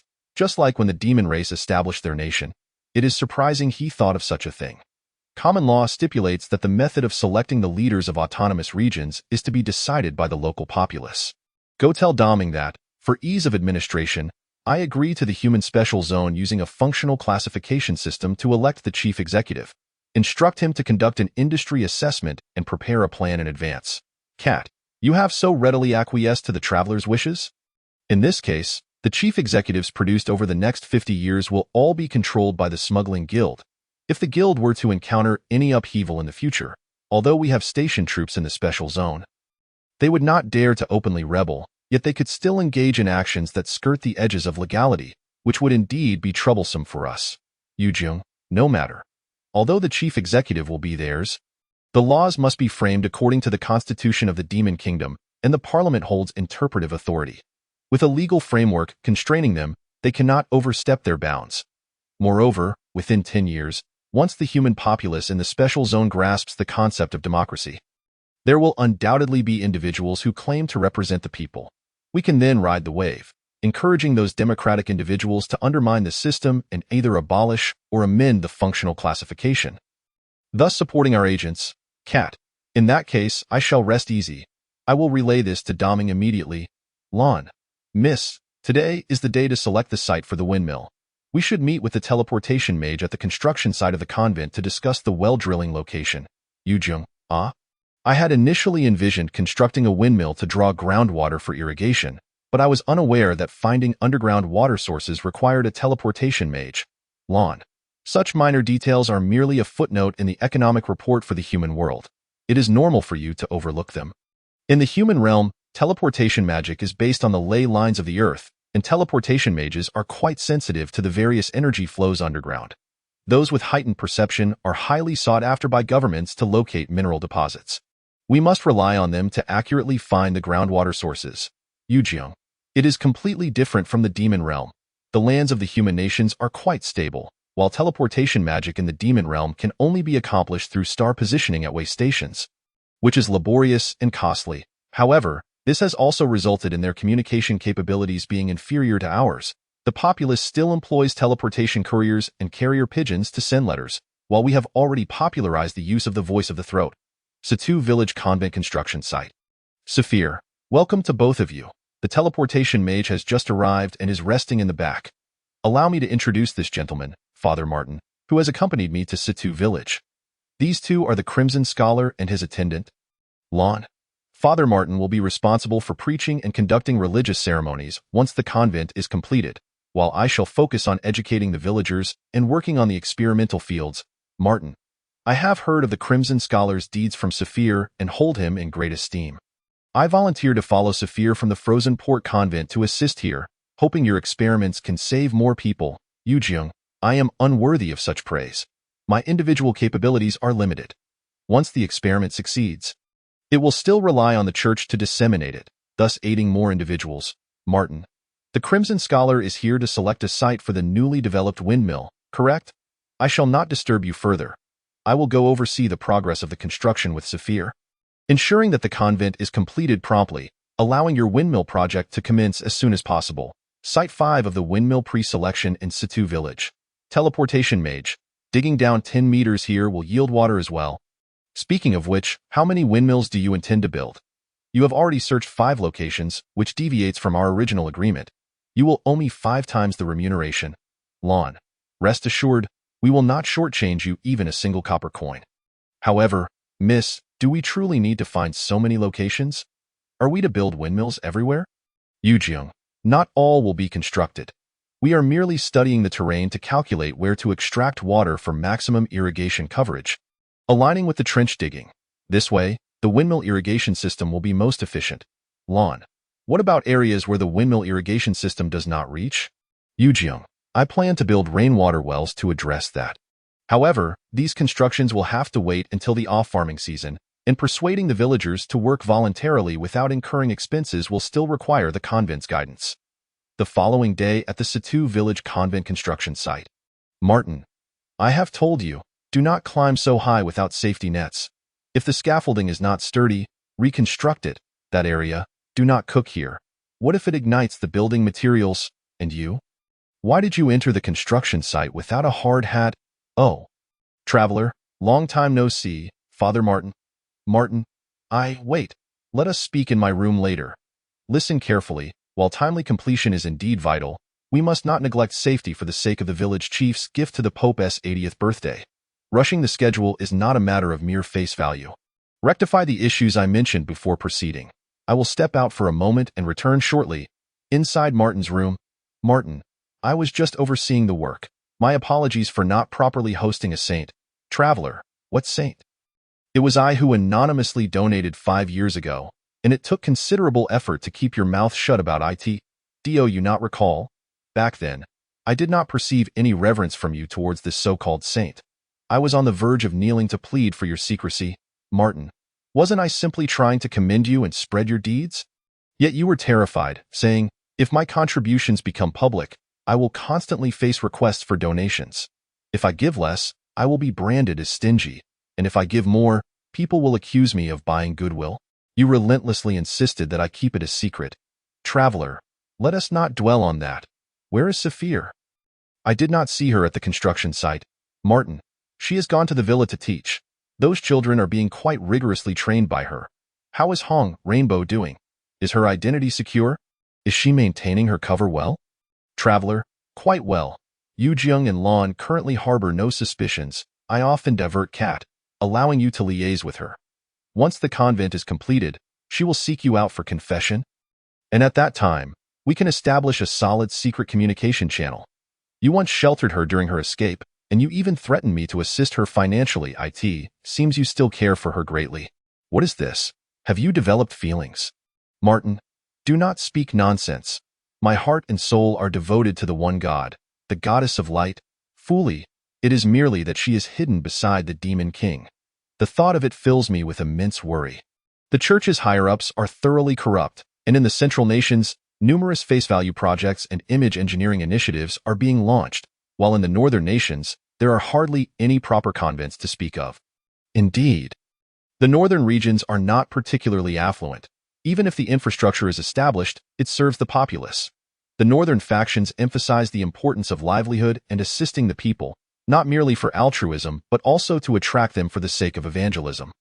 Conversely, the central faction, lamenting the lack of resources and returns, advised the Pope against allocating funds to the north, and the Pope, being rather despicable, acquiesced.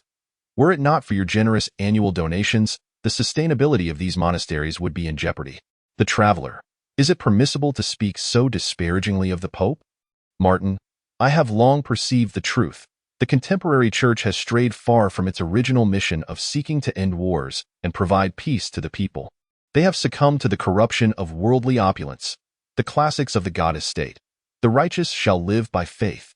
Salvation is solely a matter of one's faith in the one true God and His grace, not the Pope's current practice of selling indulgences to the populace. Thus, I supported your proposal to seek the Demon Lord's intervention to halt the conflict, and I remain vigilant regarding her movements. However, I have heard that the Demon Lord's army has just captured the Red Dragon Valley, which was seized during the First Northern Crusade, and there appears to be no signs of an impending cessation of hostilities. Chapter 28. Special Zone Exchange the Traveler. In the plan I previously mentioned, wasn't there a Special Zone initiative? The Red Dragon Valley will soon become such a zone, serving as a gateway for humanity to approach the demon realm through peaceful means. Martin, has the timeline been accelerated so significantly? Did you not state that the agricultural sectors of the northern nations should achieve self-sufficiency before implementing this? The Traveler. There have been too many unforeseen circumstances, necessitating an early activation of the plan. The various contingency strategies I had envisioned were disrupted by the reality of the Demon Lord seeking to end the war and ally with U.S.M. My initial intention was merely to leverage the demon lord to bolster the northern economy and enhance agricultural productivity, thereby reducing dependency on the central nations. Subsequently, through extensive trade with the demon realm, I aimed to encourage the demon lord to pursue a truce. I was prepared for a rejection when approaching her. Yet she not only welcomed the overture but was even more enthusiastic about the prospect of peace than I was. The economic plan she proposed for the northern nations is prudent and aligns with my original strategy. She has proven to be an exceptional ally, significantly aiding me in the human realm. However, this necessitates that I now assist her in return to preserve this powerful alliance, which complicates our previous plans. I must now consider the unfamiliar dynamics of the demon realm, effectively doubling the scope of my responsibilities, and the challenges have exponentially increased. Whether the previous plans remain applicable is uncertain.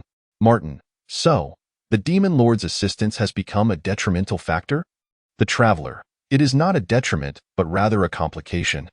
Initially, the issues I aimed to address were confined to the human realm. Mathematically speaking, this was equivalent to 1. Now, with the inclusion of the demon realm, it becomes 2. Our respective plans intersect and influence one another, resulting in a scenario where we cannot achieve a straightforward sum of 112. Since the establishment of the special zone, I feel as though I am being propelled forward by an unseen force, facing treacherous paths ahead where a moment's inattention could lead to disaster. Once the monastery here is completed and I am distanced from the demon lord, I shall rely on Hong to relay messages through you to mitigate unforeseen events. It is imperative that this troublesome fellow remains close, as he has a propensity for causing strife. Despite my prior admonitions to consult us frequently when encountering suffering, he has proven too soft-hearted. Acting recklessly, after relinquishing his position, I must ensure he remains closely tethered to the ancient realm, preventing any further mischief. I must soon embark for the special zone to supervise him. Martin, a true hero is loyal solely to their mission and heart. I foresee you will have ample opportunity to call upon him for assistance. The traveler, my initial attraction to his character has now turned into a pitfall for myself. By the way, has Kara made any contact with the church? Martin, no news has come forth. You seem rather concerned about the affairs of your chief technical officer's researcher. The traveler, indeed. I must traverse by horse-drawn carriage to the special zone, which is uncomfortable and takes a week. Your ability to utilize teleportation magic has long been a source of envy for me. The various methods she previously experimented with were ineffective, and when I proposed a journey to the demon realm, she expressed a desire to accompany me to explore if the demons possess a solution. I find myself eagerly anticipating her good news. Martin, are you truly at ease allowing her, a young lady, to navigate the dangers of the demon realm in search of the shifty-eyed clan? The traveler, given her prowess, escaping danger should pose no difficulty. Very well, I must take my leave. Should any matters arise, refer to the concealed magical array within my carriage to contact me. A week later at the Red Dragon Valley Human Special Zone Chief's residence domain. What brings you here? The traveler. I came to inspect the construction at your official checkpoint. What is it? You appear as though you've seen a ghost. Domain. Are you not aware of the rumors circulating regarding our relationship with the ancient realm? While I bear some responsibility, I have only spoken the truth. Yet they have taken my words out of context, driving me to the brink of neurosis. Our simultaneous appearance today may result in an avalanche of speculation regarding the Demon Realm's special zone. The major publications and various tabloids in the Demon Realm have established a news center at Tiansheng, with sensational stories about the human special zone occupying 30 of their daily reports. And some tabloids have even created special editions dedicated solely to coverage. The Traveler. This is advantageous. It provides the Demon Realm with a perspective on humanity beyond mere conflict, and such free publicity is invaluable. Hello. Chief, I've come to pay another visit. The Second Lord is here as well? Domin, what an unexpected appearance. Please deliver this document to Tiansheng. We must proceed to inspect our work. Hurry, follow me. The Traveler, do not pull so forcefully. You might injure me. The esteemed Elder and the Second Lord are strolling hand in hand. It seems the long-debated issue of dominance has found its answer. Human Special Zone Commercial District Domain. If I cannot confront you, then I shall evade you. Let's see how you explain this. The Traveler, you seem rather paranoid. Once a new chief is elected, You ought to return to the ancient realm and cease your wandering. Domin. Indeed. I vow I shall not assume the chief's role again. It is a misfortune for the intelligence department that Z does not engage in espionage work. She has been of tremendous assistance in reclaiming the Red Dragon Valley, and I cannot afford to overlook her. The traveler, cease your lamentations. Endure a couple more months, and you shall find relief. How is the situation with the demon laborers progressing? Have there been any conflicts? After all, they have endured oppression for 96 years, and while they have returned to their previous roles with significantly increased wages, the psychological impact remains. Domin, you need not worry. Under my strict orders, there have been no conflicts. Humans and demons coexist harmoniously, as if they are oblivious to one another's presence. The traveler. What? They do not even exchange greetings upon encountering one another. Domin. Indeed, it is preferable that they remain unbothered. The traveler. What nonsense. If this continues, the special zone would be better off not existing. Domin. The traveler. The essence of the special zone is not solely trade. It is also about mutual exchange. I understand your concerns for public safety, but one must not take it too far. Ignoring one another is not peace. It is a lack of respect. War may be the most abominable method of communication, yet the absence of interaction fosters resentment and suspicion. The demon realm is a tapestry of diverse races and cultures. Humanity should not remain so estranged. We must engage with the demons to understand their strengths and weaknesses, to debate and learn from one another. Allowing our relationship to progress, it appears that governmental encouragement is necessary to facilitate this first step. Domin, what should I do? Should I incite conflict? The traveler, certainly not. This can only be achieved through cultural exchange. How much funding does the government have available? Domin, why must we speak of money again? There is a multitude of tasks to attend to, and our budget is exceedingly tight. Do you have any suggestions? The traveler, engage Tianshang in discussions about establishing a school between the two special zones to educate the children of both communities. We can contribute additional funding if necessary. This way, through the interaction of children, we can encourage their parents to engage with one another, which is a long-term investment for the children. If government funds fall short, I can allocate part of my resources from the Smuggling Association. Domin, such generosity is quite rare. The traveler, where expenditure is warranted, one must not skimp. If the funds are utilized effectively, they are well spent. Speaking of mutual exchange, I must also reflect upon my own actions. There are matters I should debate and learn more about with the ancient realm. Though we share a common goal, we still maintain barriers, engaging in too much calculation and testing. Domin, I do not fully grasp your words, but if I were in your position, I would confront any difficulties directly. Constantly seeking to circumvent issues rather than addressing them may not always prove effective. The traveler, you are indeed a brave soul, full of courage. Tomorrow, I shall return to confront the ancient realm and engage in earnest dialogue. Speak with Tianshang regarding the financial requirements. I will allocate funds for my investments in the Smuggling Association. And you can name one of the classes in the school after the sponsorship from the Smuggling Association. Chapter 29. Inspection of hand severing in the homes of residents in the Red Dragon Valley Human Special Zone Domain. How have you adapted to your new surroundings? Are there any inconveniences or difficulties in your daily life? Male resident. This place is quite similar to our environment in the ever-frozen nation, so I adapted swiftly. Female resident. The officials here have been quite considerate. They have waived all fees for temporary residence permits and provided us with expedited processing, allowing us to work with peace of mind. 2 days ago, we submitted our application to become permanent residents of the special zone. Duoming remarked, the development of the special zone is inseparable from the diligent efforts of each one of you. It is only right for the special zone government to provide you with convenient services. Is this your child? How adorable. How old is the little one? The resident child replied, I am 6 years old this year. Duoming responded, 6 years old, the perfect age to start school.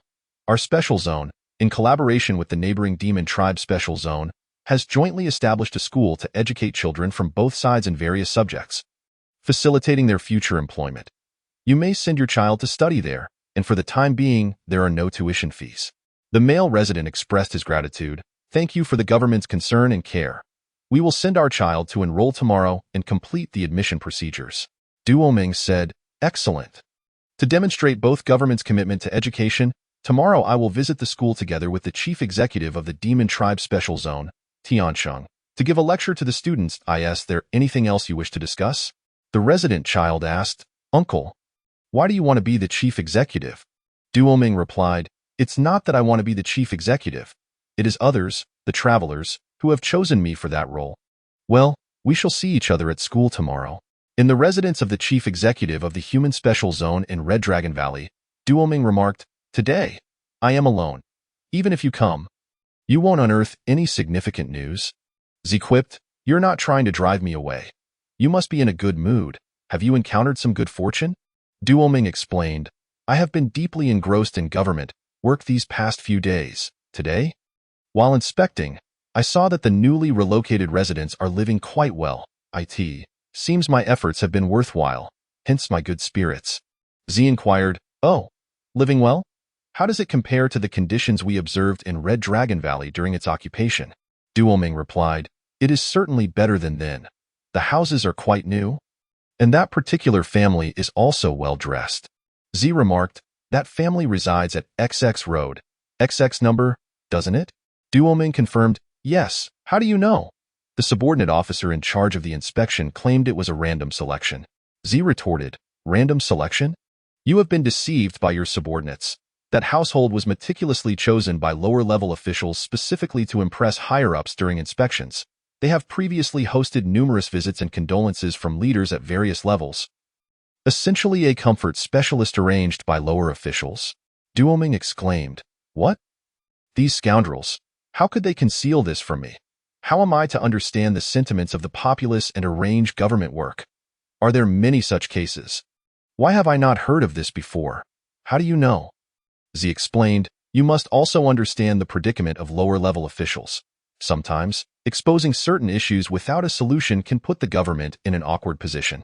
As long as you are aware of the truth, wait until there is a solution to confront those subordinates who have concealed information from you. If they continue to withhold the truth, you can expose them, dismiss them, and hold them accountable. The resistance within the bureaucratic system will diminish. As for how I know, have you forgotten what I used to do? Duoming acknowledged, since the establishment of the special zone, you have transformed into a professional paparazzo. I nearly forgot your previous role as an intelligence officer, so how should I understand public sentiment? Establish an espionage organization? Z advised, given the current situation, establishing an espionage organization is also unreliable. It could just as easily become corrupt. It would be better to allow various newspapers to come in, similar to the Demon Tribe Special Zone, and for you to organize local newspapers by region, enabling the populace to express their true living conditions, relying on the people's supervision. This would be more effective than setting up numerous secret police agencies. Duoming concurred. A brilliant idea. Please liaise with those newspapers in the Demon Tribe Special Zone and encourage them to establish news organizations here. I will organize the local newspapers. Your role as a liaison officer is finally coming into play. Z retorted, the way you say that makes it sound as if I usually do nothing and merely collect a paycheck. Duoming quipped, weren't you like that before? Z fell silent. The next day at the Special Zone School, in the Smuggling Merchants class, Duoming instructed, repeat after me, home, garden, meeting, have of. The students echoed, home, garden, meeting, have of. Duoming continued, school, garden, have of. The students repeated, school, garden, have of. The bell rang, signaling the end of class. Duoming announced, all right, that concludes today's lesson. Remember to memorize the characters I taught you and write them well. Class dismissed. Z commented, well, your teaching was quite structured.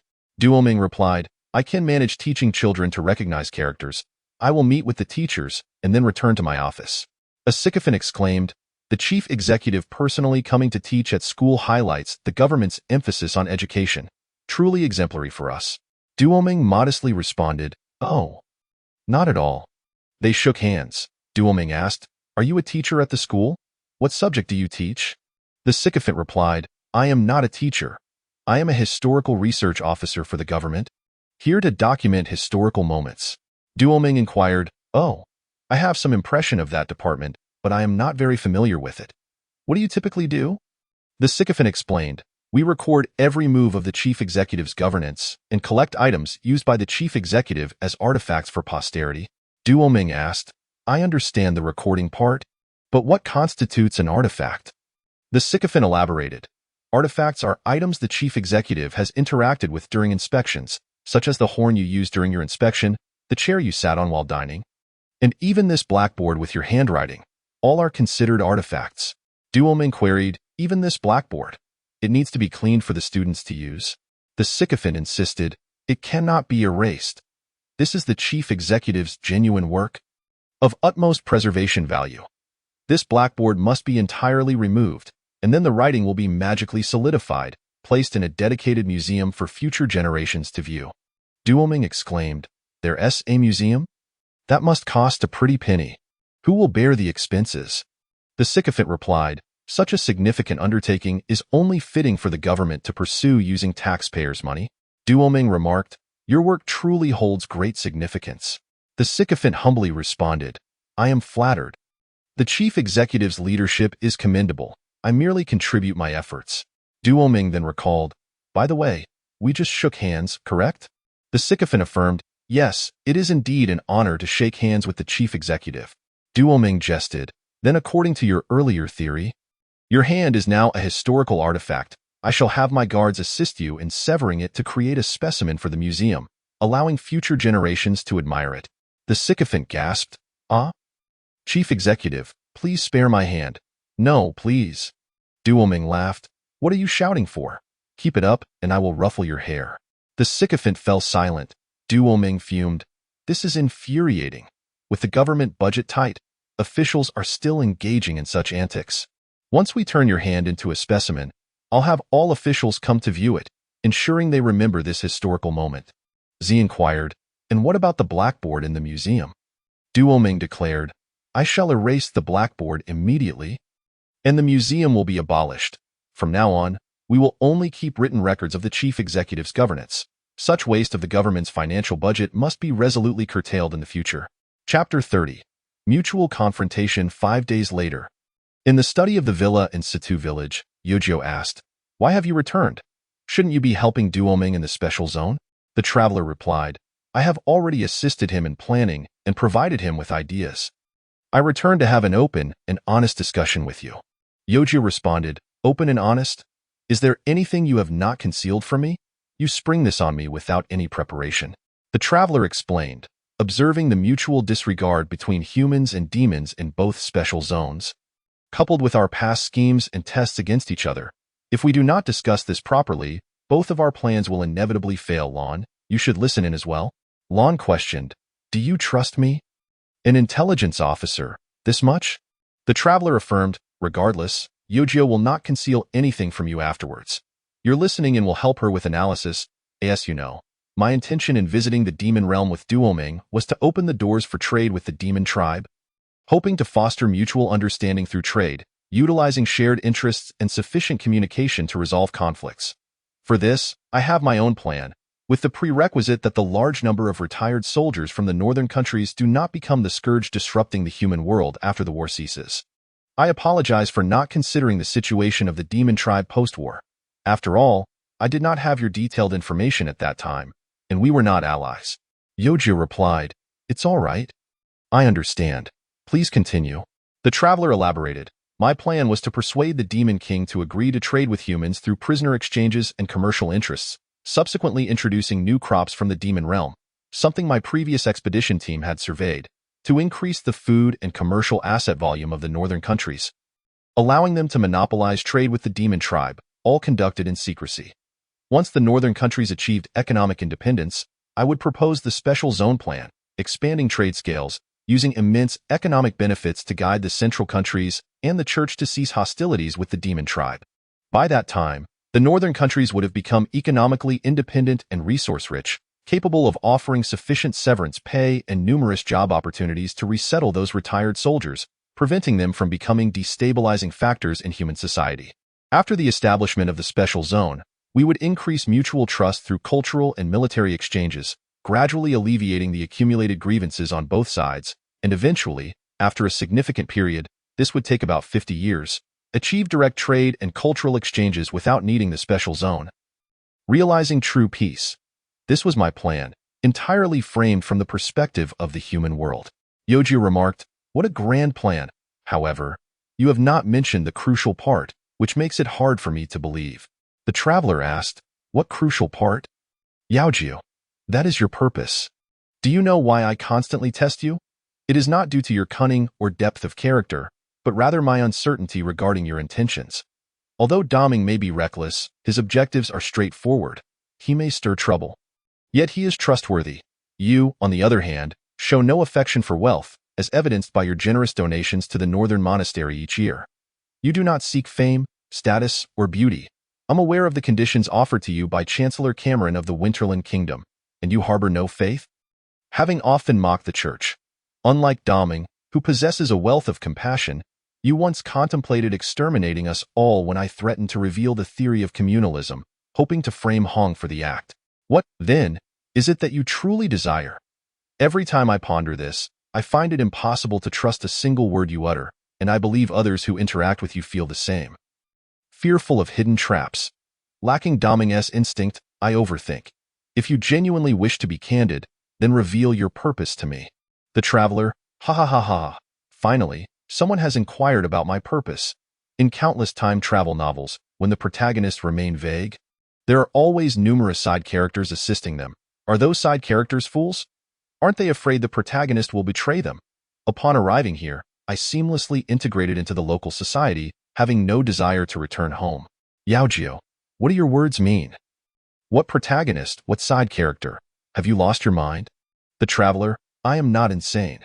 This is the first time in 20 years since my arrival in this world that someone has seriously asked me this question, and it brings me immense joy. Yaojio, you truly are a demon king. Yaojio, what do you mean by 20 years in this world? How old are you? By your appearance, you seem at least 30, if you continue to feign madness. I shall issue an eviction order. The traveler, very well, I shall reveal the truth. I am not a native of this world. For reasons unknown, I traversed into your magical realm. Upon my arrival, my first endeavor was to seek a way back home. For my family and friends await me there, loved ones I cannot forsake. Yet, instead of discovering a path home, I encountered a deity who could assist me, the goddess of light, Fuli. She and I forged a pact.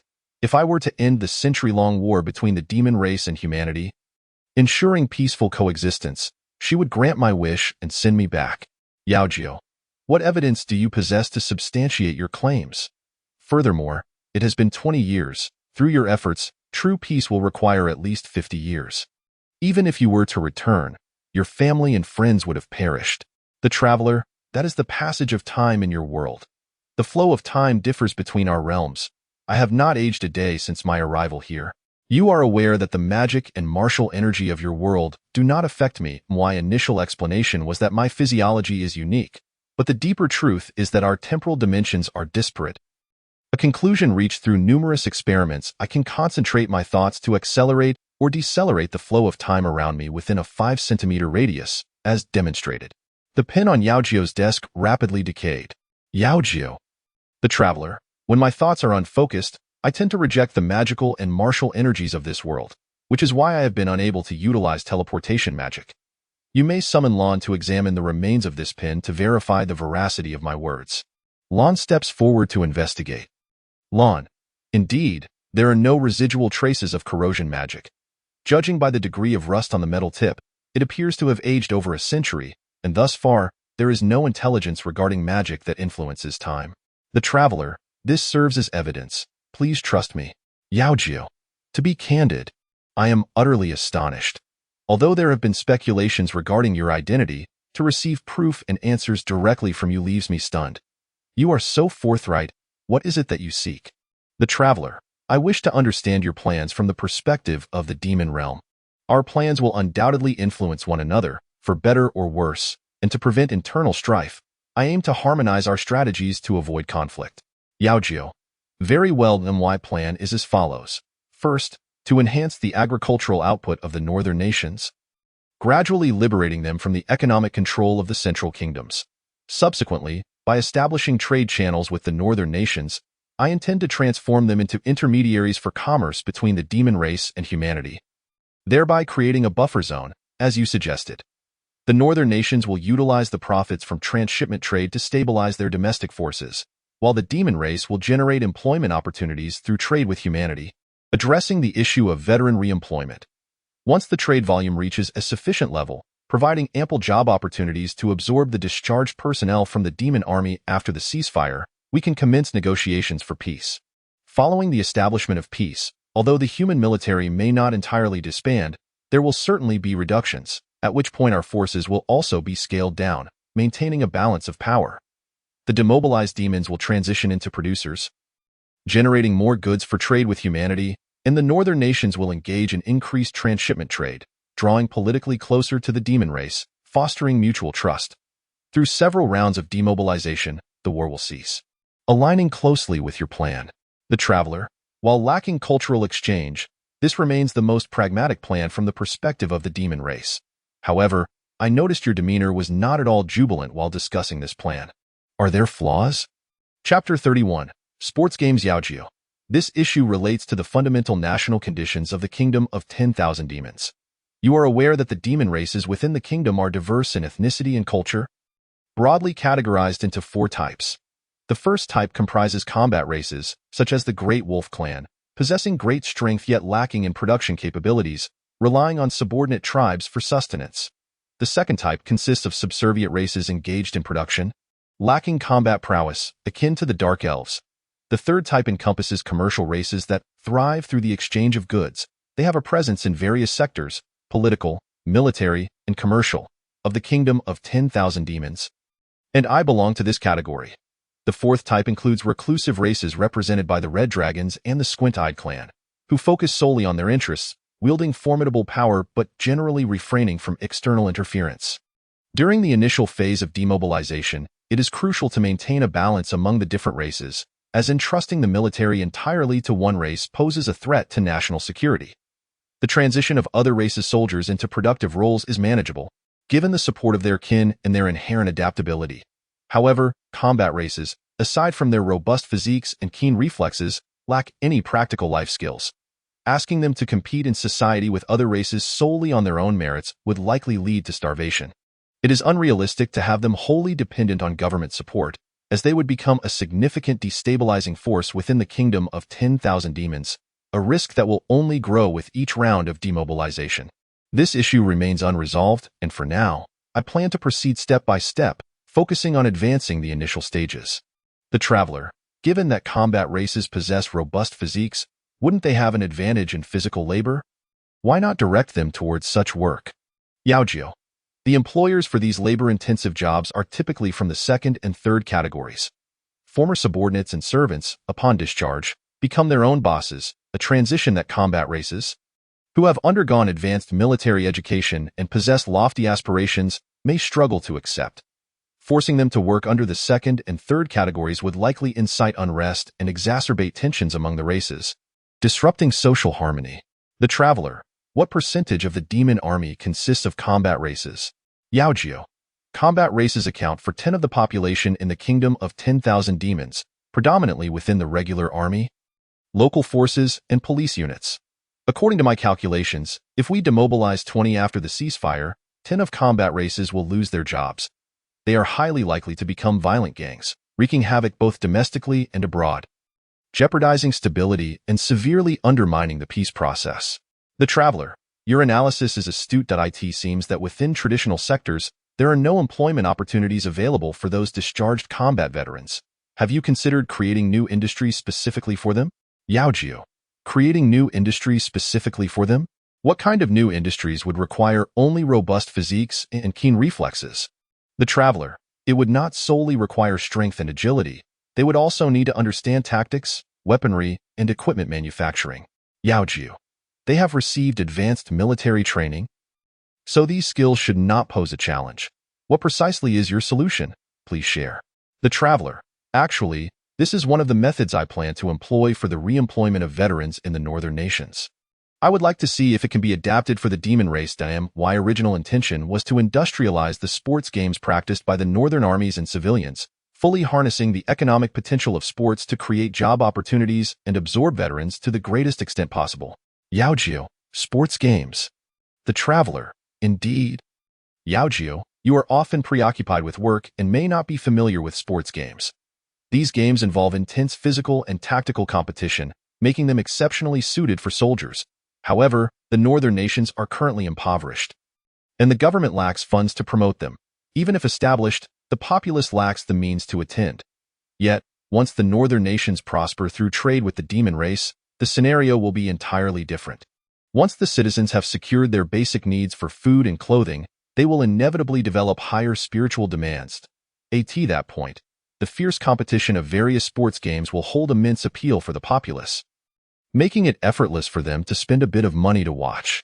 Once this sporting trend gains momentum, it will undoubtedly attract a greater number of participants and funds, fully harnessing the economic potential of sports games.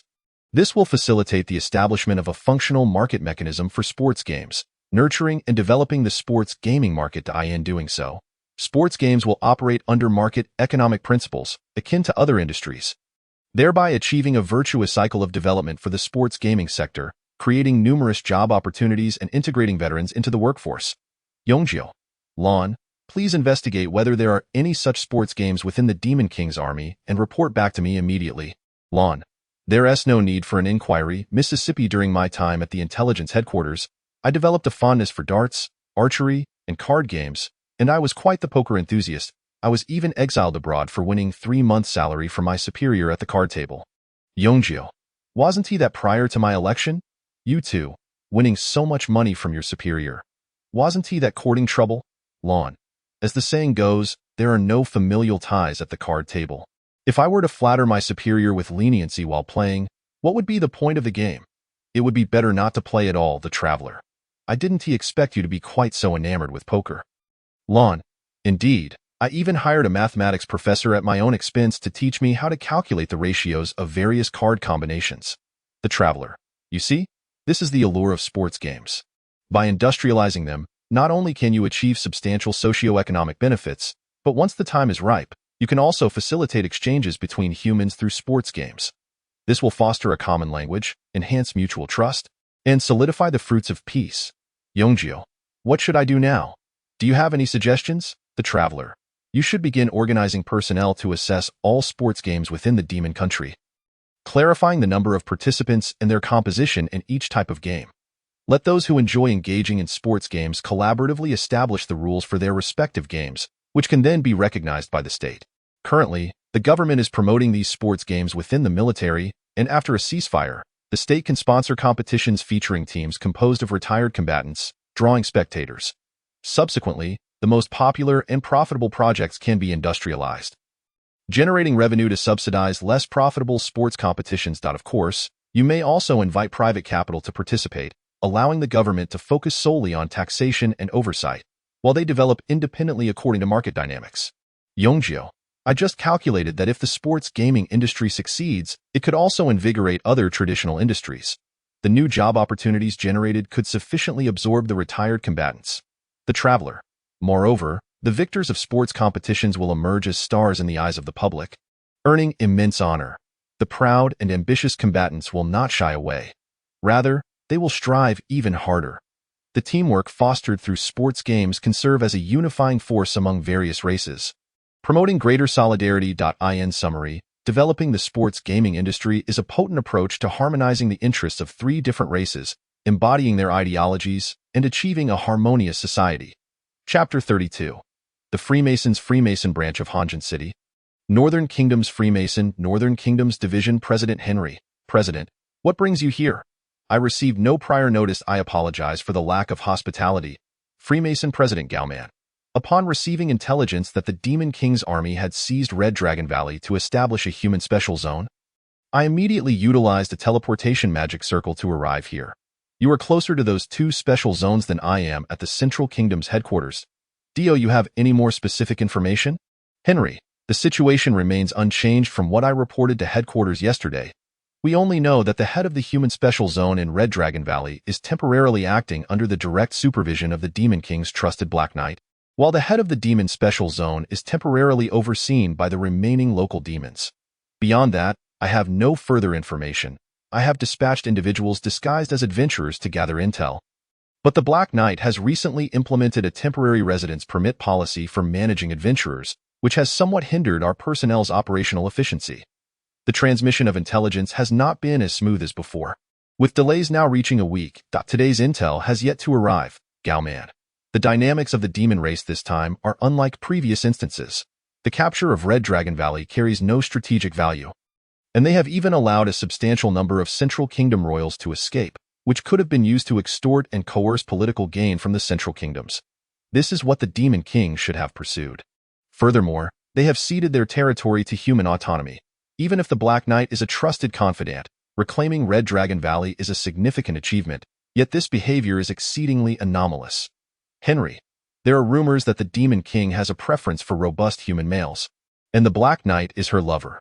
Perhaps they are influencing her decisions, Gao-man. Anyone capable of governing the entire demon race and opposing humans would not jeopardize national interests for personal affairs, at least. I do not believe it. The Demon King must harbor ulterior motives. These speculations are mere smokescreens and should not be trusted. What is the Northern Kingdom's government's response? Are there any plans to mobilize troops for revenge? Henry, there has been no word on that front. Strangely, the Northern Kingdom's government appears quite calm. It's peculiar that so many elite combat units were annihilated by the Demon King's army. And even if they managed to escape the final encirclement, the government and military leadership have not uttered a word regarding retaliation. Do they not fear discontent among lower-ranking officers and soldiers? Even if the government's finances are strained and they cannot allocate funds for reprisals, they should at least express some resolute sentiments. Yet it's as if nothing has happened. Gao-man, it seems not only the Demon King's actions are unusual, but the Northern Kingdom's government's behavior is equally perplexing. What about the local merchant guilds? Henry, the smuggling guilds are operating as usual without any notable actions. But the Bali Group has been recalling loans and reducing lending. Their high-interest loans have become unavailable in recent days, which has never occurred before, Gao-man. All organizations are acting unusually. The one that is normal is the most abnormal. The instigator of these irregularities is likely the smuggling guild. It's the handiwork of that cunning traveler. Knock, knock, knock. Sound of knocking. Henry. Come in, secretary. President, here is today's intelligence, just received. You requested it to be delivered directly upon arrival. Henry, thank you, you may leave. Flipping through the intelligence. Secretary. Yes, Henry. As you predicted, President, this intelligence states that a week ago, the traveler was spotted in the commercial district of the Human Special Zone alongside the Black Knight. Gao-man, I see. This cunning fox seems intent on opening the door to trade with the demon race. Henry, trade with the demons? Is that even possible? We are still at war with them. Gao-man, what is impossible about it? His smuggling guild has always engaged in dealings with the demons. This is merely taking underground transactions to the surface, allowing for an increase in trade volume and greater profits. Henry, but this can't proceed without the consent of both the Northern Kingdom's government and the Demon King. Gao-man, don't you know that both the Northern Kingdom's government and the Bali Group have stakes in his smuggling guild? The Bali Group represents the interests of the northern nobility and major merchants, while the government represents the royal family. Successfully opening trade with the demons would benefit them all, in this matter. They are all in the same boat and will not oppose it. Since the traveler can establish contact with the Black Knight, he can surely reach out to the Demon King and persuade her to permit trade between demons and humans. Henry, what should we do then? Should we report his actions to the church?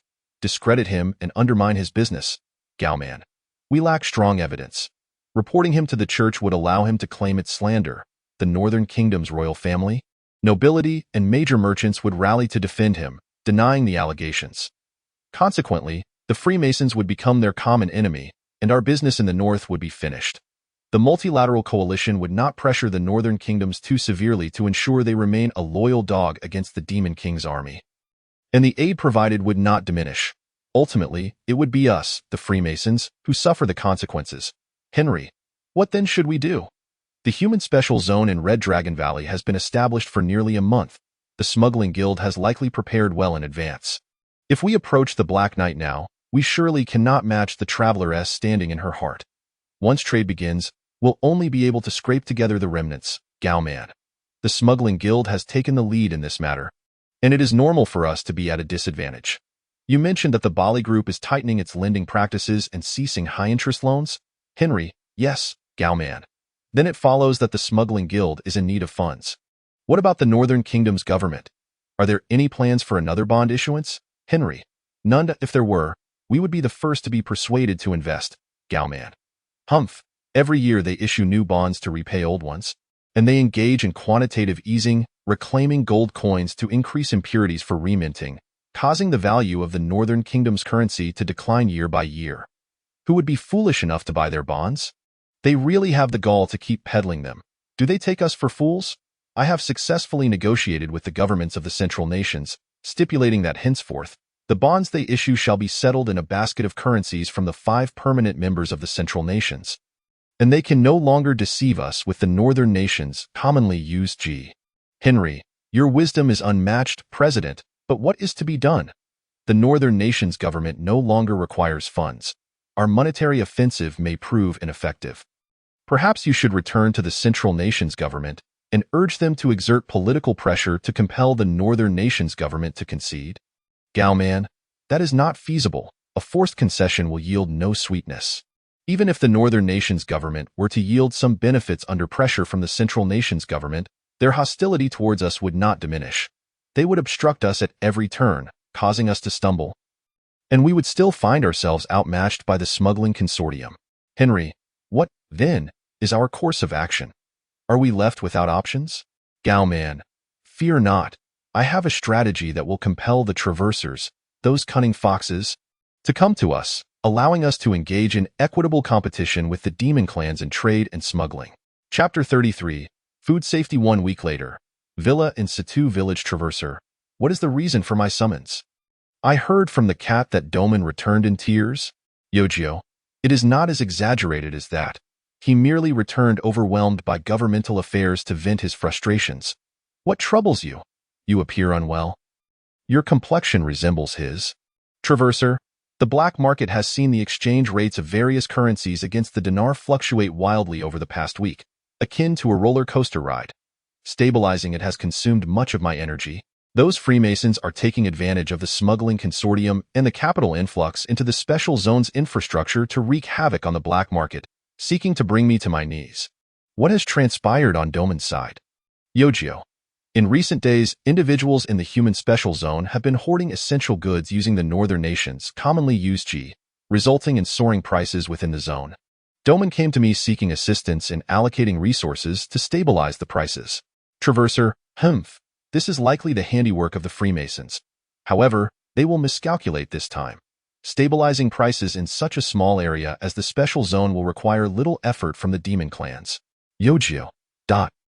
Traverser, have I misspoken? Yojio.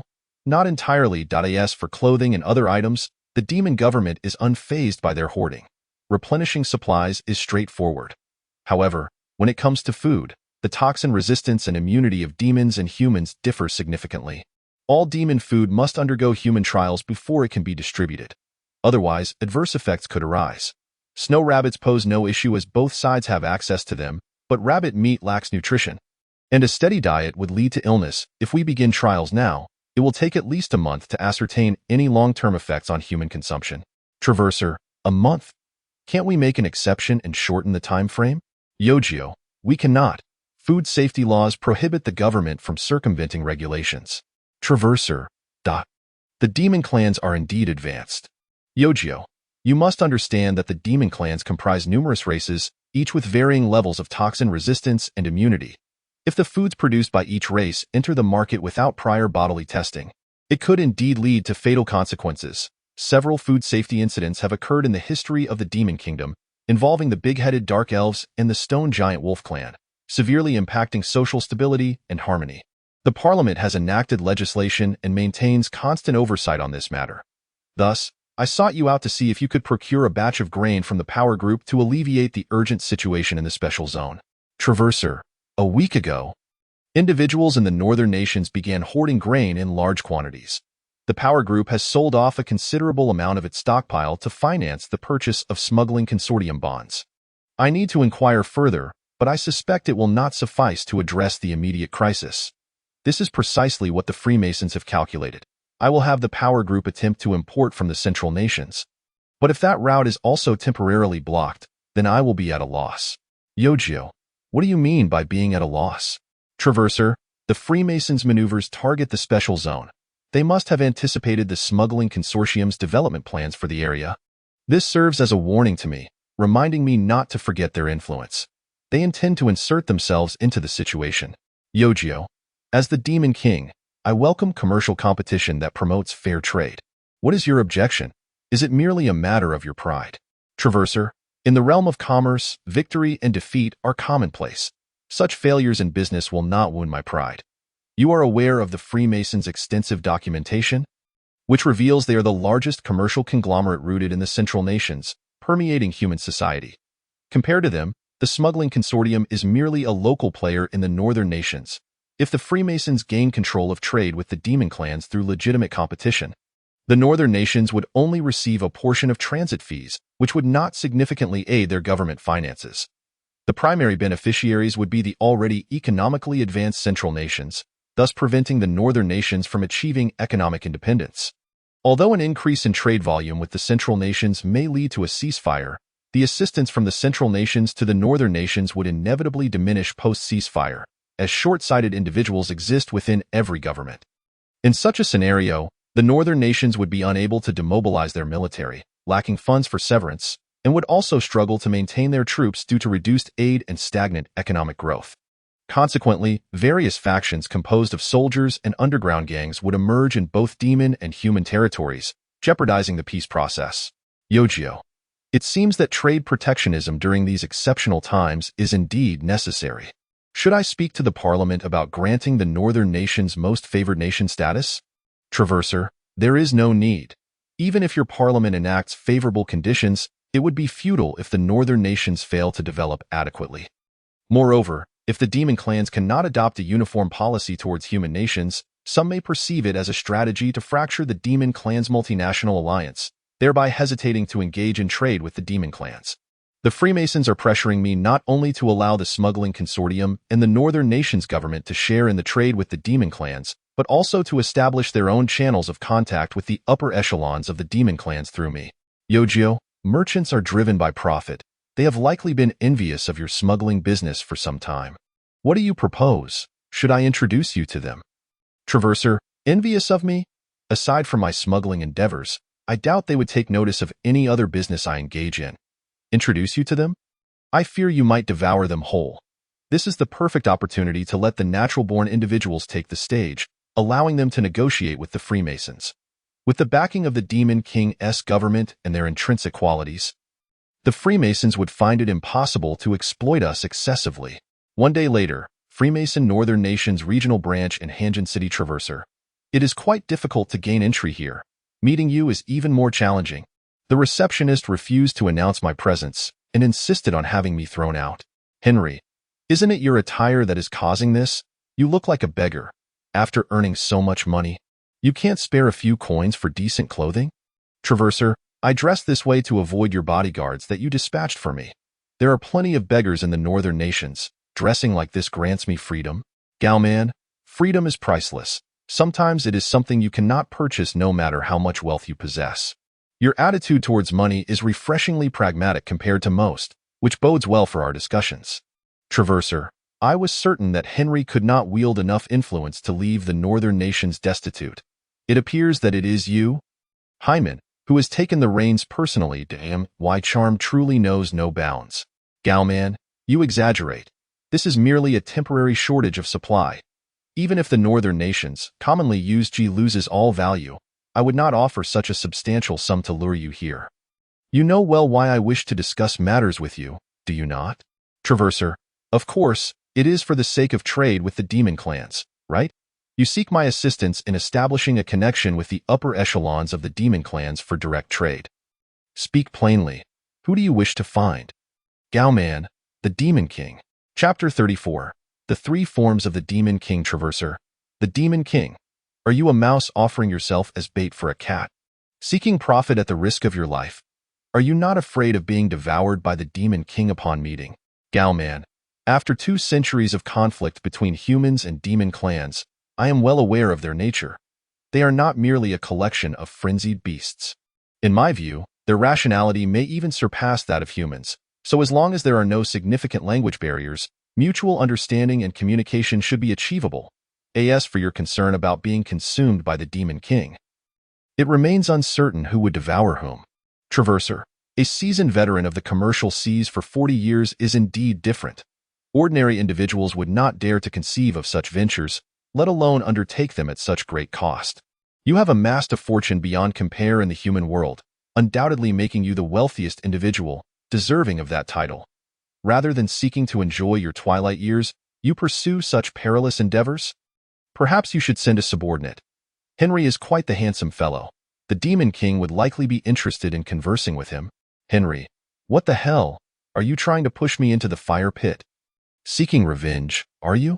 Traverser, how could I? I am merely recommending you to your employer based on your exceptional work capabilities. Instead of expressing gratitude, you accuse me of attempting to harm you.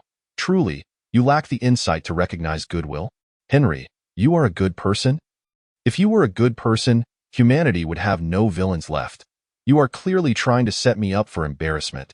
What the Demon King looks like remains unknown to us. It could be a beautiful woman, which would be acceptable, but if she were to resemble figures such as Fu Jiejia, Feng, or Xiaoyu, or even take on a non-human form, my lifelong reputation would be utterly tarnished. President, it would be wise to refrain from seeking an audience with the Demon King. The Black Knight would yield similar results. For he is the direct deputy of the Demon King, holding considerable authority over trade matters. Gao Man remarked, "Humph, what a coward. I haven't even summoned you, and you are already trembling with fear. The reason I assigned you to the Northern Kingdom's branch was to toughen you up for the day you would inherit my position. After all these years, your progress has been minimal. It truly frustrates me. I cannot fathom what my daughter sees in you. Have you bewitched her with your appearance?" Henry replied, "No, my esteemed father-in-law. My reluctance to meet the Demon King stems from my profound love for your daughter, my wife. There are rumors that the Demon King has a penchant for robust human men, and I fear that my presence might provoke unwanted attention. I cannot betray my wife." Gao Man responded, "If that is your concern, then it is somewhat excusable. However, what do you mean by if she were a beauty, that would be acceptable? If I find out you dare to be unfaithful to my daughter, I shall not hesitate to flay you alive." Henry insisted, "I would never. My love for my wife is as steadfast as the heavens can attest. Throughout our years of marriage, I have not even entertained a mere rumor of infidelity. You must trust me." Gao Man said, "Initially, I intended to attend this meeting personally, without any intention of sending a subordinate. You've unnecessarily fretted." The traveler interjected, "You are already the wealthiest human. Why not enjoy some leisure instead of pursuing business? Is the allure of profit truly so compelling to you?" Gao Man replied, "The wealth I accumulate allows me to live like a king, yet it pales in comparison to the thrill of earning it. For me, the act of making money is the greatest enjoyment of my life. The riches I possess are merely a byproduct. Speaking of which, we should share a common language in this regard. Have you ever pondered the distribution of your wealth after death? I intend to donate all my assets to establish a poverty alleviation foundation. Would you be interested in participating?" The traveler queried, "A poverty alleviation foundation? Is it not akin to other wealthy individuals donating to the church to purchase indulgences for a ticket to heaven?" Gao Man scoffed, "Heaven, you say? The church's money-making schemes cannot deceive my eyes. To me, religion is the most lucrative industry. Though I lack the means to engage in it, if I could, I would surpass the Pope by countless measures. I have earned my wealth from the common folk, and returning it to them after my death is not a bad deed. The more the common people earn, the more the Masonic Brotherhood can profit." The traveler remarked, "Truly remarkable, aspiring to profit even after death. Alas, my wealth serves other purposes. Your notion is commendable, but I must decline your invitation." Gao Man replied, "That is perfectly acceptable. It was merely a suggestion. You have every right to decide how to utilize your wealth. However, after this lengthy discourse, will you agree to introduce me to the Demon King?" The traveler stated, "To be frank, I cannot facilitate an introduction to the Demon King. My connections to the upper echelons of the demon realm come through the leaders of 2 special districts. How about this? I can introduce you to the leader of the demon district, Tiansheng It, would be entirely feasible for you to discuss trade matters with him. Gao Man responded, "Oh, you choose not to introduce me to the Black Knight, yet present the leader of the demon district instead. What gives? Do you wish for me to engage directly with the demons, tackling the tougher challenges, while the smuggling guild can negotiate conveniently with the human districts?" The traveler clarified, "Not at all. I must inform you that the Black Knight's role as the acting leader of the district is temporary. Once a new leader is elected from the human district, he will return to serve the Demon King. If you negotiate with him, you will have to engage again with the new leader later, which is inefficient.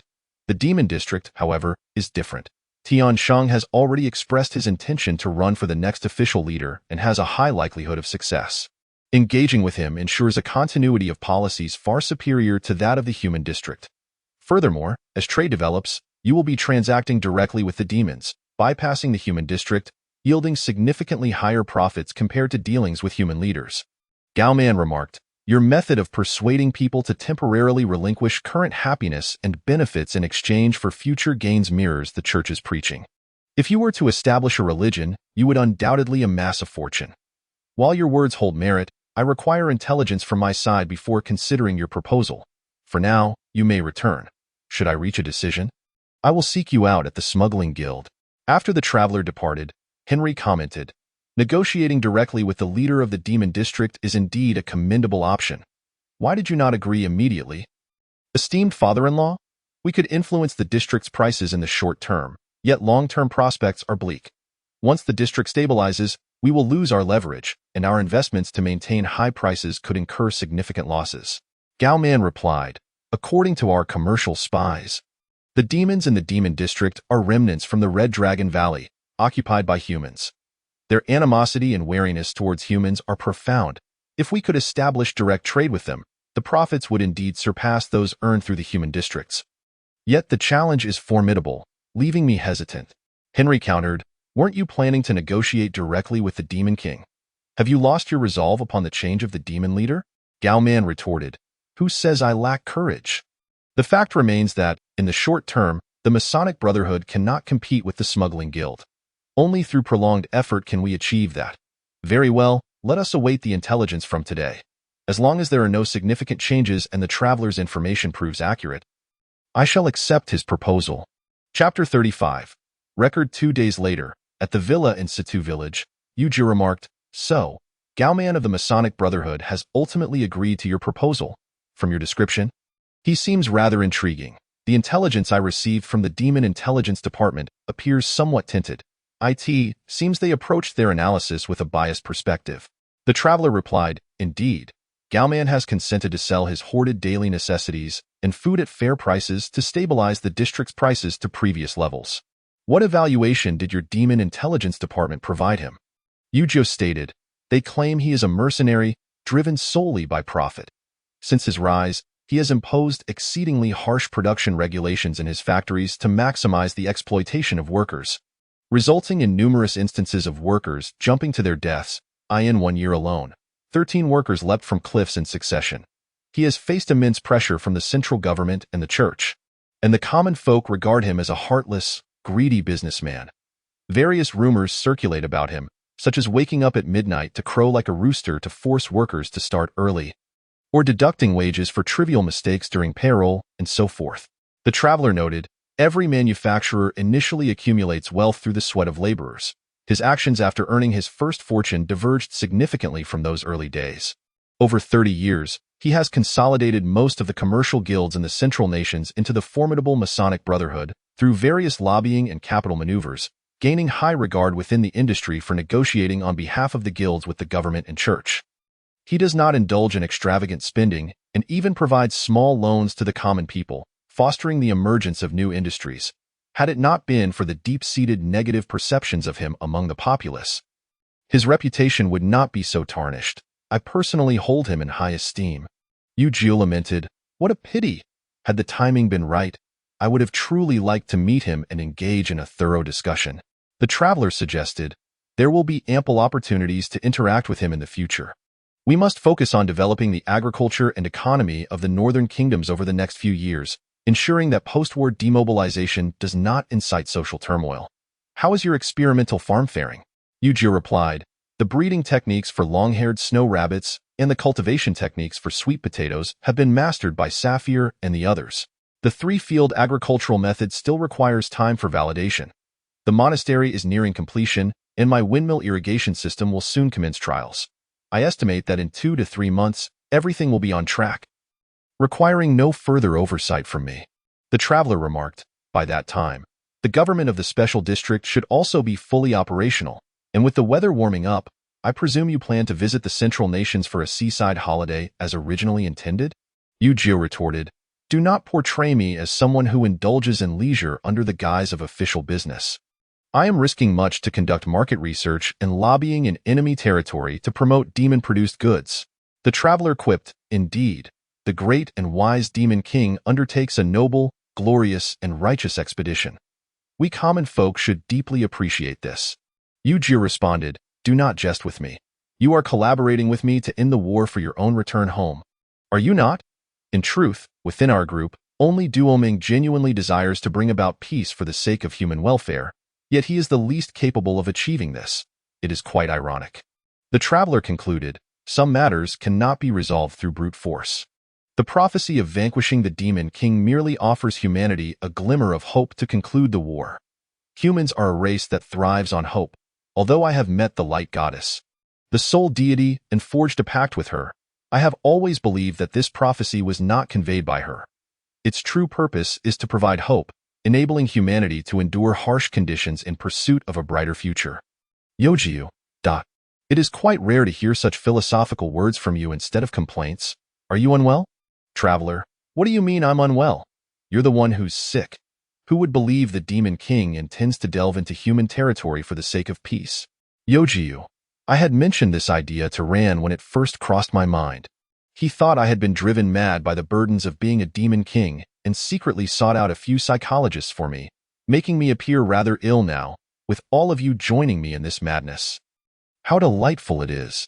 Traveler, so your plans for madness haven't changed? Are you still planning to tour the Central Nations? Yu-Gi-Oh, of course, just as originally planned. Our group will head straight to Nightport Nation, then take a boat southward, disembarking to explore from east to west across the continent. A collective journey. Traveler, is Hong joining us as well? Yu-Gi-Oh, indeed, she has been well educated by Rand. I find it hard to go about my daily life without her. So she will certainly come along. Traveler, but what about our communications with the Special Zone and the Northern Nations? Relying solely on teleportation magic circles is quite cumbersome. Yu-Gi-Oh, I have already considered that. This is the demon race's voice of transmission. Humans do not possess such a thing. YET.IT allows immediate communication with others who possess one. All we need is a trustworthy agent in the Special Zone and the Northern Nations to remotely command, eliminating the need for daily oversight. Traveler, truly a marvelous item. Send one to me later. I'll bring it back to the Merchant Association's laboratory for my researchers to study and replicate. Yu-Gi-Oh, so you intend to replicate it to profit from it in the human realm? Huh? Dream on. You won't get your hands on it without paying the patent fee. Traveler, what a miserly woman you are. A Demon King should be more magnanimous. Yu-Gi-Oh, who was it that once claimed to be a destitute soul and suggested I travel on my own? You are clearly rolling in wealth. In just a few months, all the expenses for our trip to the Central Nations will be on you, as part of the fee for transferring this technology's patent. Traveler, part of it. You truly hold grudges, don't you? Yu-Gi-Oh, of course. Who do you think I am? A Demon King. I keep meticulous records of every calculation you've made against me. You cannot escape. Traveler, oh my. Chapter 36. The Return of Kara. Smuggler Association Technical Department Laboratory. Traveler, I heard from Father Martin that my little Kara has returned safely. Come, let me embrace you. Kara, no, don't touch me. Your magic will temporarily dissipate my power, and I never wish to experience that feeling again. Keep your distance. Traveler, please don't treat me like a stray dog. That severely wounds my male pride. Kara, once you embrace me, I'll be rendered defenseless. Who knows what inappropriate actions you might take? Traveler, am I that kind of person? Forget it, let's move on. Did you find the squinty-eyed tribe during your journey to the demon realm? What were the results? Kara, it took some time, but I finally located them. The numerous persuasive conditions and arguments I prepared beforehand were entirely useless once I explained my intentions. They directly tested my understanding of magic theory. After passing the test, they brought me straight to their laboratory for assistance. Their openness in magical scholarship is astonishing. Unlike the magic academies in human nations, which are rife with sectarian differences, they take joy in unraveling the world's unknown mysteries through magic research. Unlike the great sages of human nations who pursue magical studies solely for material gain. Over these past few months, I've acquired a wealth of new magical theories, allowing me to observe magical phenomena from various perspectives, something I could not achieve during my travels through the human nations' magic academies. Traveler. The magic academies in human nations prioritize practicality, which is tied to their economic conditions. With the limited research funding allocated annually, what concrete studies can they conduct? Not to mention your purely academic endeavors. Currently, the majority of magic users in the human realm specialize in geomancy because they can earn a living by crafting teleportation scrolls. And those skilled in the craft can even discover underground mines and secure high-paying positions.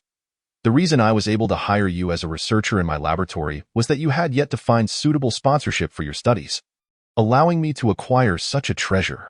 Kara, don't underestimate my abilities. I could have secured funding for research at the Magic Academy, but the headmaster, that great sage, kept coveting my academic work. He told me that to obtain funding, I must include his name on any papers I publish in the future. I thought it over, and given his reputation and connections in academia, he would likely take credit for my work, while I would remain an obscure researcher unable to compete with him. Thus, I decided to leave and study independently. Then I met you, and your physique piqued my curiosity, compelling me to join this commercial laboratory. Traveler, what do you mean by being attracted to my physique? You shouldn't say such things. Haven't you noticed how the other new researchers look at us differently after hearing that? Kara, I'm simply speaking the truth. I can't control how they perceive it. You came to see me, right? Did you bring any interesting gifts? Traveler, of course, Tata. This is the demon race's voice of transmission. It allows immediate communication with others who possess it. That I brought it for you to study and see if you can replicate it. Kara, this item is commonplace among the demon race. Nearly every demon household has one. It was invented by the squinty-eyed tribe, and Mr. Suzuki from the tribe, who came back with me, should know how it operates. There's no need to waste time deciphering it. We can produce it directly. Traveler, what? I just spent a fortune to acquire this prototype from Yojiyu the day before yesterday. Now I've incurred a huge loss. Suzuki, how can you say you've incurred a huge loss? The squinty-eyed tribe thrives on applying for patents for various magical items invented through research. And we support our daily lives and research activities with the royalties. We detest those who are always looking to get something for nothing. Traveler, wow, you're quite short. I didn't notice you standing behind me at first. Your eyes are slanted, and most importantly, you have a tuft of facial hair among the crowd.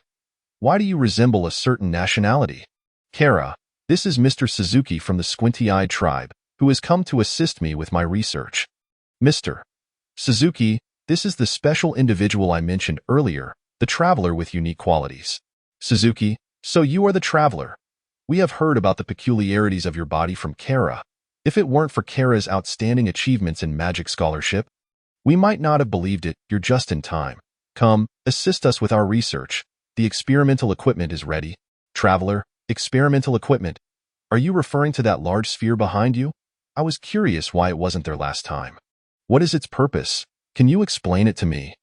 Suzuki, certainly. This large sphere has an entrance. You will enter through here. Then we will close the airtight door and release various types and intensities of magic to test your reactions. This sphere is specially brought from the squinty-eyed tribe's research facility and can withstand forbidden-level magic, while we remain safe outside. So there's no need to worry about the safety of the researchers or the laboratory. Traveler, no need to worry about the safety of the researchers or the laboratory? What about my safety? I see it now. You must be from a certain nation and likely worked in a notorious unit in the past, didn't you? Suzuki, what notorious unit? There are no such designations in the Demon King's army. Although our research has been applied in warfare, it's merely a byproduct of experiments, just like this voice of transmission. Enough with your whining. Hurry and step inside. I've been eagerly awaiting this experiment. If you don't enter, I won't help you create the voice of transmission. Even with the prototype, there will be complications in actual production, which could delay your profits. Traveler, my dear Kara, with your skills, you can surely create it with this prototype, right? Kara, indeed, that is not a problem. However, I also wish to conduct this experiment. We went to great lengths to bring this equipment here. If we don't utilize it on you, how can you justify the effort we put in? So, on this matter, I side with Mr. Suzuki. Traveler, what? Besides this large sphere, are there other things to be used on me? Suzuki, of course. To thoroughly study the peculiarities of your body, I brought 10 major experimental instruments from the Squinty-Eyed Tribe's research facility, and we will conduct experiments on you one by one. Traveler, 10 major experimental instruments? You sorceress and you from that nation want to subject me to the top 10 tortures of the Qing dynasty. Hmph, even if you kill me, I won't say a word. Kara, rest assured, we've calculated it. These experiments won't endanger your life. At most, you'll be left half dead. Traveler, half dead? Then I will say anything. Spare me, O heroine. Chapter 37. Quarantine and the Good Ship 2 months later. In the summer, at the villa in Situ Village, Doman, after stepping down from my position as chief executive and returning to the country villa, I feel so much better. I no longer have to guard against that paparazzo. Z? This environment is truly soothing. It's been 2 months since I last saw you. How have you become so haggard? Have the various investment projects from the smuggling guild worn you out? Transmigrator, I've long entrusted those tasks to my subordinates. Recently, I've mainly been accompanying that witch, Kara, and Suzuki in various experiments.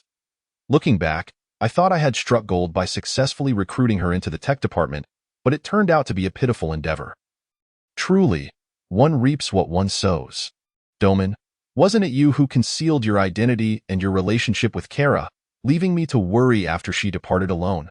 My voluntary expedition to quell the disturbances in the demon realm was partly motivated by the desire to find her, which subsequently led to a cascade of troubles. You indeed have brought this upon yourself, but at least now we know she is safe. Transmigrator, she is safe, but I am not. The experiment she conducts with Suzuki would likely kill any ordinary person 100 times over. She subjects me to all manner of destructive magic, regardless of level, and then begins experimenting with illusionary magic. The dazzling effects of light and sound leave me dizzy, and I've been unable to sleep well at night. This time, the long-standing irrigation project for the windmills has been entrusted to Saphir, while the student's education is being handled by human teachers she has hired at the monastery. She suggested we all travel to the Central Nations, which is just the escape I need. Hong, Mr. Doman, Mr. Transmigrator, the young lady is ready. Butler Lon asked me to summon you both back inside while I tidy up the courtyard. It will be autumn by the next time you return. Doman, understood. Thank you for your hard work. In the villa study, Transmigrator, send Hong away. We have matters to discuss. Lon, it's regarding your identities. For this trip, the intelligence department has prepared an identity for the young lady as the daughter of a merchant from the Central Nations, and we are to be her friends, servants, and guards. I called you here to select the identity you wish to adopt. Cat, so humans are troublesome. Unlike me, who simply snuggles in the demon lord's arms and breezes through. Transmigrator, humph. If you had attempted to pass through customs in my previous world without undergoing quarantine, you would never have made it. Cat, really? My adorable appearance would require quarantine in your world? Transmigrator, of course it would. There are countless zoonotic diseases transmitted through animals, such as the plague, swine flu, and avian flu. Even food derived from animals must be quarantined. Mad cow disease is no laughing matter in the South. We even have a tradition of eating cats, so your quarantine would certainly be thorough. Cat, do ordinary people in your world, like the bishops in the church, eat cats too? No wonder I've always felt your gaze was rather peculiar. You kept eyeing me during the fish roasting. I suppose I must be extra cautious when I'm with you. Transmigrator, I was merely guarding against you being unfaithful. Besides, not everyone in my previous world eats cats. Traditions vary by region and deserve respect. Ah, this identity as a long-standing friend suits me perfectly. I choose it. Doman, then I shall select the guard role. It fits me as well. Lon, please ensure you memorize the details of your chosen identities. When passing through customs, do not make any mistakes. Transmigrator, you should know that merely memorizing them does not guarantee that there won't be slip-ups, does it? Lon, sigh, Doman. What do you mean? Transmigrator. Domin, you typically rely on teleportation magic for international travel, don't you? Domin, yes. How did you know? Did you investigate? Transmigrator. No, you'll understand when you reach customs. The unsinkable ocean liner, Titanic, Domin. Those wretched customs officials are making my life miserable, demanding that I recite a complete inventory of all my belongings, claiming it's to prevent smuggling and tax evasion. After I recited everything flawlessly, they asked me to specify the exact amount of northern currency down to the last copper coin. If I answer incorrectly, I face a fine, or they won't let me pass. How on earth can I remember such details? They are merely using this as an excuse to collect fines. Lon, stop complaining. Every customs port in the northern nations operates this way, always looking for reasons to impose fines. Most economically underdeveloped countries do this. It's hard to escape their grasp. We simply paid the fines to move on. Once we reach the central nations, we won't have these issues. They signed a free trade agreement to assist the northern nations in developing economically, exempting general goods from tariffs. Just remember your disguise and you'll pass through. Speaking of which, where is the transmigrator? I thought you two boarded the ship first. Domin, he seemed to lose his mind after seeing the ship's name and started frantically searching for lifeboats. I asked a crew member, and they informed me that this ocean liner, the Titanic, has emergency teleportation magic circles set up in the hull, with plenty of teleportation scrolls prepared in the event of a maritime disaster, one can escape safely. There are no lifeboats at all. A vessel of such size should be very safe. Its specifications even claim it is unsinkable. What is he worried about? Where is you June? Isn't she with you? Lon, this is the first time the young lady has seen the sea. For the past 150 years, she has either been buried in books or bound by paperwork, rarely venturing far. As soon as she boarded, she raced to the bow of the ship, spread her arms wide, faced the sunset, and shouted toward the sea, I can fly! I can fly! She is in high spirits. At the bow of the Titanic, June, why are you not here enjoying this beautiful view, but instead searching for something? Transmigrator, you have no idea. The name of this ship is ominous, and your actions just intensified my foreboding. Even if it lacks lifeboats, it should have other small vessels for emergencies. I'm looking for one. June, lifeboats? Are you afraid of a maritime disaster? Well, if you can't use teleportation magic to escape, you just end up feeding the fish. Transmigrator, exactly. The waters of the North Sea are so cold. Even with my unique constitution, I can't guarantee I could swim back to shore. I'm going to ask the crew if they have life rings or life jackets. If a disaster truly occurs, even if I can't find a small boat, I could still jump overboard to escape. June, do not worry. Such a large ship is unlikely to encounter an accident. Even if it does, I won't abandon you, my powerful ally. That if you jump, I will jump too. I will ensure your safety. Transmigrator, you jump, I jump? Good heavens, even that line has appeared. It's as if we're meeting in a dream. No way, I'm getting off this ship. I refuse to board. June, what do you mean by that? My sincere words provoke such a reaction. If you wish to disembark, do not join us on our travels. Go back and assist Suzuki and Kara with their experiments instead. I will not stop you. Transmigrator, a wolf in front and a tiger behind. What a predicament.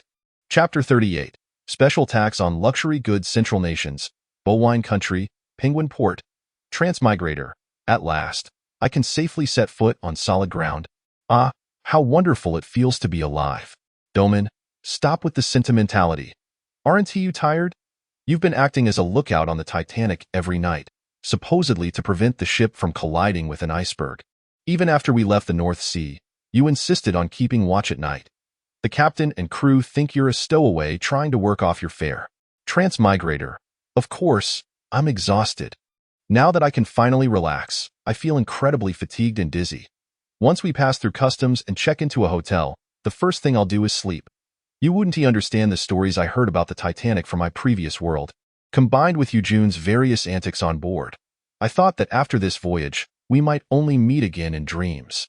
Domin, what dreams? When I was the acting chief of the special region, rumors about our relationship made headlines in the Demon Realm's entertainment gossip. How can you say such things? Isn't that disgusting? Transmigrator, disgusting or not, it's rare for me to speak my mind. You took it as me complaining? Doman, is this really your true sentiment? Do you actually have interest in that regard? Keep your distance. We're just good friends. You're a good person. Transmigrator. What the hell? My first good person card was given to me by a man. I don't know whether to be indignant or grateful. How am I to face myself? Doman, I couldn't care less about your feelings. I have no interest in that sort. Keep your distance. You pervert.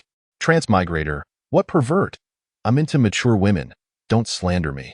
Doman, you, a 30-something, into mature women? You're mature just translates into Andy your wife. That S clearly a cover-up. Transmigrator. For heaven's sake. I may look like an old man, but my heart remains youthful.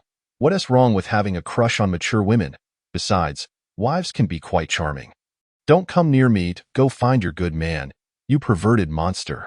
The traveler replied, I've already said that S not the case. At the customs checkpoint of Penguin Harbor, the customs officer said, please hand me your completed customs declaration for your luggage. Once I verify there are no issues, you may proceed home. The traveler responded, all right. Here you go. The customs officer examined the declaration. Let me see. Wait a moment. You've brought 2 sound conduits? The traveler inquired, yes, what is the problem? The customs officer explained, recently, our customs authority has instituted a new regulation. Individuals entering the country are prohibited from carrying luxury items valued over 300 Central Kingdom's currency units. If it exceeds that amount, a special tax must be paid. The sound conduit is a newly added luxury item on our list, and you've brought 2 of them, without paying the tax. You can forget about passing through customs. The traveler protested, what? A special tax? Don't try to confuse me with tax laws. The Central Kingdoms have signed a free trade agreement with the Northern Kingdoms, which stipulates that to assist the Northern Kingdoms in developing their economy, the Central Kingdoms exempt tariffs on general goods produced by the Northern Kingdoms. The sound conduit is a product of the Northern Kingdoms and should fall under the tax-exempt category. The customs officer replied, your argument has been raised by our Ministry of Commerce as well. However, the free trade agreement specifies that the exemption applies only to general goods produced by the Northern Kingdoms. The sound conduit, which retails for 110,000 Northern Kingdoms currency units, falls into the luxury category and thus is not tax-exempt. The customs authority's decision has received the king's consent, who also agrees that the sound conduit is indeed a luxury item. The traveler countered, the price of the sound conduit you mentioned, 110,000G, was the price set when it first hit the market a month ago. It has now dropped to 55,000 G. Based on the price at which I purchased it, it does not exceed the 300 currency units threshold for special tax, so it should not be classified as a luxury item. The customs officer replied, for price fluctuations, our customs authority calculates based on the average price of the product over the past quarter. We can only assess based on the price at that time. You must pay the special tax. The traveler scoffed, Your government is always more proactive in lowering prices than in raising them. You constantly use so-called international standards and data to deceive us common folk, only to later drain our wallets with various taxes and price hikes. It infuriates me. So, how much is this special tax? To return to my beloved homeland, how much do I owe? The customs officer stated, please refrain from using such harsh language. We are merely following regulations. Furthermore, paying taxes is an obligation of every subject of the king. A noble duty. The special tax is set at 20 of the value of the luxury items you are carrying. Let me calculate. You owe 108 Central Kingdom's currency units, whether it be yuan, shield, pound, lang, or dao, any will suffice. The traveler retorted, any of those currencies. They are all part of the same basket currency with a one exchange rate. Does it not matter which one I pay in? Why do you not accept Northern Kingdom's currency G? Afraid of its depreciation? Moreover, this special tax is exorbitant. It's nearly enough for me to buy another sound conduit. I see now. Next time, I shall return home in the nude. Let us see how you manage to extract money from me then. The customs officer cautioned, I advise against such actions. Traveling in the nude is indecent and would result in your being sent to the church for reformation. The penance you would have to pay to the church would not be less than this special tax. The traveler sighed, you are all just a bunch of bloodsuckers. Here is 108 yuan. Take it. The customs officer replied, thank you for your cooperation. Welcome back to your homeland. In the ancient room of Penguin Harbor Inn, Eugen remarked, "Didn't you say you were going to rest upon arriving at the inn? Why are you in my room?" The traveler explained, "I was riled up by those customs bloodsuckers. I couldn't sleep. So I came to talk." Eugen scoffed, "Humph, this is what you call self-inflicted misfortune. Who told you to set such a high market price for the sound conduit, hoping to make a hefty profit, only to be slapped with a special tax upon customs clearance? You deserve it."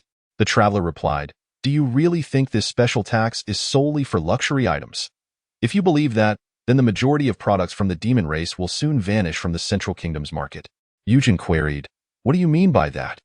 The traveler elaborated, "The free trade agreement between the Central and Northern Kingdoms states that the Central Kingdoms exempt tariffs on general goods produced by the Northern Kingdoms. Is this truly aimed at fostering the Northern Kingdom's economy? Is the Central Kingdom so magnanimous? It's simply because the Central Kingdoms hold an absolute advantage in the competition for general goods. The products from the Northern Kingdoms cannot compete at all. So this exemption is merely a facade offered to the Northern Kingdoms. The special tax imposed on so-called luxury items is fundamentally a tactic to protect their own economy and trade. I predict that when the Central Kingdoms cease to impose special taxes on the sound conduit, it will be when their domestically produced counterfeit versions hold a significant portion of the market and they no longer fear competition with the authentic sound conduit. If this continues, I can confidently assert that the fate of most technologically advanced products produced by the demon race will mirror that of the sound conduit today, leaving the demon race with no choice but to rely on selling resource-based specialty products to make a living." Chapter 39. Two terrible ideas, Eugen exclaimed. "Is the Central Kingdoms truly so untrustworthy? Do they not fear being sued by the Northern Kingdoms in the Multinational Alliance's Human Free Trade Organization for casually pirating patented products?" The traveler responded, "Surely you know that such lawsuits between nations take years to resolve. By the time the lawsuit concludes, even if the Northern Kingdoms win, the counterfeit products from the Central Kingdoms will have already flooded the market. As for patents, currently, human merchant guilds only protect trade secrets and have not developed to the level of national legal protection for intellectual property as you demons have. Such piracy is generally only condemned by human nations, without any compensation for the economic losses incurred by the inventors. Your demon race can still be considered a unified economic entity, but the human side is not. Each nation has autonomy over its tariffs, which your Human World Report should mention."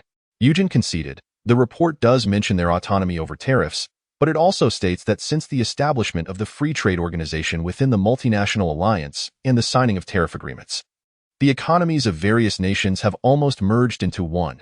The trade secrets of merchant guilds are also respected. I never expected human nations to be so shameless, disregarding written agreements. Such a thing could never happen among the contract-respecting demon race. It infuriates me." She kicked the door in frustration. The traveler interjected, "Stop. Don't kick the door anymore. It tarnishes your image as a lady and a demon lord." Eugen retorted, "There are no reporters from the demon race here. So what am I afraid of? I realize now that even if I receive detailed reports, as a demon lord, I can never fully comprehend humans. The cultural and habitual differences are simply too vast. As a fellow human, do you have any good strategies to share? Otherwise, all our previous efforts will be in vain." The traveler admitted, "Right now, I have not had a proper rest, and my head is still spinning. I can only come up with two inferior and mediocre ideas. I have yet to conceive a perfect solution." Eugen urged, "Even inferior and mediocre ideas will do. Please share them so I can advise you. As long as it can break the trade protection of the rogue government of the Central Kingdoms." The traveler remarked, "Rogue government? Well said. In fact, many people often whisper that the 5 permanent members of the Central Kingdoms in the Multinational Alliance are just 5 rogues. Your analogy is quite apartment." Eugen pleaded, "I beg you. Stop criticizing and get to the point." The traveler acquiesced, "All right, I shall first present the most inferior idea. You can provide counsel on it.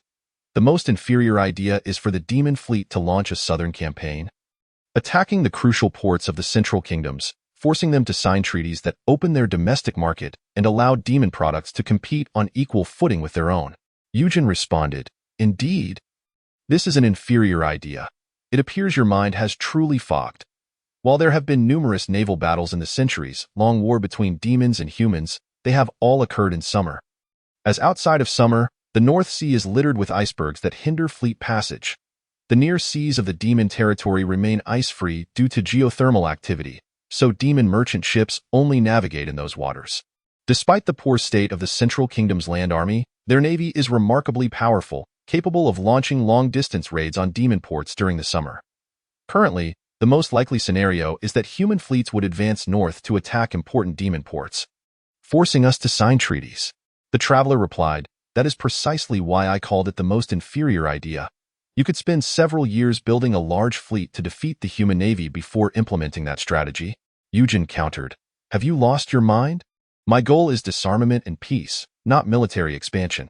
Even if I were to employ this strategy for the sake of fair trade and succeeded, any treaty signed with humans would not be an equitable one. After all, the demon race would have incurred significant costs, and the Parliament would never approve a mere equal treaty. Only an unequal treaty that significantly disadvantages humans would pass. Thus, the market obtained would not be one of equal competition, but rather a dumping ground for demon products.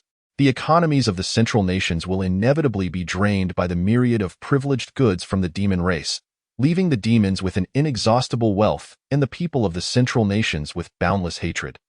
Do they still wish for a ceasefire and peace? Let them fight for another 200 years, the traveler. This should be a rather appealing proposal for the demon king intent on conquering humanity. It seems I was indeed momentarily misguided. Allow me to present a more moderate suggestion. My proposal is to label the products produced by the demon race as goods from the northern nations, thus allowing the northern nations to navigate the trade barriers.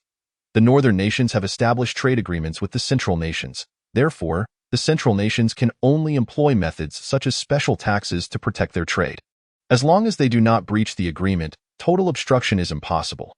Should they tear up the agreement, I would approach the government of the northern nations and urge them to negotiate with the central nations under the backing of military force, compelling them to sign a new accord.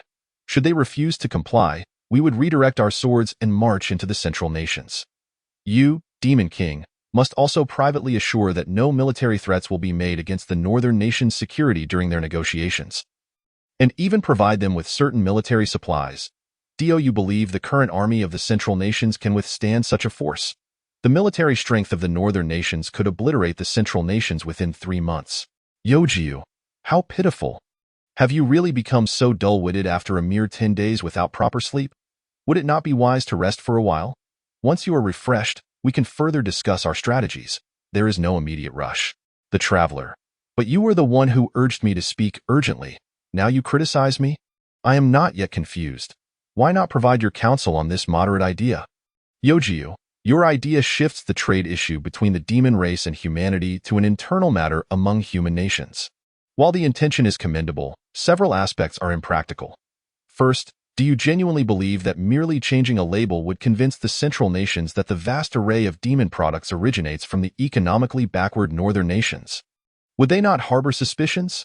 Second, while it is feasible for the northern nations to intimidate the central nations into negotiations with military force, would the northern nations genuinely redirect their swords to invade the central nations upon breaking the agreement? Even if the kings of the northern nations decide to deploy troops for their own interests, what of the officers and soldiers beneath them? Would they obey commands unconditionally? Third, to claim that the central nations could be defeated within 3 months is to underestimate them gravely. While their army may indeed be lacking, the central nations possess vast strategic depth and a network of extensive rivers. With a formidable navy and the advantages of local warfare, the chances of prolonging the conflict into a drawn-out war are significant. Furthermore, given the central nations' economic production capabilities, as long as the demon race refrains from interference, victory will surely belong to the central nations. In such an event, the northern nations would shift all blame for any military withdrawal onto the demon race, and humanity would find itself at war with the demons once more for another 200 years. Chapter 40. Big Brother is watching you, the traveler. I understand your concerns, and I shall explain my solution. First, if you worry that merely changing the label will not deceive the central nations, we can relocate the production lines directly to the northern nations, thereby genuinely producing demon goods there. The demon merchants would provide funding and technology, while the northern nations would supply inexpensive labor.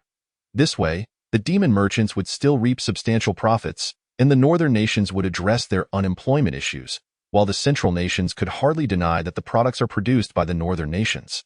Second, You are concerned that the kings of the northern nations would be unable to command their subordinate officers and soldiers.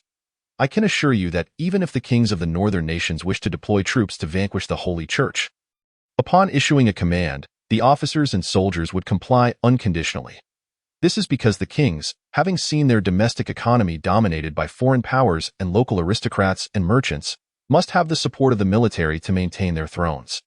Without military power, the monarchy would crumble, which explains why the military marshal did not resign after King Charles of Winter's End was dethroned. In truth, the true rulers of the northern nations are not the kings seated upon the thrones, but the military marshals. They have a famous saying, "Our principle is that the king commands the sword, and we shall never allow the sword to command the king." They maintain the tightest control over military officers at all levels, and the offspring of the great nobles and merchants can only serve as junior officers within the military, unlike in the government where they can hold high office. They have expended tremendous effort to control every soldier at the grassroots level, implementing a policy prioritizing military funding from an already tight national budget, ensuring timely military salaries, and highlighting the social status of soldiers to win their loyalty. Therefore, you need not worry about the military's disobedience to the royal commands. For the army of the northern nations is essentially the private military of the royal family, distinct from the forces of the Demon King. Third, when I speak of the central nations being defeated in 3 months, I do not mean that the army of the northern nations would occupy the central nations entirely, as their troop numbers would not allow for such a feat. Rather, I propose to support the establishment of puppet governments in each of the central nations that are pro-northern, creating a pseudo-northern army to maintain local order, thereby opening up the market of the central nations. Yojiu, your arrival in the realm of humanity has indeed proved to be a loss for our demon race. I can't help but feel that our roles have somehow reversed. You would surely align with the war hawks within the council as the Demon King. The Traveler, you jest? Have we truly swapped roles? Please, share your thoughts. This is merely my perspective from the human side. I am still unaware of how your demon race perceives this. Yojiu, your solution of relocating the production line of demon goods to the northern nations, while it indeed produces goods genuinely made in the north and boosts local employment, would lead to significant unemployment among the demon race. Although the demon merchants may profit handsomely, the livelihoods of the average demon populace would be adversely affected. Given that the demon race operates under a democratic system, the unemployed commoners would vastly outnumber the profit-earning merchants. Any policy that fails to consider the interests of the majority cannot endure or be implemented long-term. Moreover, when chaos erupts among the human nations, I am not entirely confident in my ability to suppress the war hawks attempting to seize the opportunity. The variables are too great. The Traveler, so from the perspective of the demon race, my solution is still unfeasible. What a vexing dilemma. Yojiu, do not despair. As I mentioned earlier, we still have time to contemplate our strategy. You should rest for a while, and then we can continue our discussions. The Traveler, indeed. These matters have left me quite dizzy. I shall take my leave for now. Good night. He collapses onto the bed and falls asleep. Yojiu, you can't sleep here. This is my room. Have you truly lost your senses? Get up, ugh. You sleep as soundly as a log, like a dead pig. Very well. I shall go to Hong's room and share a bed with her for the night. The night passed in the hotel corridor. The Traveler, I slept so well. I feel rejuvenated. Time to head downstairs for a bite at the hotel restaurant. He opens the door and steps out. Duoming, you just came out of Yoji's room? The Traveler, Yoji's room? I was in a daze and just fell asleep without realizing. Duoming, it seems I misjudged you. Indeed, you have a penchant for older women, not even sparing a 150-year-old mature lady. But should we consider this a case of lowly affection? The Traveler, get away with your wild thoughts. Yojiu wasn't even in the room. I wouldn't dare engage in such activities with her. She is, after all, the master of your body, the Demon King's fierce knight. Duoming, I have already stated that I never consented. Moreover, I do not believe you harbor no feelings for Yojiu.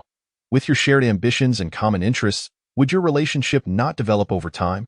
I find it hard to believe otherwise. The Traveler, you must believe me. For this matter pertains to the very survival of this world. Duoming, the survival of this world? Surely you exaggerate. Is it truly that severe? The Traveler, indeed, when I arrived in this world and found the goddess of light, fully, and signed a contract to return home, It was an A-level contract specifying that I must not engage in any actions bordering on eroticism or bloody violence while promoting peace between both parties. I must especially refrain from being sensationalist. Duoming, sensationalist?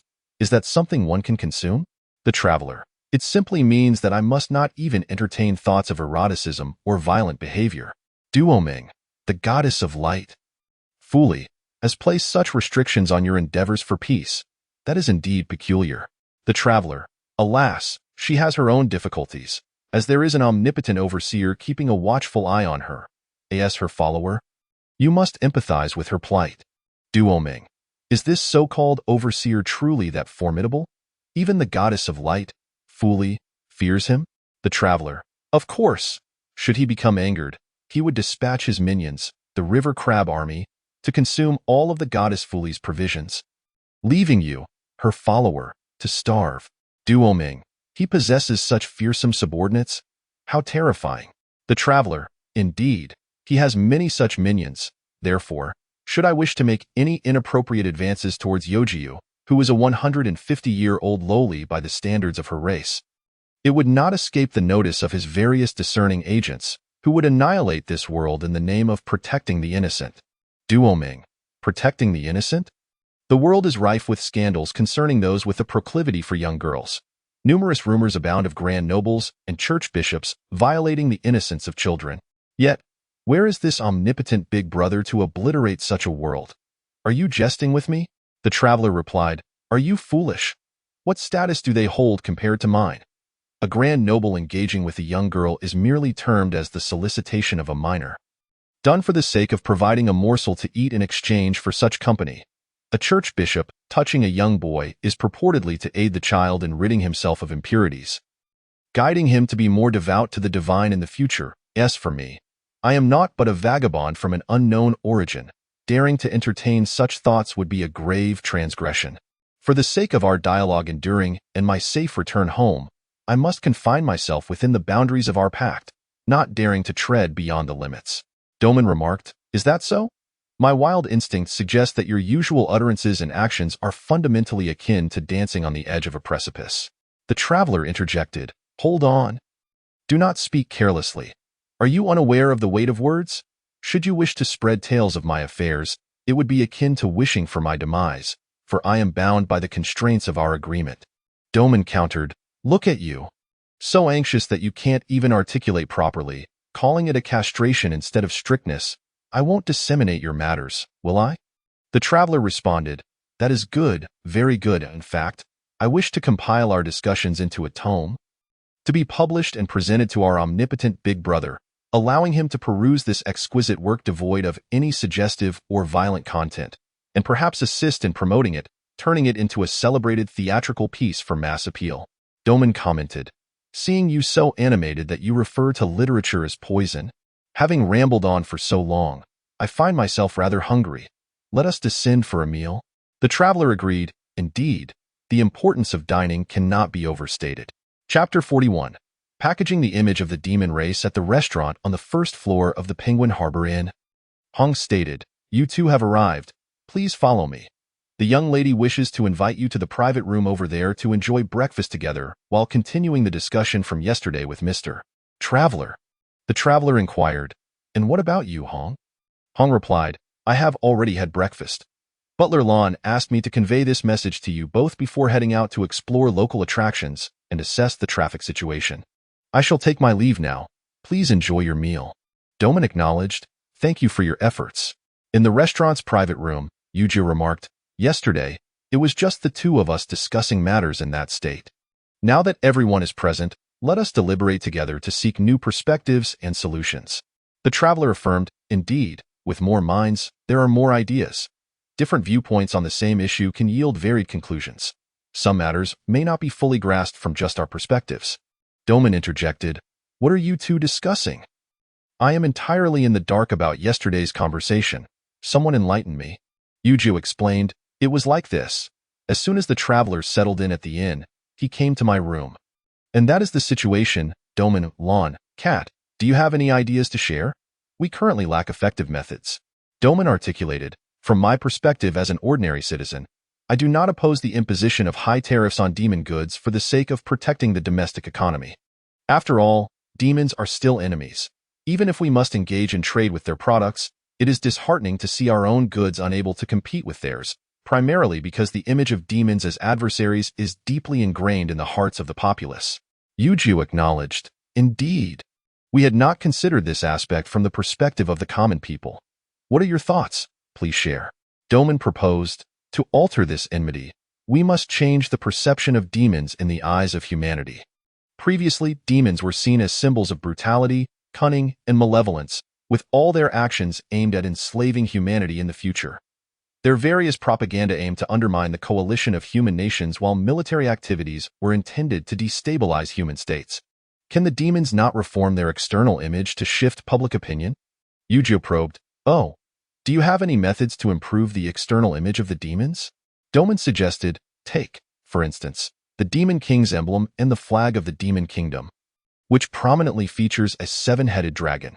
How terrifying is that? What if it frightens the leaders of human nations into a state of panic? Now, consider the flags of the 5 permanent members of the Security Council. The Bay Nation has a penguin. The Galloping Nation has a steed. The Weaving Nation has needles and thread, while the Grain Nation and the Forging Nation feature a sickle and hammer. How harmonious! Could they not change the emblem of the Demon King and the flag of the Demon Kingdom to feature a more endearing and harmonious creature?" Cat chimed in, "Indeed. A cat would be delightful. How charming." Doman continued, "Furthermore, they should refrain from using military might and propaganda to influence human nations as they did in the past. Instead, they could extend genuine assistance, such as sending doctors and teachers to help with healthcare and education in human communities. Simultaneously, they should welcome human clergy to preach in the demon realm, as differing beliefs are a major source of mutual animosity." Yuju replied, "Do you think changing national flags and the Demon King's emblem is a simple matter? Such issues concern the dignity of the state and cannot be altered lightly. Other suggestions may be worth exploring." The traveler interjected, "What troubles you? Why the sly grin? If you have grievances, speak them now to avoid choking on your food." The traveler continued, "Doman's views are indeed amusing. If you were the supreme leader of all humanity, society would surely be a realm of harmony, would it not?" Doman asserted, "Exactly. You finally recognize my merits." The traveler retorted, "I am not flattering you at all. Your ideas are overly simplistic, too naive. Do you believe that merely changing the animal depicted on the flag will alter humanity's long-standing enmity? I assure you, even if the emblem and flag of the Demon Kingdom were to feature a river crab, the most benign of creatures, the rulers of humanity would still view demons with disdain. The reasoning is straightforward. The 5 permanent members of the Security Council require an enemy to maintain their dominant status within the coalition of human nations, in the absence of a new adversary and lacking shared interest with the demons. Even if the Demon Kingdom were to change its flag, their attitude would remain unchanged. They need the demons as a common enemy to unite the human coalition. Such an act of changing the emblem and flag is merely a futile endeavor." Doman countered, "Even if the flag change proves unfeasible, my other suggestions cannot be so terrible, can they? Even if we cannot change the attitudes of those in power, surely it would have a positive influence on the common people's perception of demons." The traveler replied, "A positive influence? If your methods do not yield negative consequences, I would consider myself fortunate. Sending demon educators to teach the children of common people. What if the local government accuses you of brainwashing the youth? Dispatching demon doctors to treat the common populace. What if they heal effectively, or worse, if someone dies? Wouldn't their family then carry a coffin to the demon clinic to cause a ruckus? As for religion? Lon, what is the attitude of your demon kind towards the various gods?" Lon responded, "We demons believe in the spiritual essence. If it resonates, we believe. If not, we do not. Of course, there are some who are deeply devoted to their faith. But they are a minority. The majority, like myself, will bow to a deity in times of need, but otherwise do not concern ourselves with what others believe, as long as it does not disrupt our lives." The traveler remarked, "Did you hear that, Doman? This reflects the general attitude of demons towards religion. Lon, I must advise you, do not seek divine intervention only in times of trouble. It is easy to invite a deity, but difficult to send them away. In the end, no god will assist you. You may find parallels in reality, where seeking resolution from government entities often leads to a blame game among departments. The traveler continued, the monotheistic religious structure of humanity is led by the Pope, who serves as the earthly representative of the one true God, wielding power akin to that of a king. Should there be followers of the one true God among the demons, theoretically, their governance would lie with the Church and the Pope. If the Church were to exercise authority, could the demon king's government acquiesce? To refuse would offend the Church and deepen animosity. To comply would compromise national sovereignty. Would the current demon king's government accept that? If not, their reign would soon come to an end. Doman proposed, could we not negotiate with the Church, allowing the demon followers to govern themselves in matters of religion? The traveler replied, such a feat, which humanity has yet to accomplish, is unlikely to be accepted by the demons. Would the Church ever agree? I must pessimistically inform you that your methods are currently impractical. Even if attempted, it would merely squander the national treasury of the demon kingdom. Those resources would be better allocated to the citizens of the demon realm. Chapter 42. The critics in the museum Yu-Gi-Oh concurred. Indeed. Considering that domestic healthcare and education issues remain unresolved, it would be absurd to seek to assist our enemies. A government engaging in such actions would essentially be betraying its own nation. The demon kingdom is a democratic state with effective public oversight, making such endeavors exceedingly challenging for the demon king's government. Cat added, the demon race as an enemy is indeed essential for the human nations. During my time hiding in the southern kingdom's palace, I often heard the king lamenting, primarily about the various demands imposed by the 5 permanent members of the Security Council on his nation's economy. He dared not voice these grievances to anyone else, and I became his sole outlet for venting. Upon reflection, one might find him rather pitiable. In his homeland, he reigns as a monarch of great stature, yet within the multinational alliance, he dares not voice a refusal to the 5 permanent members regarding the opening of his nation's markets. Were it not for the common foe of the demon clan, discord would surely rend their ranks asunder, revealing that they are far from a united front.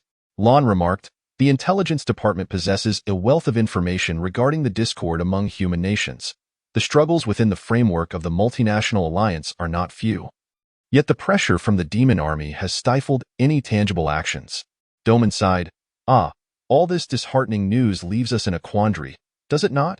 And there I was, merely suggesting a little dish. And you, my friend, not only dismissed my idea without offering a new one, but also absconded with my breakfast. The traveler replied, I am positively famished, and with no viable solutions at hand, I must first satiate my hunger. Doman retorted, by all means. Indulge yourself, but beware of overindulgence. When you finish, should you still lack ideas, I will not hesitate to mock you mercilessly. It is all too easy to point out the flaws in other suggestions. Yet it is a true challenge to propose solutions to problems. Some individuals simply cannot bear to see others' ideas flourish. When asked for their own solutions, they respond with, this is a systemic issue that requires fundamental resolution. Without addressing the root cause, no solution can be found. Such vacuous drivel. The traveler countered, it seems that spending time with us has sharpened your talent for critique. You speak quite eloquently. However, do you truly believe I shall remain perpetually at a loss? I merely stated that your idea is currently unfeasible. Circumstances may yet change, rendering it a brilliant suggestion in the future. Yuji inquired, have you devised a new idea? The traveler mused, when I contemplate new methods, I feel akin to an artist at work. Inspiration cannot flourish in seclusion. After I have dined, I shall venture out to explore the various attractions of Penguin Port, and perhaps inspiration will strike. Yuji, Doman, Lon, and Cat exchanged glances, their expressions skeptical. The traveler insisted, do not regard me with such disdain. This excursion is funded by my own resources. What is wrong with visiting attractions with my own money? Penguin Port Galfan Museum.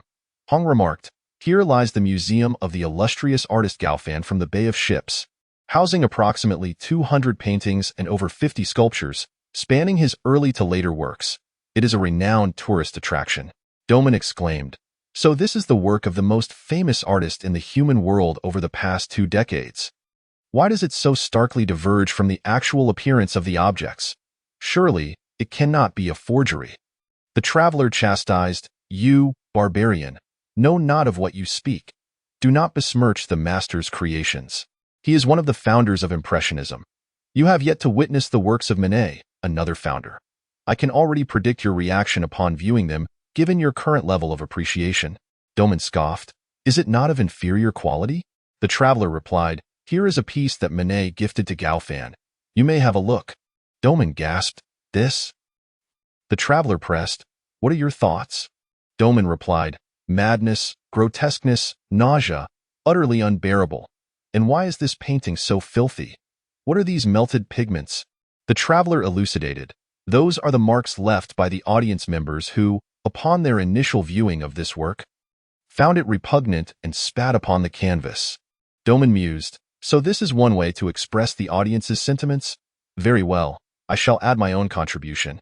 The traveler interjected, stop, stop. Do not desecrate this masterpiece with your spittle. Do you have any idea of its current value? 2 million yuan, a currency from the collective of the 5 permanent member states, not the worthless G from the northern countries. Should you defile it? We would be unable to depart, and you could not afford the damages. Doman exclaimed, what? Such a piece of trash is worth 2 million yuan. It should serve as a mere tablecloth. The traveler retorted, a tablecloth? You would equate this work, with both artistic and historical significance, to a mere tablecloth. Given your artistic sensibilities, I suggest you turn your attention to the sculptures over there. You might find them more palatable. And even if you cannot resist spewing forth your opinions, you could simply tidy up afterward. Yuji commented, so this is the work of the emerging artist Gaufan? The traveler corrected, to refer to Gaufan as an emerging artist is a gross misunderstanding. By the time his works gained fame, the artist himself had been deceased for a decade. Society had simply not appreciated this style of painting, as Impressionism was considered non-mainstream in its time. Yuji pondered, it is indeed intriguing that his works were accepted only posthumously. It seems that achieving success as an artist requires significant sacrifice. How did he fare during his lifetime? I gather it was not well. The traveler confirmed, indeed, while alive, Gaufan often lived in abject poverty. Even his works were unwanted, not to mention their monetary value. It was only when he encountered Manet, a kindred spirit in artistry, that the two geniuses cohabited to create together, marking the only joyful period in Gaufan's life. Alas, their friendship ultimately fractured over artistic and emotional differences, leading to a tragic conclusion. Following this, Gaufan succumbed to the dual pressures of his career and personal life, taking his own life, thus extinguishing a brilliant talent. His plight illustrates the immense toll that creators must pay to achieve acceptance among the masses. Truly, it is far better to cater to a niche audience than to stretch oneself so thin, alas. Yuji remarked, are you lamenting your own fate as an artist? The traveler replied, I do not consider myself an artist, while I may share some behaviors with them. At my core, I prefer to critique rather than create. Yuji scoffed, you may dress your words in elegance, yet at heart, you are no different from Doman, merely a critic. Even now, I fail to comprehend the rationale behind the pricing of these works. Items once deemed worthless are now valued at exorbitant prices. And Gaufan has become the most renowned artist of the past 2 decades. Is there not some unseen hand orchestrating this? The traveler defended, you misjudge me. I possess no power to dictate trends or create artistic movements. This is entirely the work of the royal families of the 5 permanent member states. They secretly amassed a collection of impressionist masterpieces and engaged in high-priced transactions amongst themselves to elevate their value, subsequently boosting the reputation of Impressionism, thereby establishing it as mainstream culture. Then, the royal families gradually released their collections for profit. I merely dipped my toes into this speculative endeavor, reaping a modest profit. Chapter 43. The Red Light District. Yuji remarked, whenever I think of schemes for lucrative ventures in the human realm, you are invariably the first mastermind that comes to mind. You ought to feel honored. The traveler countered, if we were adversaries, I might take your estimation of my abilities as a compliment. But we are allies now. Overestimating an ally's capabilities is not beneficial. It imposes undue responsibilities upon me. If I fail to meet these expectations, it may jeopardize our alliance, so I must clarify my limitations and the boundaries of my responsibilities.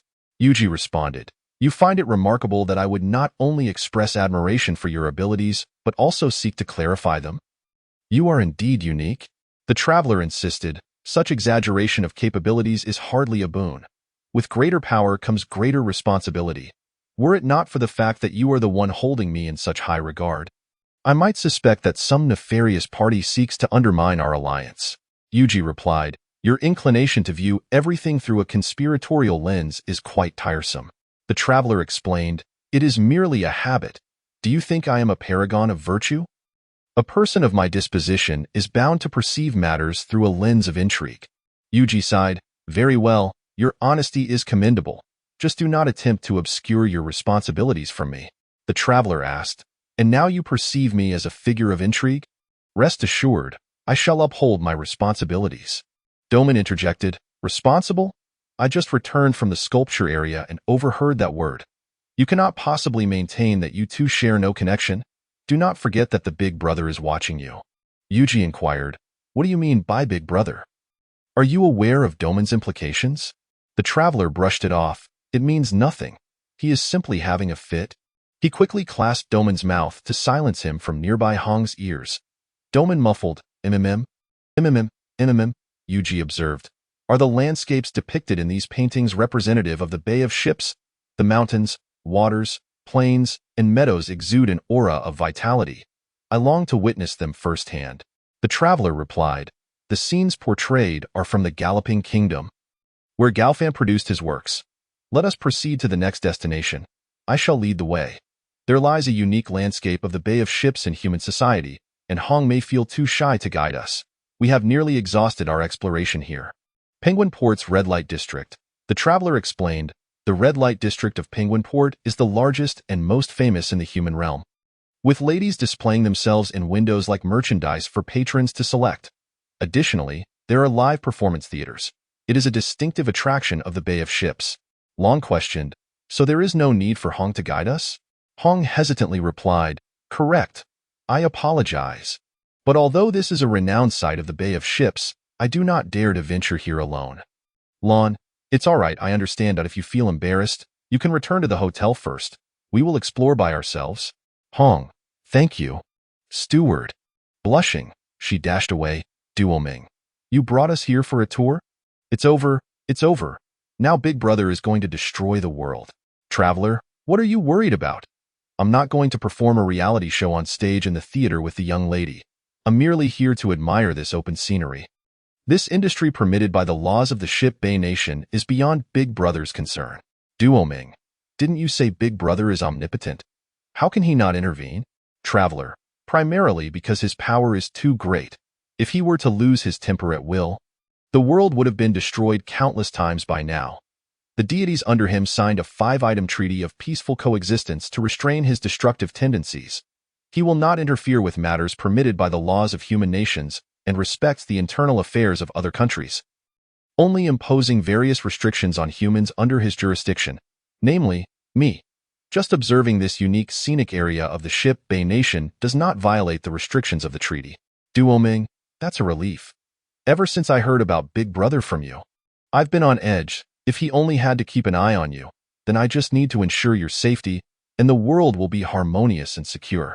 Traveler, humph, your Big Brother's lapdog, with your abilities, cannot imprison my thoughts or silence my voice.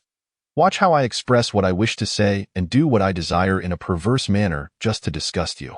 Duoming, perverse methods? Why not just say it properly? Why put yourself through such misery to annoy me? Traveler, nonsense. If proper channels could express my views, would I need to learn from our world's esteemed Wu Laozian's record of travels in the West to articulate my thoughts?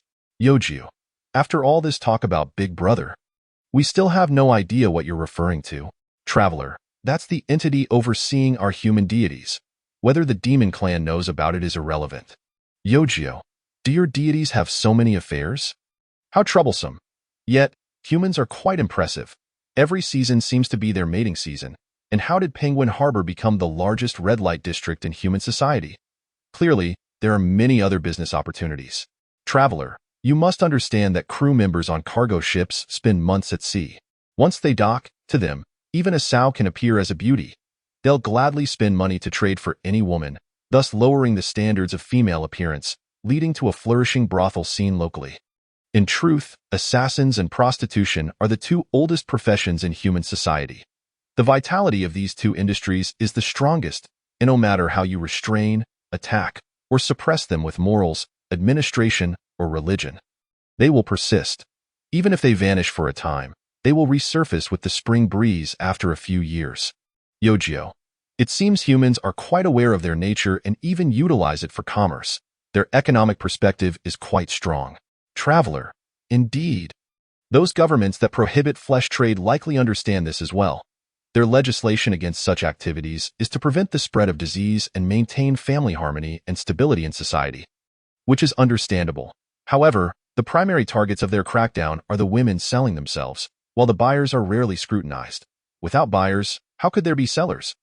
It's also because certain buyers hold power that government departments dare not offend them, shifting the focus of their crackdown onto the vulnerable sellers, who are actually quite pitiful, having to pay fines from the hard-earned money they make for those religious and moral figures.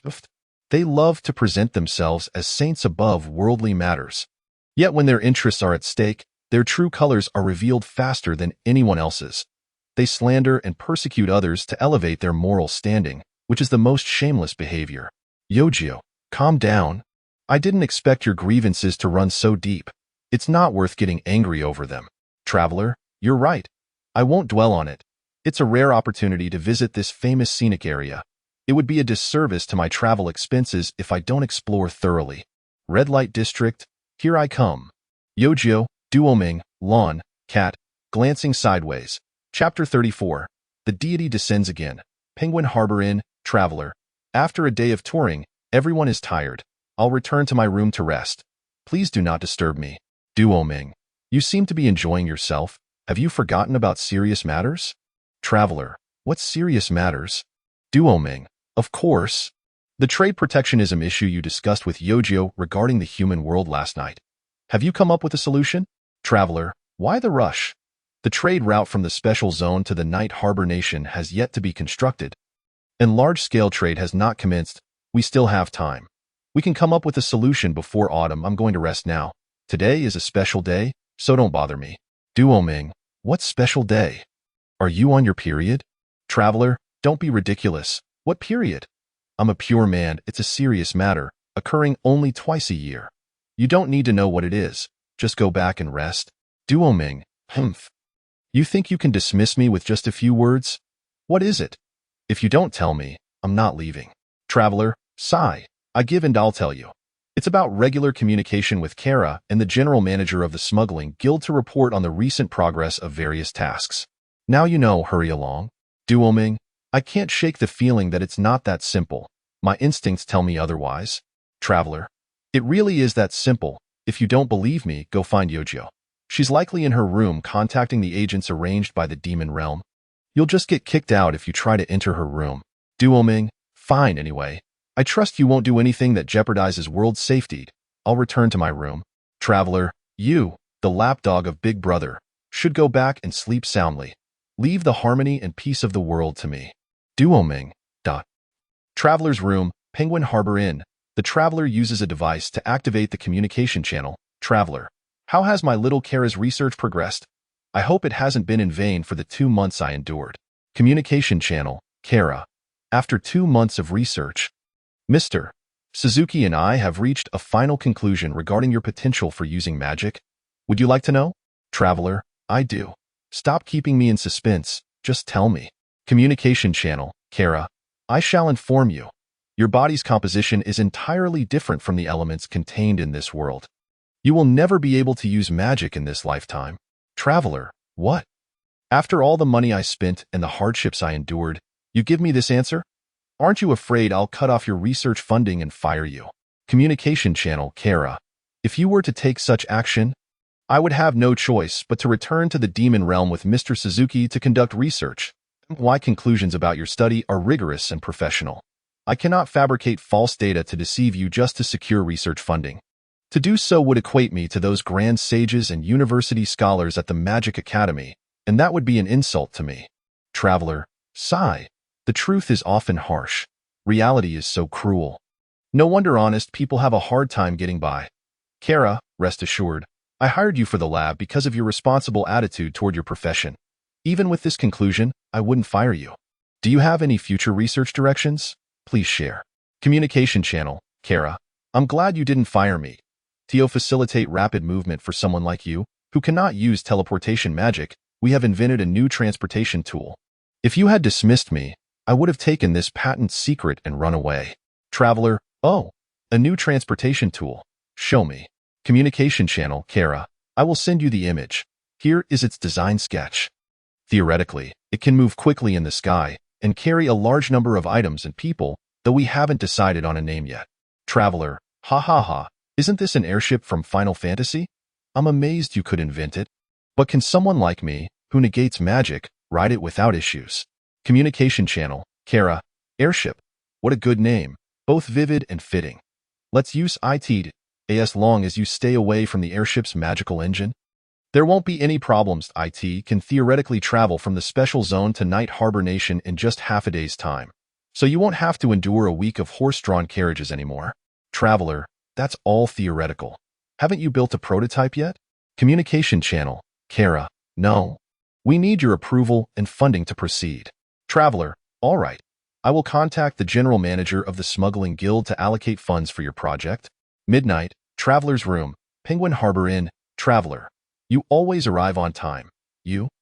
The Goddess of Light, have a good sense of time. Goddess of Light, Fooly. You only have 2 opportunities a year to return to your original world through me. If I were not punctual, you would resent me. Traveler, humph. Do you think it's possible for me not to resent you? I was summoned here as the savior to fulfill the prophecy of defeating the Demon King due to your fanatics. Ultimately, it is your fault that I came to this world. It is indeed your own responsibility, yet you are reluctant to allow me to return. Each year, in an effort to prevent me from becoming complacent and establishing a life here, you bring me back to my original world for a brief respite to jolt my memory and remind me of my initial intentions. I am not merely a donkey frantically running after a carrot dangled before my nose. Your actions only serve to deepen my resentment. Goddess of Light, Fooly, I am left with no choice, as your commercial endeavors have proven remarkably successful. If you wish to be a super-rich individual in this world and indulge in a life of luxury, I truly have no means to remedy your situation. Do you wish for me to resort to the same threats employed by those fanatics, using your life as leverage? A forcibly picked fruit is never sweet. Enticing you with the prospect of returning home twice a year is the most effective strategy. Moreover, that prophecy was never intended to be conveyed by me. It was my zealots who summoned you to this realm, which was never my design. The Traveler. In truth, you need not insist that I directly intervene in the policies of both sides to facilitate peaceful trade. Through my years of investigation, I have discovered that both the demon race and humanity have begun to realize that ceasing war and creating peace cannot solely rely on military tactics. The Demon King, Eugen, along with the kings of the northern human kingdoms and the Illuminati's Gauman, share this understanding and possess the capability to enact it, even if they harbor ulterior motives for personal gain. Given time, peace will inevitably prevail. Why must you cling to me, an outsider, to navigate this murky water? I implore you, release me. Every time I return and see the worried expressions on my parents' wife's and children's faces, I feel compelled to weep. They believe I have been captured by the anti-smuggling team. Please, let me go. I am nearing my breaking point. Weeping uncontrollably, speechless. Goddess of Light, Fooly. There is no need to feign pity with me. Am I not aware of your deceitful nature? I have kept you in this world to expedite the peace process. You are the catalyst for this acceleration, and I too have my burdens to bear. You have lived in this world for 20 years, while only 2 days have passed in your original world. How about this? On this return, I will allow you to leave a letter for your family to assure them of your safety. However, I must review your message beforehand. It cannot reveal anything about this world, nor contain any discordant or prohibited terms. The Traveler. You expect me to perform so sorrowfully while you leave me with such a significant grievance? Spare me. I am truly at a loss with you. Author's note. To provide readers with a clearer understanding of the Traveler's predicament and his relationship with the Goddess of Light, Fooly, I will be updating the prequel over the next 2 chapters. Please ensure to read this chapter before moving on to the prequel. Otherwise, there may be points of confusion and disconnection. Thank you. Chapter 35. Not yet healed 1 hour later. In the Traveler's Room at the Penguin Harbor Inn, Goddess of Light, Fooly. Now that you have left a letter for your family, you should feel less despondent. No, I have been quite benevolent towards you, have I not? The traveler, humph, not yet healed. During the brief hour you transported me back to my original world, time there barely progressed. I felt as if I were watching a still frame of a movie, unable even to converse with my family, leaving only a lettered I in our world. Where communication is advanced, we do not typically write letters. We use phones to connect. Although I placed my wedding ring in the envelope as a memento to ensure my family recognizes it as my handwriting, they will undoubtedly find it strange and worry even more about my disappearance. Goddess of light, fully, there is no alternative. To maintain temporal consistency, your return to your original world operates under the time of my realm. If I allowed you to make a phone call to assure them of your safety, who knows how many days would pass here before you could return? If you wish to live normally in your original world, you must quickly assist both the demons and humans in reaching a ceasefire agreement to establish peace. The traveler, you need not reiterate. I comprehend the intricacies involved. Goddess of light, fully, you truly understand? Then why do you wear such a gritted expression? The traveler, you are aware of my profession, are you not? Your current demeanor resembles that of the insincere individuals I encountered during festive seasons when visiting clients.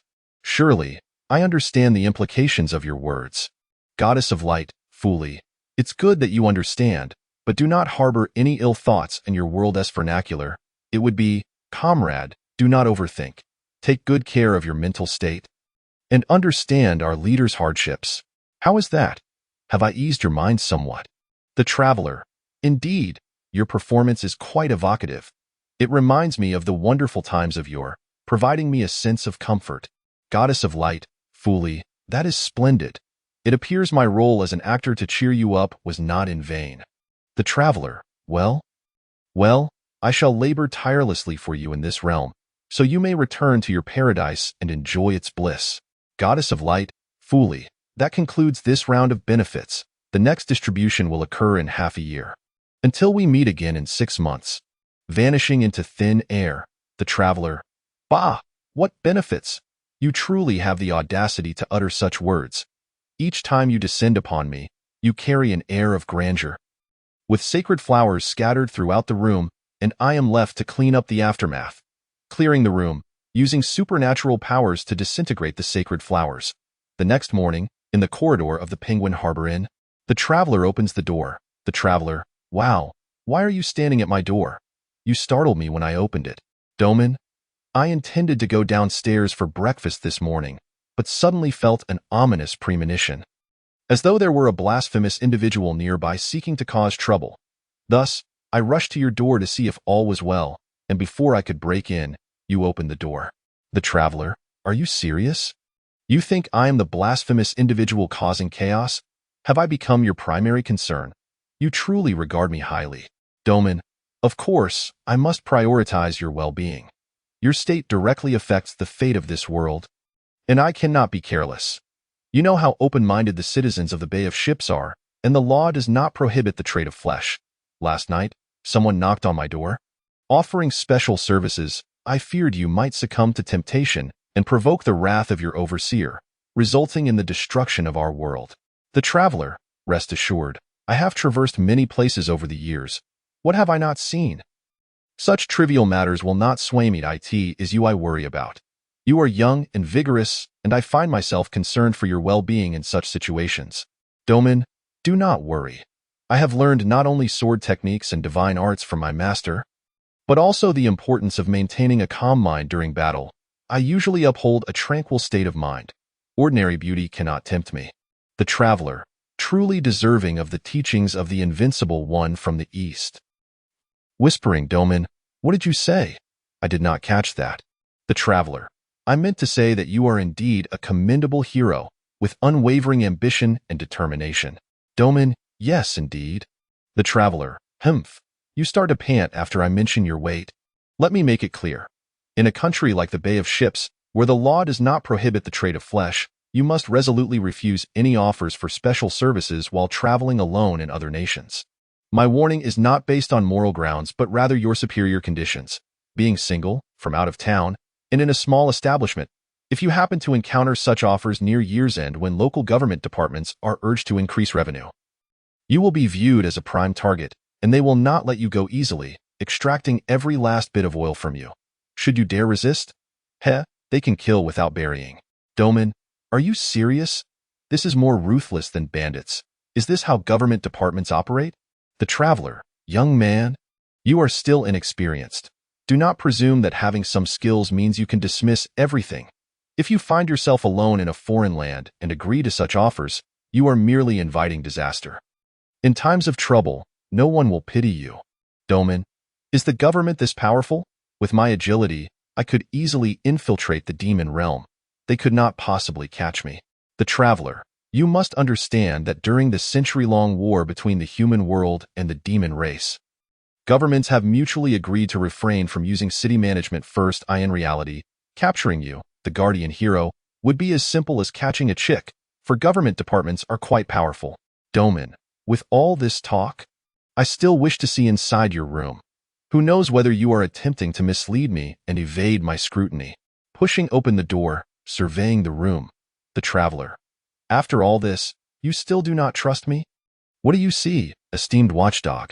Doman, aside from the extra dust, nothing seems amiss. Have you burned any prohibited items? The traveler. What could I possibly burn? If I had prohibited items, wouldn't they have been discovered at customs? You are being overly suspicious. I burned the plans I made for the future development of the smuggling guild, and once completed, I incinerated the drafts, committing them to memory. It is a commercial secret. Doman. Then why does your room lack the foul odor of burnt animal hides? Transcender. I drafted my plans on paper produced by the demon clan. The scent of burning paper is not as rich as that of parchment. It merely leaves ashes, and the dust in the room seems to have increased a bit. This time, it should be fine. Right? Let us head downstairs to find Yu-Gi-Oh and the others for breakfast. Chapter 36. Same tracks, Penguin Harbor Inn, first floor dining room. Transcender. Oh, you've come down? How was your day trip to Penguin Harbor? Did you enjoy it? Yu-Gi-Oh, thanks to you, my initial excitement about exploring the human world has been completely soured by the red light district you took us to yesterday. I'm starting to feel like I don't want to stay in this port city anymore. Speaking of which, you seem to have quite a good time in the red light district, didn't you? Transcender. Of course. Spending money is all about seeking enjoyment. If I don't have fun, how can I justify my expenditure? You mentioned your mood was soured, which is an exceptionally apt choice of words. Yu-Gi-Oh, stop with the banter. You just want to make the most of your travel expenses, right? Let me tell you, after breakfast, we'll check out and 1TB exploring this place any further. Transcender. Since you no longer wish to explore Penguin Harbor, where would you like to go next? Yu-Gi-Oh. I am most eager to see the landscapes depicted in the early scenic paintings at the Gaofan Museum. Our next destination should be Chijun Country. After we check out, let us head to the carriage shop to purchase 2 carriages. We'll drive ourselves to Chijun Country. Transcender. By carriages? I advise against it. Renting one would be far more convenient. Yu-Gi-Oh, renting a carriage? I see you're just being stingy. We'll be traversing the central countries in succession, and having our own carriage would be much more convenient. You're clearly trying to save money with that suggestion. Transcender. That's a misunderstanding? Dear Yu-Gi-Oh, you usually stay at home, using teleportation magic for long journeys, so you're not familiar with the intricacies of traveling by carriage. While having your own carriage does grant you absolute control over its use, the various procedures and inspections required for crossing national borders can be exceedingly tedious. The central countries have formed a unified market, while personnel crossing borders are subject to inspections of their belongings. It is not overly strict and there are no taxes imposed. However, driving a carriage presents a different scenario. Moreover, purchasing a carriage requires submitting identification for the collection of vehicle and vessel tax. And tax officials will verify the authenticity of the purchaser's identity. If we use a false identity to buy a carriage, it significantly increases the risk of exposure. Furthermore, when tax officials are verifying identities, the carriage shop cannot hand over the carriage, which may take about 2 days. Additionally, with a new carriage, you'll have to select horses and test the carriage, which extends the time frame considerably. Renting avoids these complications. As long as you pay the deposit, the carriage shop will readily provide a vehicle. They also check the condition of the carriage and horses beforehand. When crossing the border, you merely need to return the carriage to the local carriage shop and pay a nominal fee for returning it from a different location to reclaim your deposit, allowing for a smooth passage. After crossing, you can easily rent another carriage locally. Yu-Gi-Oh! It seems that not using teleportation magic has its advantages. It allows for the accumulation of social experience and insight into the realities of the common folk. I truly envy you, Transcender. I also envy your ability to use magic. Humans are indeed prone to envy, jealousy, and resentment, highlighting the importance of mutual communication. Your assertion that I suggested renting a carriage solely to save money is not entirely accurate. The costs of renting a carriage for touring the central countries are actually considerably higher than purchasing one. But it saves a significant amount of hassle, making it worth the price. At the largest carriage shop in Penguin Harbor Domain, honestly, I can't find a spacious carriage that accommodates 5 people. Is this really the largest carriage shop in Penguin Harbor? Transcender. Indeed, this is unequivocally the largest carriage shop in Penguin Harbor. The reason you can't find an oversized carriage is due to the stringent regulations regarding carriage width in the central countries. The width cannot exceed the combined width of 2 horses' hindquarters side by side. Doman, is that so? If I were to build a carriage myself, would I also have to adhere to this regulation? The northern countries have no such limitations. Transcender. As long as you wish for your carriage to traverse the roads of the central countries, you must comply with this regulation. This is part of the central countries' efforts to integrate their internal market. Domain. Does the central countries' integration of their internal market really extend to carriage width? Wouldn't he managing taxes and laws suffice? Transcender. Integrating the domestic markets of multiple distinct nations cannot rely solely on negotiating tariffs and legal frameworks. Without supplementary measures to facilitate the process, implementing these hard measures would encounter countless obstacles. This conclusion was drawn from the practical experiences of the 5 permanent member states of the central countries. Consequently, these 5 nations have invested considerable effort into details such as exchange rates, official languages, carriage widths, and road dimensions. Any country aspiring to join this comprehensive currency market must align with these 5 permanent member states on these specifics. During the 200-year war with the Demon Clan, the majority of the central countries joined the market alliance led by the 5 nations. Presently, the central countries subtly exhibit the characteristics of a unified empire, and the 5 permanent member states have recognized this trend, striving to present a united front in the multinational alliance, aiming to control the human world and establish true supremacy. Yu-Gi-Oh! Same tracks, same script. Our Demon Clan has undertaken similar endeavors. It is indeed remarkable that multiple distinct human nations can engage in such actions. Transcender. How does your Demon Clan establish standards in this regard? Is it through administrative orders for unification? Yu-Gi-Oh! Of course not. We are a democratic nation, and such matters are resolved through a nationwide referendum, minimizing the number of affected demons and reducing resistance in implementation. In human societies, such autocratic monarchies lack our advantages, relying on administrative means to enforce standards, correct? Transcender. Indeed, the standards in human nations are unified through administrative actions. Various measurement units are even based on the height and weight of the king as reference standards. Yu-Gi-Oh! Ha ha ha. I am aware of this. It was mentioned in the Human Societal Investigation report I received. I couldn't believe it at first. Using the king's height and weight as reference standards? What happens if the king grows taller or gains weight? Just thinking about it makes me laugh. Transcender. So, do you believe that humans, in comparison to demons, are still an uncivilized race? Yu-Gi-Oh! I must admit I initially looked down on human economic achievements and held some contempt.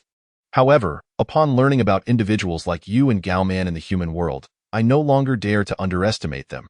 Yet, I still hold a disdain for those autocratic monarchs who impose standards based on their height and weight. I have great respect for the ministers who govern the country. Transcender. If you were to belittle the human nation's autocratic monarchs merely due to differing political structures, you may find yourself at a disadvantage in future peace negotiations with them. Chapter 37. Is it a pig or not? Yu-Gi-Oh! Do you really think I would be unable to handle those arrogant human autocratic monarchs? You underestimate me. Transcender. It is not that I underestimate you. Rather, you underestimate those autocratic monarchs, misjudging your opponent as a mere pig while in reality, they may be a tiger disguised as one could lead to regret when they strike hard unexpectedly. Yu-Gi-Oh! Is it true that the arrogant behaviors of these autocratic monarchs are merely a fade? I thought the logistical strength supporting human nations against the Demon Clan came from those renowned ministers. How do you know they are merely pretending to be pigs? Even the intelligence reports I received did not indicate this. Transcender. Certainly. Among these autocratic monarchs, there are a few genuine fools, but the vast majority are merely putting on a show for their subordinates and enemies. If a nation lacks wise rulers, then who promotes those renowned ministers to power? Do not be fooled by the appearance of the kings of the central countries, who seem to do little but make appearances at various celebrations and indulge in debauchery behind palace walls. In truth, the significant affairs of the state are never beyond their perception and control. When ministers perform well, they are hailed as renowned ministers, and the king gleans the glory. If they falter, they become scapegoats. Risking execution. The king can disassociate from responsibility, thereby maintaining an eternal image of greatness, glory, and correctness. Yu-Gi-Oh! Wow, your insights have caused me to regard your human autocratic monarchs with newfound respect. Upon returning to the demon realm, I will propose a bill in the National Assembly to establish the position of Prime Minister in our government to assist me with domestic affairs, allowing them to take the blame when issues arise. Transcender. You seem to be adapting quite rapidly in this regard, Yu-Gi-Oh!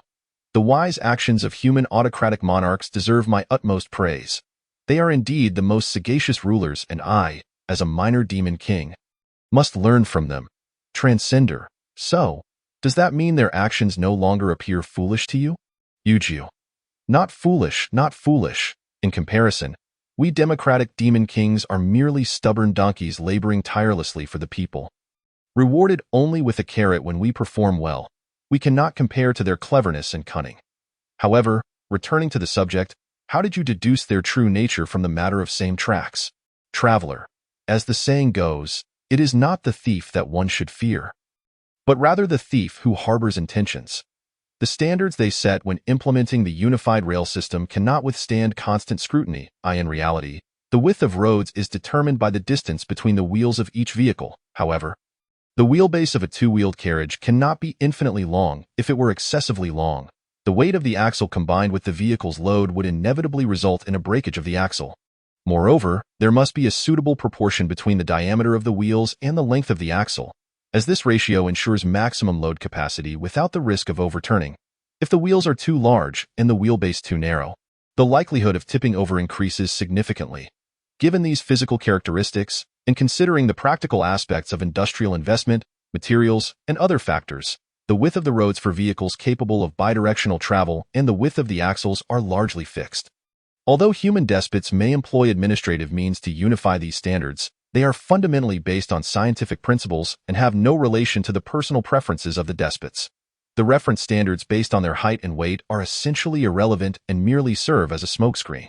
It is evident that they are neither foolish nor naive. Those who perceive despots as self-inflated fools, seeking to incite public riots to usurp power, are the true simpletons. Daming, you have said so much. How do you propose we solve the problem of not being able to find a spacious travel carriage? Traveler, are you so foolish? If we cannot find a large travel carriage, we can simply rent two standard-sized ones.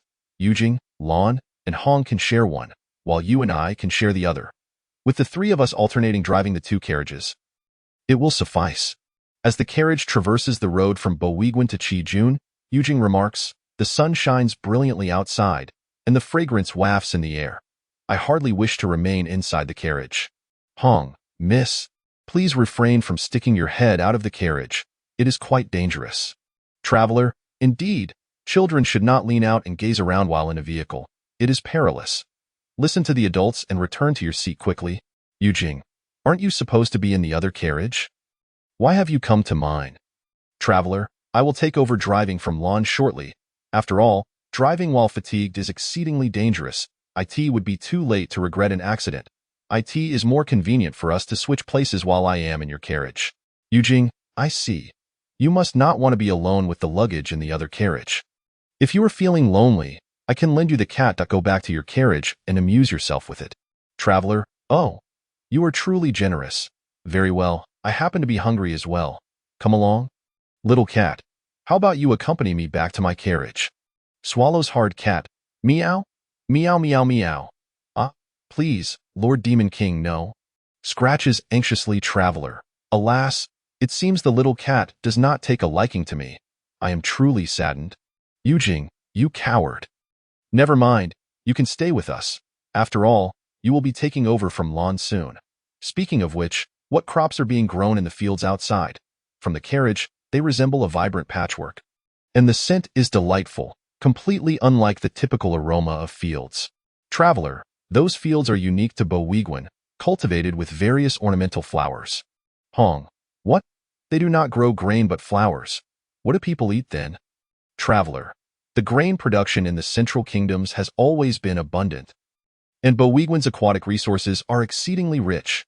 The grain self-sufficiency rate has long surpassed 100, which is entirely different from the Northern Kingdoms. If they were to cultivate grain, they would not fetch a good price. So they have turned to growing flowers as an economic crop. Now that it is summer, if you were to visit during the spring when numerous flowers bloom, the sight and fragrance of the flower fields would be even more colorful and diverse. Yujing, so there is so much grain that it cannot be sold for a good price, leading them to grow flowers instead? It seems the consumption ability for such decorative and luxury items is quite significant in the Central Kingdoms. Traveler, after all, the Central Kingdoms serve as a substantial hinterland for humanity. Following 2 centuries of economic development, the consumption capacity among the populace remains high. Boweguin's flower market is renowned throughout the human realm. The Spring Flower and Plant Exhibition is a major event in the Central Kingdoms. At the flower trading fair, merchants from other Central Kingdoms hire transportation mages specifically to transport fresh flowers. The annual trading volume is equivalent to the yearly GDP of the Northern Kingdom's Winterland, which is quite impressive. Hong, goodness, that is remarkable. It seems my initial desire to escape southward was indeed wise. They have so much grain that they even cultivate flowers. While there may be many positions for grain farming, there are certainly fewer people willing to do so. It should be relatively easy to find work during the busy farming season.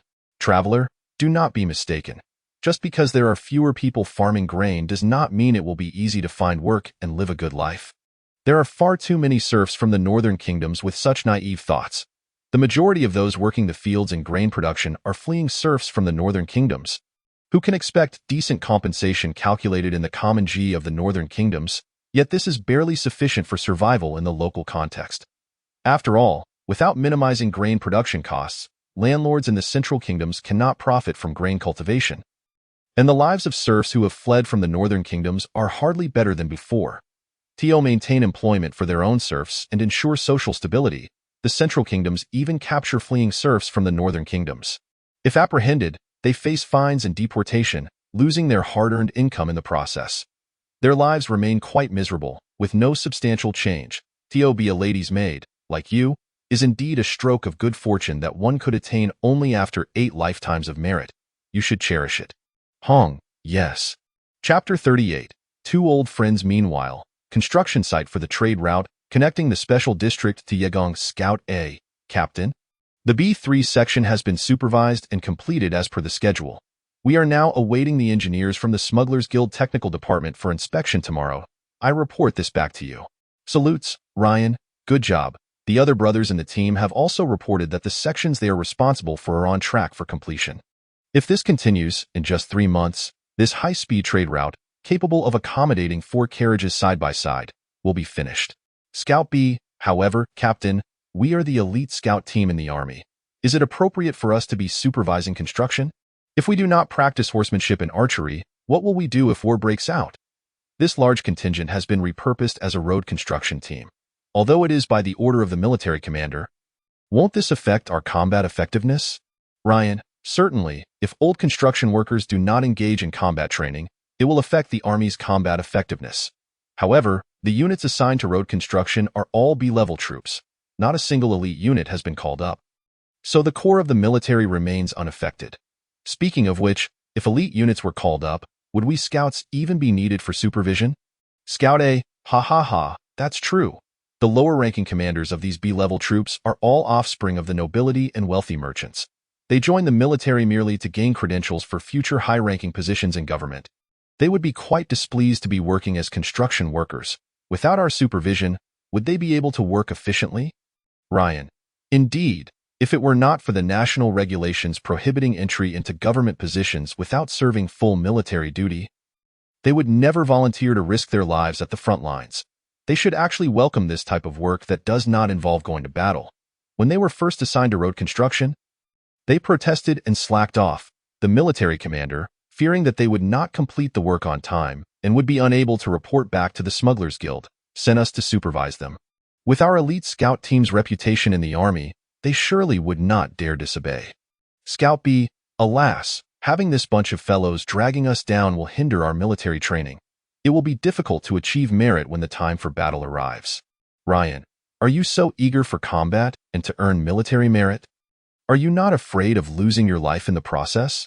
Scout B, well, to be honest, my family's circumstances are not favorable. While I do not lack for food and can send some of my monthly pay back home, there are many younger siblings, and the land in our village is barren. We are still poor. If I do not rely on earning merit in wartime for promotion and rewards, I fear my family will remain impoverished. Although it may worry my family, this is the only way for us to escape poverty and achieve a better life. Ryan, you may be disappointed. If I am not mistaken, once this high-speed trade route is completed, the likelihood of a large-scale war with the demon race will be greatly diminished. Scout B, what? Why would that be? Wasn't this road constructed under the guise of a trade route to serve as a military supply route for an advance into the heart of the demon realm? Ryan, this is information I acquired from an old friend. Do not spread it around. The Northern Kingdom's government may very well be treating this trade route as a genuine initiative, not as a military supply route, as reported to the Central Kingdoms, but rather to establish economic ties with the demon race to improve the domestic economy and achieve a ceasefire agreement. These B-level troops may likely be transformed into construction brigades, and the state will no longer provide them with military pay.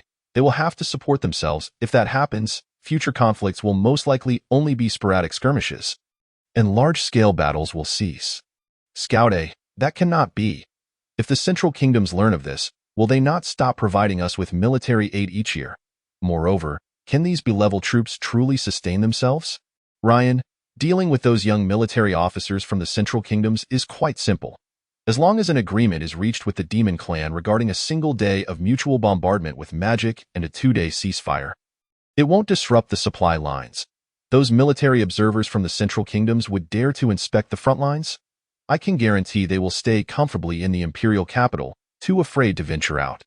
As long as the frontline troops enter anti-magic shelters beforehand, it doesn't matter how merrily they bombard each other.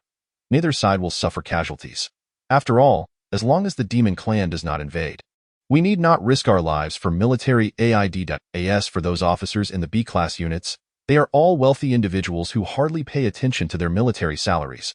After the reformation of the troops, they utilize their family connections and networks to secure some projects from the civilian market through backdoor dealings, which was not difficult, especially with the government offering some favorable policies. For instance, the public construction projects by the state should enable the B-class soldiers to sustain themselves in the future.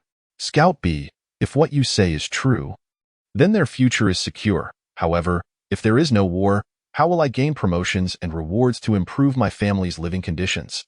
Ryan, do not fret. My friend mentioned that she has recently been experimenting with planting new crops and agricultural methods, and she has already succeeded. It is expected that by this autumn, these advancements will be promoted to help farmers increase their yields and incomes. Furthermore, once trade begins with the Demon Clan, the domestic economy will thrive, creating more job opportunities for your siblings, improving your family's financial conditions, and alleviating your need to risk your life on the battlefield. You won't have to worry excessively about your safety anymore. Scout B, is that so? Will the future truly be so smooth and beautiful? Scout A, Captain, your friend seems remarkably resourceful, knowing so many secrets. Who exactly is she? Is she a friend you made while guarding the brave heroes? Scout B, what? Did the missing brave hero tell you these things? Ryan, well, while it wasn't the brave hero who informed me, she is indeed a member of the heroes' party. Scout A, Scout B, so it is that fierce woman from the fortress city of Ice Rock. In unison, Ryan, shoo, shoo, keep your voices down. If she hears you call her that, you too will be in trouble. She might just drag you to her convent under the pretense of heretical judgment and subject you to SM until death. Sapphire, oh, this fierce woman is that formidable? Ryan, of course. My nephew has already told me about her various twisted games. He and his classmates have suffered greatly under that demoness torment, a group of strapping young virgins thoroughly worn out by her. Considering the rumors of those bishops in the church abusing young boys, it's clear they have not been spared from sexual abuse, and the actual situation must be quite dire. What's the matter? You look as if you've seen a ghost, retreating like that? Scout A, Captain, we have urgent matters to attend to, take care. Scout B, rest assured, Captain, next year on this day, we will come to pay our respects at your grave. Farewell. The two hurriedly flee. Ryan, from their reaction, I already know who stands behind me. What brings you here? Shouldn't you be at the convent in Situ village, conducting your experiments and teaching? Sapphire, I finally had a day free from teaching the children, so I thought I would come here to catch up with you. I didn't expect to overhear such conversations. Given our long friendship, you must know what I intend to do next, right? Ryan, yes, I ask that your majesty the queen be gentle with me. I lack experience in this regard, but I shall do my utmost to satisfy you. Begins to remove his leather armor. Sapphire, go die. Kicks him away. Chapter 39. The Leaf in Point 1 week later, on the plains of Chijun country. Yojio, at last, we have arrived at the picturesque location. When we first entered Chijun country, I thought Gao Fan's impressionist style had made those mountains and the vast granite exposures of the plateaus look like lush green grasslands. Transcender. Chijun country is renowned among the central kingdoms for its thriving livestock industry. Known for producing fine horses, how could it be solely mountainous terrain? The plains and basins constitute the primary geographical features of Chijun country, and the summer scenery is quite beautiful. Let us find an inn to settle in, and then we can enjoy the local sights. At the Leaf Inn in Tanlatown. Lawn. Owner, do you have 5 vacant rooms? Leaf Inn owner, yes, please follow me. I will show you upstairs to view the rooms. You may leave your luggage here, and I will have the staff move it to your rooms shortly. Leads Yojio and the others upstairs. Yojio. There are hardly any trees here. Outside is an endless expanse of grasslands and pastures. Why is the inn named Leaf? Is there a story behind it? Owner, you are quite astute. The name of this inn indeed has a tale that it was once called Green Grass Inn, but was renamed Leaf Inn due to the influence of a great painter. Yojio, a great painter? Could it be the founder of Impressionism, Gao Fan? Owner, not quite, but close. The inn is associated with the esteemed Master Manet, who, after parting ways with Master Gao Fan, settled here and eventually passed away in honor of Master Manet. I renamed the inn to Leaf Inn so that traveling guests would know that the founder of Impressionism, Master Manet, also enjoyed the quality service provided by this establishment. Yojio, is that so? Transcender, why are you chuckling incessantly? Do you have something to critique? Transcender, ha ha ha, owner, you are quite talented. What a splendid story you've spun. If someone unfamiliar with Manet's life were to hear this, they might be fooled, but unfortunately, I have thoroughly researched the lives of the Impressionist founders while promoting Impressionist painting. After parting ways with Gao Fan, Manet indeed stayed at an inn called Green Grass Inn. However, at that time, Manet was not wealthy. He rented the attic, the cheapest room in the inn. According to Manet's diary, that attic was unbearably cold in winter and sweltering in summer, and the so-called quality service was non-existent at times. To please the owner into allowing him to delay his rent, Manet even had to clean the inn. Later, due to his dire living conditions and poor environment, he fell gravely ill, and before his death, he was thrown out of the inn, ultimately dying outside. It is said the owner didn't even help with the body. It was his disciples who pooled their money to collect and bury him. Owner, oh dear. Esteemed guest, please do not spread such tales. I changed the inn's name because my father was quite unkind to Master Manet. After Manet gained fame, the business of this inn plummeted, and he was unfairly labeled a heartless innkeeper. Green Grass Inn became synonymous with a black-hearted establishment due to the promotions by Manet's disciples. After my father passed, the inn came into my hands, and to change its disgraceful image, I not only renovated it, but also changed its name to maintain the family business passed down through generations. I overheard your accents and thought to boast a little to promote my inn. I meant no harm, and I certainly do not seek to beautify history or deny my father's past mistakes. Yojio, humph. I suspect you think we are not locals and are trying to deceive us with these lies, only to recommend we stay in the so-called room occupied by Master Manet, thus charging us exorbitant rents. This inn is undoubtedly the black establishment that Manet's disciples speak of. We, whom you view as easy prey, will leave immediately. Owner, oh my goodness, please do not misunderstand. Our family has been in the inn business for several generations, and we are legitimate business people. Although my father was unkind to Master Manet, he did provide services in line with the payment Manet offered. You get what you pay for, given the rent paid by Master Manet. I believe my father provided standard service in the inn industry and did not exploit him as for Master Manet being thrown out at the end of his life. You must understand that innkeepers most fear having a guest die in their establishment. If rumors of hauntings spread, the business would be doomed. Why father's fault was being stingy and not helping to collect Manet's body. After all, he was our guest, and out of respect for our guests, we should not have neglected him. Yogio. So you did not intend to recommend we stay in the so-called room occupied by Master Manet to charge us high rents? Owner, of course not. In my view, esteemed guests, you are here to enjoy a holiday. Why would you stay in the attic where Master Manet once resided? You are not here to reminisce about hardship or tread the same path as Master Manet in search of artistic inspiration. Transcender. Oh. In this era where Impressionist painting has become mainstream culture, are there still artists willing to do so? It's worth noting that the works of Impressionist painters are no longer unwanted as they were decades ago. Impressionist painting is now a popular culture, highly sought after by the public. As long as one's work is passable, Impressionist painters can still manage to make a living. Who would voluntarily endure the hardships of the past? Shopkeeper. Indeed. There are peculiar individuals in this world who seek out suffering for no reason, embodying a true masochistic nature. One such person is currently residing in the attic of my inn. Initially, driven by a sense of atonement for my father's past actions towards Master Manet, I intended to offer this impoverished painter, a disciple of Manet, some additional services. However, he refused, claiming, "If I accept your additional services, my artistic inspiration will abandon me."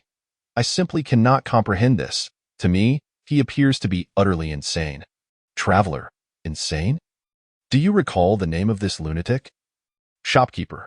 It would be quite unbecoming of an innkeeper not to remember a guest's name or appearance. His name is Swojabi, though I cannot recall his full name as it is excessively lengthy.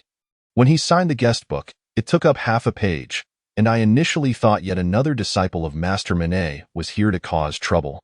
Traveler. It seems you are not well acquainted with the current art scene. Are you? Do you not invest in or collect artworks? Shopkeeper. I wish to invest in and collect. The prices of Impressionist paintings have skyrocketed in recent years, as if propelled by some magical force, soaring ever higher. Unfortunately, our family's reputation precedes us, and nearly all esteemed Impressionist artists have proclaimed that any museum or gallery that dares to sell us their works for investment will face collective boycotts. Thus, I am left helplessly watching others profit while I remain stagnant. I have chosen to ignore the art world entirely, to spare myself the distress. Traveler. I must advise you, do not repeat your father's mistakes with the poor painter in the attic. He is not a madman. Shopkeeper. Oh? Is he perhaps a renowned artist? I am deeply grateful for your warning. Traveler. Your gratitude is unnecessary. As a reminder and a bribe for your boastfulness, how about you grant us a 50% discount on our lodging? What do you say? I am not trying to swindle you. Shopkeeper. Chapter 40. Labor contract at the Falling Leaves Inn, Traveler's Room, you. A reminder and a bribe. You truly are one to scrimp and save. Traveler. Wastefulness is a crime. My money does not come from thin air. I merely cherish the fruits of my labor. Why have you come to my room instead of resting in yours? Surely it is not just to mock me. You. Indeed. I also wish to inquire about the impoverished painter in the attic. He cannot merely be a lunatic with masochistic tendencies, can he? Traveler. Based on the shopkeeper's description, if I am not mistaken, this Swojabi is the prodigious young artist who won the Gaufan Painting Award 3 years ago in the country of Bowan. He hails from a family of painters. His father is a renowned Impressionist painter. In his childhood, he apprenticed with various famous artists, and after winning the award, he was hailed as the hope of the art world. In his homeland, Bowan, he is regarded as the future Gaufan. However, I have heard he has fallen into a slump in recent years, what he refers to as his blue period, struggling to find direction in his art. And recently, he has gone missing. I did not expect to encounter him here. I plan to visit him. If I can't persuade him to part with a few of his works, my travel expenses will be fully covered. You. The next morning at the Falling Leaves Inn dining room, you. How did it go yesterday? Did you manage to acquire any of Swojabi's masterpieces? Traveler. Alas, Do not mention it. As soon as I began conversing with him upon ascending the stairs, he retreated to the attic after just a few words. This morning, during a chance encounter in the hallway, before I could utter a single word, he dismissed me with, "Hello, fraud. Goodbye, fraud." Doman. Ha ha ha, it seems his vigilance is quite high. Leaving you, a master swindler, with nothing but disappointment. Traveler. Humph, the one who was tricked by me 6 months ago should not revel in my misfortune. He is far superior to you. Doman. At that time, I was desperate to find teammates. Otherwise, I would not have heeded the advice of a stranger like you. Under normal circumstances, when I am not in need, you would not have been able to deceive me. Traveler. Your words, though they seem like mere excuses, reveal the type of individual that con artists dread to encounter. If the other party harbors no desires, no matter how grandly we spin our tales, they will not be swayed. Rendering our efforts futile, it appears I must find a way to stir the desires within him, leading him to moral decline in order to achieve my aims. Evil Rand. The influence of the church in the Central Nations is quite significant. If you continue to display such sinister and malevolent expressions, you may attract attention and be reported to the church, bringing consequences upon us all. You will have much to regret. You. Indeed, if only there were a mirror to reflect your expression at that moment, you would believe yourself to be the most suitable candidate to occupy my position. Hong. The position of the young lady? The seat of honor at the dining table? Rand. Yes, precisely. Hong, you have finished your meal. It suffices for one person to attend to the young lady. You should go for a stroll and see what sights are nearby. Hong. Yes. After Hong departs, Traveler. How long do you intend to keep this from her? If this continues, she is bound to discover Yu's true identity. What will you do if it inadvertently comes to light? You. Sigh. I too am troubled by her. During our time in City Village, I contemplated revealing my true identity several times, but feared she would be unable to accept it. As time passed, I found myself growing attached to her. Rand suggested that once my identity is discovered, I should use magic to brainwash her and then concoct an excuse to sever ties. But I cannot bring myself to do it. It is truly vexing. Traveler. An excuse to dismiss her. What do you intend to use as a pretext, you heartless employer? You? What do you mean by heartless employer? I have not deducted a single copper coin from Hong's wages. Though she has returned all of it to me to repay her debts, that was her insistence. As for the excuse for dismissal, I would never tarnish her reputation with baseless allegations. I would simply arrange for her to accidentally break one of my family's treasured heirloom plates, thus providing grounds for her dismissal. Traveler. An heirloom plate. Are you not concerned that the well in your yard will echo each night with the mournful counting of 1 plate, 2 plates, 3 plates? Haunting sounds? You? Haunting? I am not like that tyrant, Gao man, who enforced harsh regulations that led to the demise of workers. I merely seek an excuse to dismiss an employee. How could that lead to hauntings? Traveler, do you truly believe that casually dismissing an employee will not incite resentment from others? You heartless employer, I despise you. You? Why do you harbor such strong resentment? I am the one who employed her, and I have the right to decide her dismissal. Traveler, this is why signing a labor contract before employing someone is paramount. However, do not underestimate Hong's capacity for acceptance. Given the bond you two have fostered over these months and the kindness you have shown her, it would be best to confide in her at the right moment. Yes, you make a valid point. After this trip, I shall reveal the truth to her. But what is this labor contract you speak of? Is it not merely an agreement dictating the remuneration an employee is entitled to each year? The employer's decision to dismiss is entirely at their discretion. How could a labor contract govern that? Traveler, the labor contracts in your world are far more comprehensive than those in ours. I will teach you about them and help you promote them among the demon kin.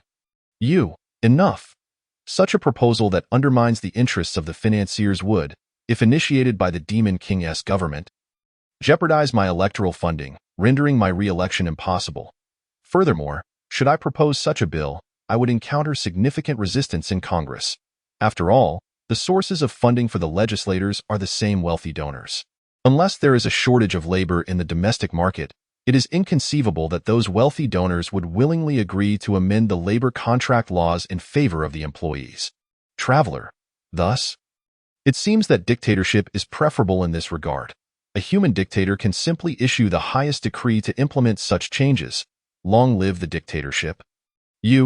Humph, do you truly believe that human dictators would pursue such matters for the sake of their subjects? While they may not face as many complications as the demon kin when introducing new legislation, would they do so if they could not benefit personally? Are they not quite shrewd, as you have noted? In my view, if they were to pursue a labor law favoring employees, it would be more to weaken the influence of domestic tycoons and maintain their own grip on power. Otherwise, as I mentioned earlier, unless there is a labor shortage, they would not engage in such endeavors. I perceive you are fully aware of this, yet bring it up to compare and humiliate me. Traveler, you have seen through me. However, do not be angered. I merely recalled my earlier experiences as a rookie, which stirred up some resentment. Rest assured, I am now a significant employer myself. If my employees attempt to demand better treatment through unconventional means, such as strikes, protests, or other collective actions, without needing your intervention, I will decisively remove those oblivious individuals, willingly maintaining social stability and harmony for you. Duoming, Yojio, Lan, Mao, Chapter 41. Horse Racing and Sketching Tanlatown Racecourse Traveler. Did you just see Swojabi come here with you? You can't be mistaken, can you? Hong. Indeed, based on the shopkeeper's description and the fact that he is the only impoverished artist residing at the Falling Leaves Inn, it is undoubtedly him. I followed him to the racecourse, where there is a horse racing event today. I suppose he wishes to join in the excitement and try his luck as well? Traveler, well done. I have already spotted him. You go attend to Yojio, while I approach him to reel in this fat fish. Hong. Understood. The traveler walks forward. Traveler. What a coincidence. You two have come to try your luck at the horse races. Which horse have you taken a liking to? If you don't mind, do introduce it to me. Let us exchange insights on horse racing, shall we? Swojabi, there's no need to feign camaraderie. Ever since I won the Gao Fan Painting Award 3 years ago in Bowen Country, people like you have swarmed around me like a horde of flies, eager to acquire my works for profit once I have achieved mastery. Thanks to you lot, I have lost all my artistic inspiration over the past 2 years and have entered a creative slump. This guise of a destitute artist is merely my attempt to evade merchants like you who view art as a speculative venture. Selling my paintings to you would be a desecration of my labor. I am not here to try my luck at the races. I have come to sketch horses. The restroom is over there. You may go there to try your luck at the races. But leave me be, traveler. Goodness, your words are quite venomous. Were it not for my time in the military, I might not have realized you were insulting me. But really, how bold of you to sketch in public and suggest I try my luck in the restroom? Swojabi, what of it? I see no shame in sketching outdoors. What do you mean? Traveler, Himph, in my neighboring country, the term for sketching is the same as the final action in horse racing. Do you understand what I mean now? Swojabi, boring. Stop bothering me, I will not paint for you. Traveler, there's no need to be so dismissive. We are conversing, after all. Besides, you know nothing about me. How can you so quickly assume I am here solely for your artwork? Swojabi, oh, are you not?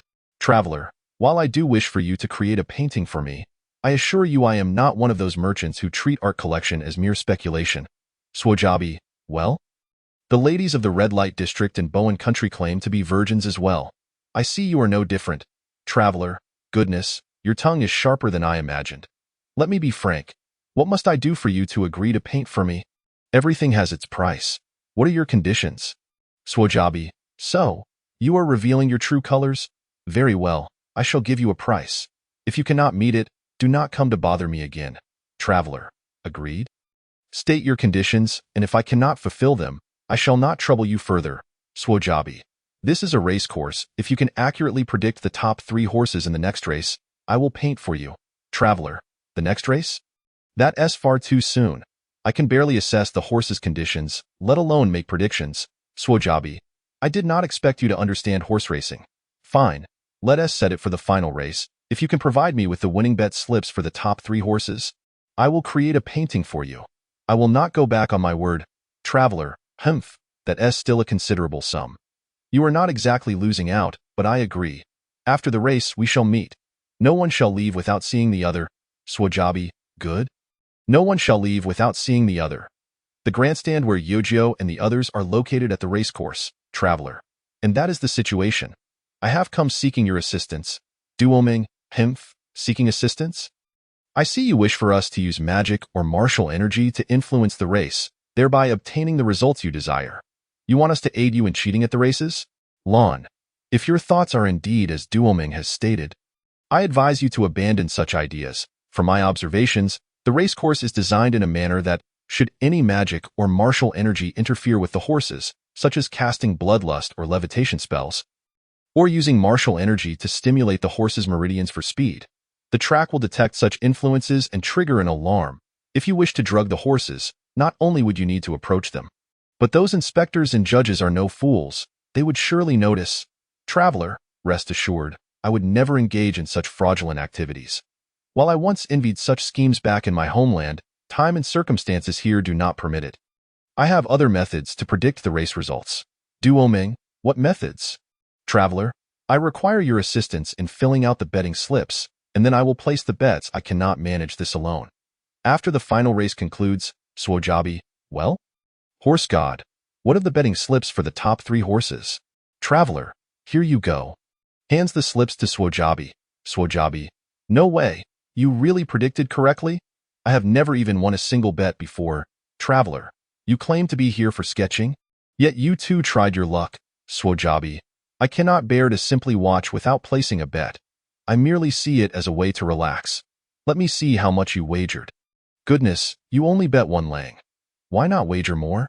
Traveler, after all, if I win, it is for you. I have no stake in it, so I wagered the minimum. But I cannot believe I actually won. It seems the one and only God wishes for you to paint for me, granting me such good fortune. Though the 1 lang bet is small, winning 243 lang is still a significant sum. Consider it a fair payment for your painting, Swojabi, alas. It seems divine power truly blesses you. Our meeting might very well be the arrangement of the one and only God. I shall uphold my promise. Once we return to the falling leaves in tonight, I will paint for you. Traveler, indeed, go collect your winnings. I will wander elsewhere for now. See you at the falling leaves in tonight. The traveler departs Yojio. So, did you manage to settle it? Traveler, I did. But the cost was exorbitant. Betting on all 10 horses for the top 3 placements set me back over 10,000 lang. My wealth. Sorrowful wail, Duoming.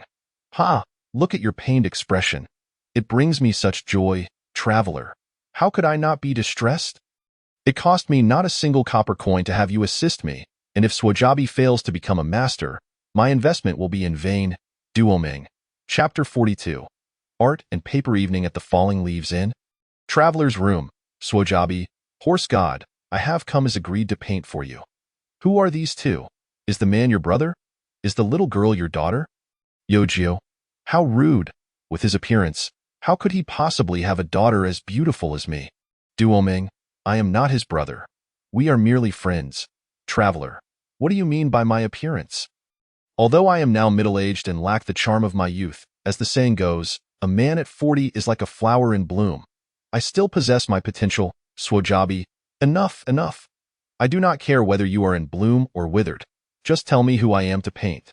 I left home to seek inspiration and did not bring an assistant. Time is of the essence. Tell me quickly so I may start and finish soon. Yojio, how could a future master choose a model with the appearance and physique of someone like the traveler? If this painting were to become an immortal piece, how disastrous it would be if it depicted an unpleasant middle-aged man. Let me lower myself to be your model, traveler. Gritting teeth, Duoming. Suppressing laughter, Swojabi. Very well. Let us not delay. Hurry and disrobe. Yojio, disrobe? What for? Swojabi. Of course, to take off your clothes. Are you not willing to devote yourself to art as a model? How could you do so without disrobing? Yojio. You lecherous lowly enthusiast, do not attempt to deceive me. I have admired Galfan's works, and while some characters are depicted nude, most are clothed. Why must you require me to disrobe for a portrait? This is merely an excuse to see me naked. Swojabi, alas, Galfan's works are from over 30 years ago. The current trend favors nude portraits. Those collectors will eagerly pay for paintings of beautiful nude women. The market is thriving. Their actions have likely supported countless impoverished artists, enabling them to pursue their artistic dreams. Thus, I am quite grateful. Horse God, you should understand this. Am I wrong? Traveler, indeed, every word Swajabi speaks is true. Yojio, since you wish to be a model, why not make this noble sacrifice for art? It is a grand and honorable endeavor. Chuckling heartily, Yojio, humph, I see you both are deliberately making things difficult for me out of spite. I apologize. I genuinely wish to be painted by a master. Traveler, well? Considering your apology and humility, Master Swajabi, painting a young girl in the nude for the sake of art, and then keeping it for circulation will undoubtedly draw the attention of the church, which could lead to unwanted intervention. It would be wiser to have her clothed while you paint her. Swajabi, would you prefer a complete oil painting or a portrait in sketch form using pen, ink, and chalk? Yojio, is there a significant difference between the two? Swajabi, creating a full oil painting takes 1 or 2 months. Especially with an assistant. A sketch, however, is much quicker, taking only about a week. Traveler, time waits for no one. We must also explore other nations in the Central Kingdoms, so we shall opt for the sketch. Swajabi, very well. Young lady, please take a seat and pose as you wish. Since maintaining a single pose for an extended period can be tiring, adopt whichever position is most comfortable for you. He takes out some leather paper and a pen. Traveler, please hold on. Artist, do not draw on the leather paper. I have something far superior. Swajabi, not on leather paper. If it's on canvas, then we must use oil paints. Traveler, I have brought some new paper from the north for you to try. It's quite convenient for writing. He produces the drawing paper. Swajabi, oh, it's so light and thin. Won't it get punctured by the pen while drawing? Traveler, this is specialized drawing paper, designed with excellent flexibility, so it won't easily be pierced by the pen. Please, give it a try. Swajabi, let me see. This does seem quite usable. I never expected those northerners could produce such quality paper. I thought they were only good for fighting. But it must be expensive, no? Traveler, you are mistaken. The cost of this paper is merely 1% of that of the same size leather or parchment. Swajabi, 1%. Where can I find such good and inexpensive paper? Do tell me quickly. I want to recommend it to my peers.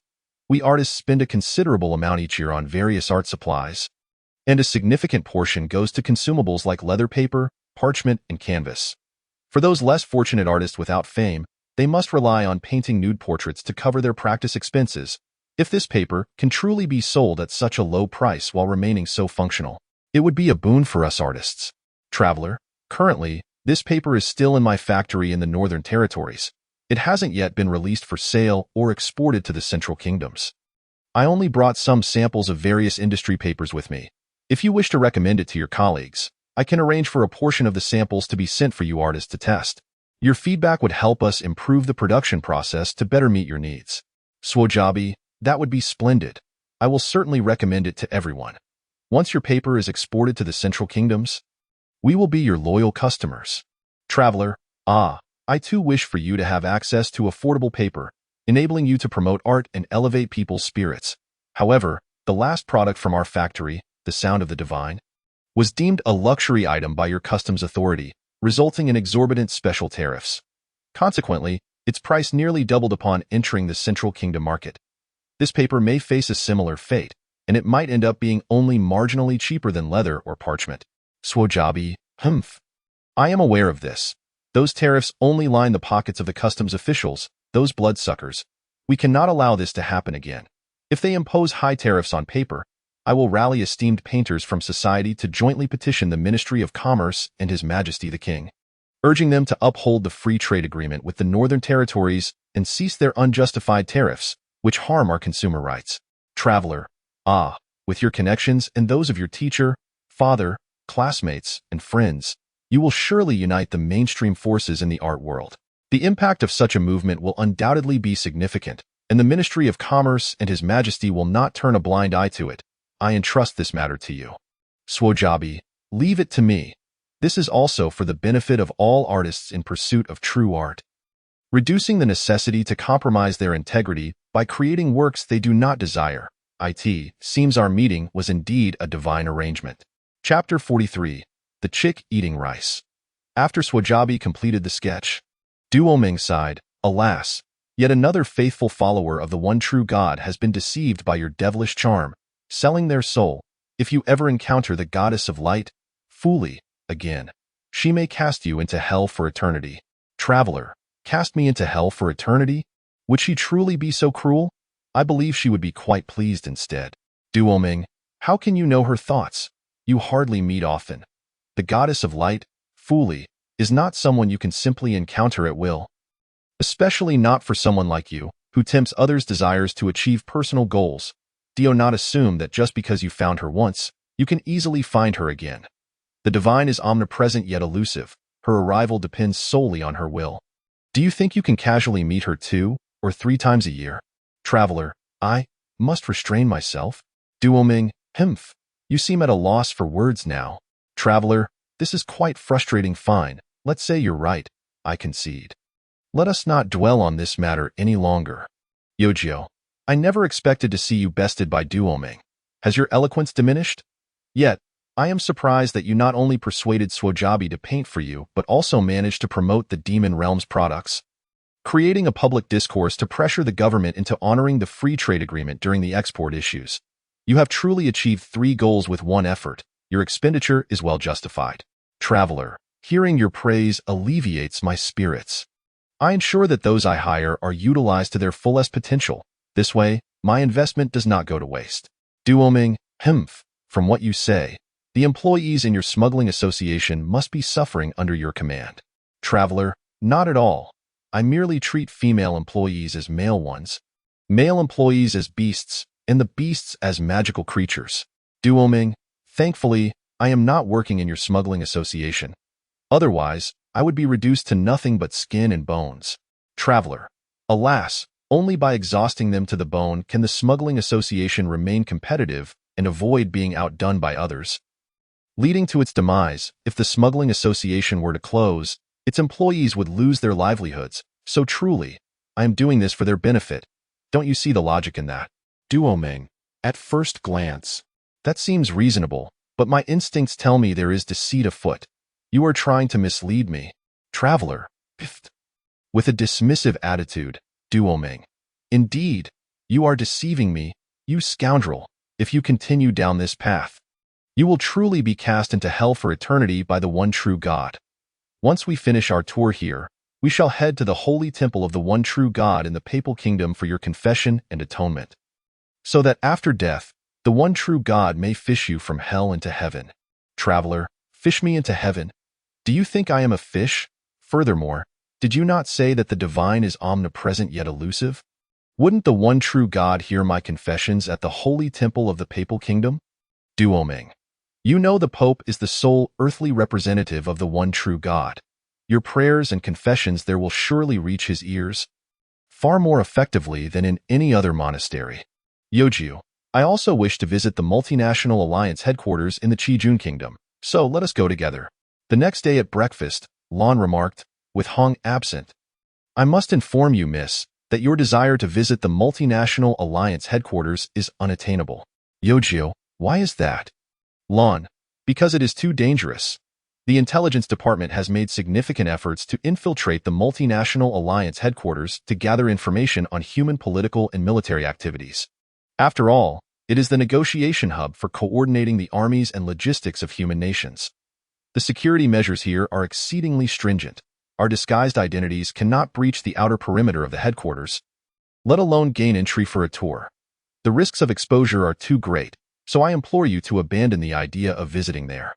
Traveler, given the wartime state, even though we are in the rear, the security in the heart of human territories must not be taken lightly. You may have to wait until peace returns to visit there. Yojio, alas, it seems I must give up on that idea. What about the holy temple of the one true God in the Papal Kingdom? Surely it is not as heavily guarded. Lon, that place is different. Many followers of the one true God go there to pilgrimage regularly, so the security is comparatively lax. Additionally, the demon realm's attitude toward religion means the Papal Kingdom is not a primary target for intelligence infiltration, so there would be no demon spies present, resulting in less stringent security. With our disguises, we can easily gain entry to the holy temple. Yojio, very well. Once Swajabi finishes the portrait, We shall enjoy the scenery of the Qijun kingdom while making our way to the Papal Kingdom. 1 week later.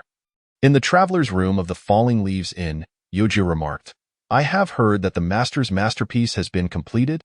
Swajabi replied, "Indeed, it is finished. Please take a look." He handed over the portrait. Yoju said, "Let me admire it." As he received the portrait, Yojo was left speechless. Swajabi inquired, "How do you find it?" "This inspiration was born from my reflections on hardship and the path once trodden by Master Manai. It represents an exploration of an entirely new artistic style. I personally believe that this technique will mark a revolutionary breakthrough in the annals of art. It is surely a revelation bestowed upon me by the one true God." Yoju responded, "Is this truly me? Portrayed in such a primal, rugged manner, brimming with wild qualities. I am, after all, a delicate young lady." Swajabi declared, "The painting captures your essence as I perceive it. Outwardly youthful yet inwardly astute, your petite frame concealing immense strength. Akin to an untamed beast," Yojo countered. "Even if you are correct, what of my visage and background? They have been fragmented into these geometric shapes, lacking continuity and the organic wholeness of the human form." Swajabi explained, "Allow me to elucidate. Observe those geometric shapes closely. They are not merely flat, but possess shadows that lend a sense of three-dimensionality. It is not always clear if they protrude or recede, which imparts a certain integrity and continuity to the composition." The traveler remarked, "It seems one must embrace the chaotic essence of this painting to grasp the author's true intention." Swajabi affirmed, "Indeed. Our encounter was surely orchestrated by the one true God. Otherwise, how could I have found such a kindred spirit as you?" He embraced the traveler with deep emotion. Yojo muttered under her breath, "I suspect you are merely trying to bamboozle him because you cannot comprehend it yourself." Chapter 44. The Crystal Coffin Ascetic. 10 days later, in front of the Sacred Hall of the One True God in the Papal State, Sacred Hall Square, Yojo remarked, "Truly, the Sacred Hall of the One True God is magnificent from this vantage point." Doman responded, "Of course. This place is not only a pilgrimage site for the followers of the One True God, but also the Papal Court, the highest authority of the Papal State government, akin to a royal palace in human nations. It has been approximately 2,000 years since the One True God descended to save mankind, and her first disciple compiled the scriptures of the One True God, established the Church, and erected this sacred hall to spread the gospel of the One True God. This sacred hall has undergone numerous expansions and renovations, and its exterior now bears little resemblance to its original construction. It is indeed awe-inspiring." The traveler scoffed, "Is such grandeur truly necessary? Modest temples can equally serve to enlighten the masses and foster focused cultivation. This vast hall merely serves to satisfy the worldly greed of the Pope, funded by the contributions of the faithful. In my view, it hardly merits admiration." Doman cautioned, "You are in the Papal State. It would be wise to temper your words. If the holy knights of the court were to overhear, they might deem you a heretic and take action against you." The traveler retorted, "Capture me? Would you truly dare? Would you not help me escape?" "Though I would feel guilty for putting you in such a position," Doman warned, "do not underestimate those holy knights. Saphir is a prime example of their excellence, as you well know. Their faith and abilities are beyond reproach. Had I not aspired to be a hero in my youth, I might have pursued the path of a holy knight, for I often sensed the presence of the light spirit by my side. As the Church claims one is called by the one true God. Furthermore, the grandeur of the Sacred Hall has its rationale. It houses the body of the first disciple of the one true God, the goddess of light, Fuli, who was also the first pope, Robeo, to honor his monumental contributions to the establishment of the one true God's faith. The Church collectively decided to dedicate part of the Sacred Hall as his museum, displaying his remains and belongings in various crystal cases for the faithful to venerate. The traveler exclaimed, "They even display his remains in crystal cases for the faithful to view.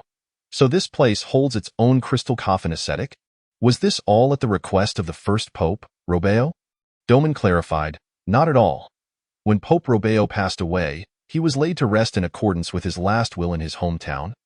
As befitting a commoner. 50 years later, as the Church flourished, a collective decision was made by the bishops, cardinals, and the Pope to remedy the perceived indignity of such a humble burial for the first pope. Thus, a museum was constructed within the Sacred Hall. To establish it as his authentic holy tomb. The church exhumed his grave in his hometown, leveled it, and transported his remains to the museum for the faithful to admire and worship, thereby promoting the faith of the one true God and continuing to serve the church. The traveler mused, how tragic for him. Even in death he finds no peace, only to be exploited by his disciples to solidify their spiritual dominion over the faithful. If he were to awaken now, I imagine he would strangle each of them without hesitation. Doman interjected, do not speak so, for their actions towards the first pope, Robeo, are a testament of filial piety. They align with the very scriptures he compiled. Should he return to consciousness, he would undoubtedly commend their actions, not condemn them. The traveler conceded, you make a valid point. I must amend my previous statement. If the first pope, Robeo, were to awaken, his disciples would likely find a way to keep him encased in the crystal coffin, ensuring he remained a mere exhibit. Doman retorted, your assertions grow increasingly absurd and blasphemous. Yojo interjected, enough, enough. Let us cease this quarrel. We are here to explore, not to bicker. Traveler, you, who are usually so composed, why have you allowed your temper to flare this time? Almost sparring with Doman? If your words lead to our exposure, how would you wish to resolve that? You are clever. Surely you can foresee the implications. The traveler replied, of course I can foresee them. But how could you understand my feelings? The resentment I carry runs too deep. You cannot fathom the anguish I felt when the faith I upheld for over a decade was ruthlessly shattered by the reality crafted by his disciples. Doman remarked, so you too are a believer in the one true God? It makes sense. Having witnessed her divine manifestation and entered into a covenant with her, it is not surprising that you would harbor faith. It appears, however, that you have been led astray by the corruption and scandals involving the church's misappropriation of penance funds and the exploitation of the innocent. Fear not, for it is natural to waver in one's faith. A faith that has never wavered is not true faith. This is a saying from the scriptures of the one true God. Being here may aid you, a lost lamb, in rediscovering your faith and establishing a proper worldview and values. After all, this is the sacred hall of the one true God, where your confessions can reach the ears of the divine. And you can receive re-education under the guidance of the church, bishops, holy knights, and fellow believers. The traveler sighed, while it seems our discussions touch upon a common theme, I know that we are speaking of entirely different matters. And I find myself at a loss for how to critique this peculiar situation. Yojo suggested, since you are at a loss, let us refrain from further discussions and enjoy our planned tour instead. Let us proceed inside to explore.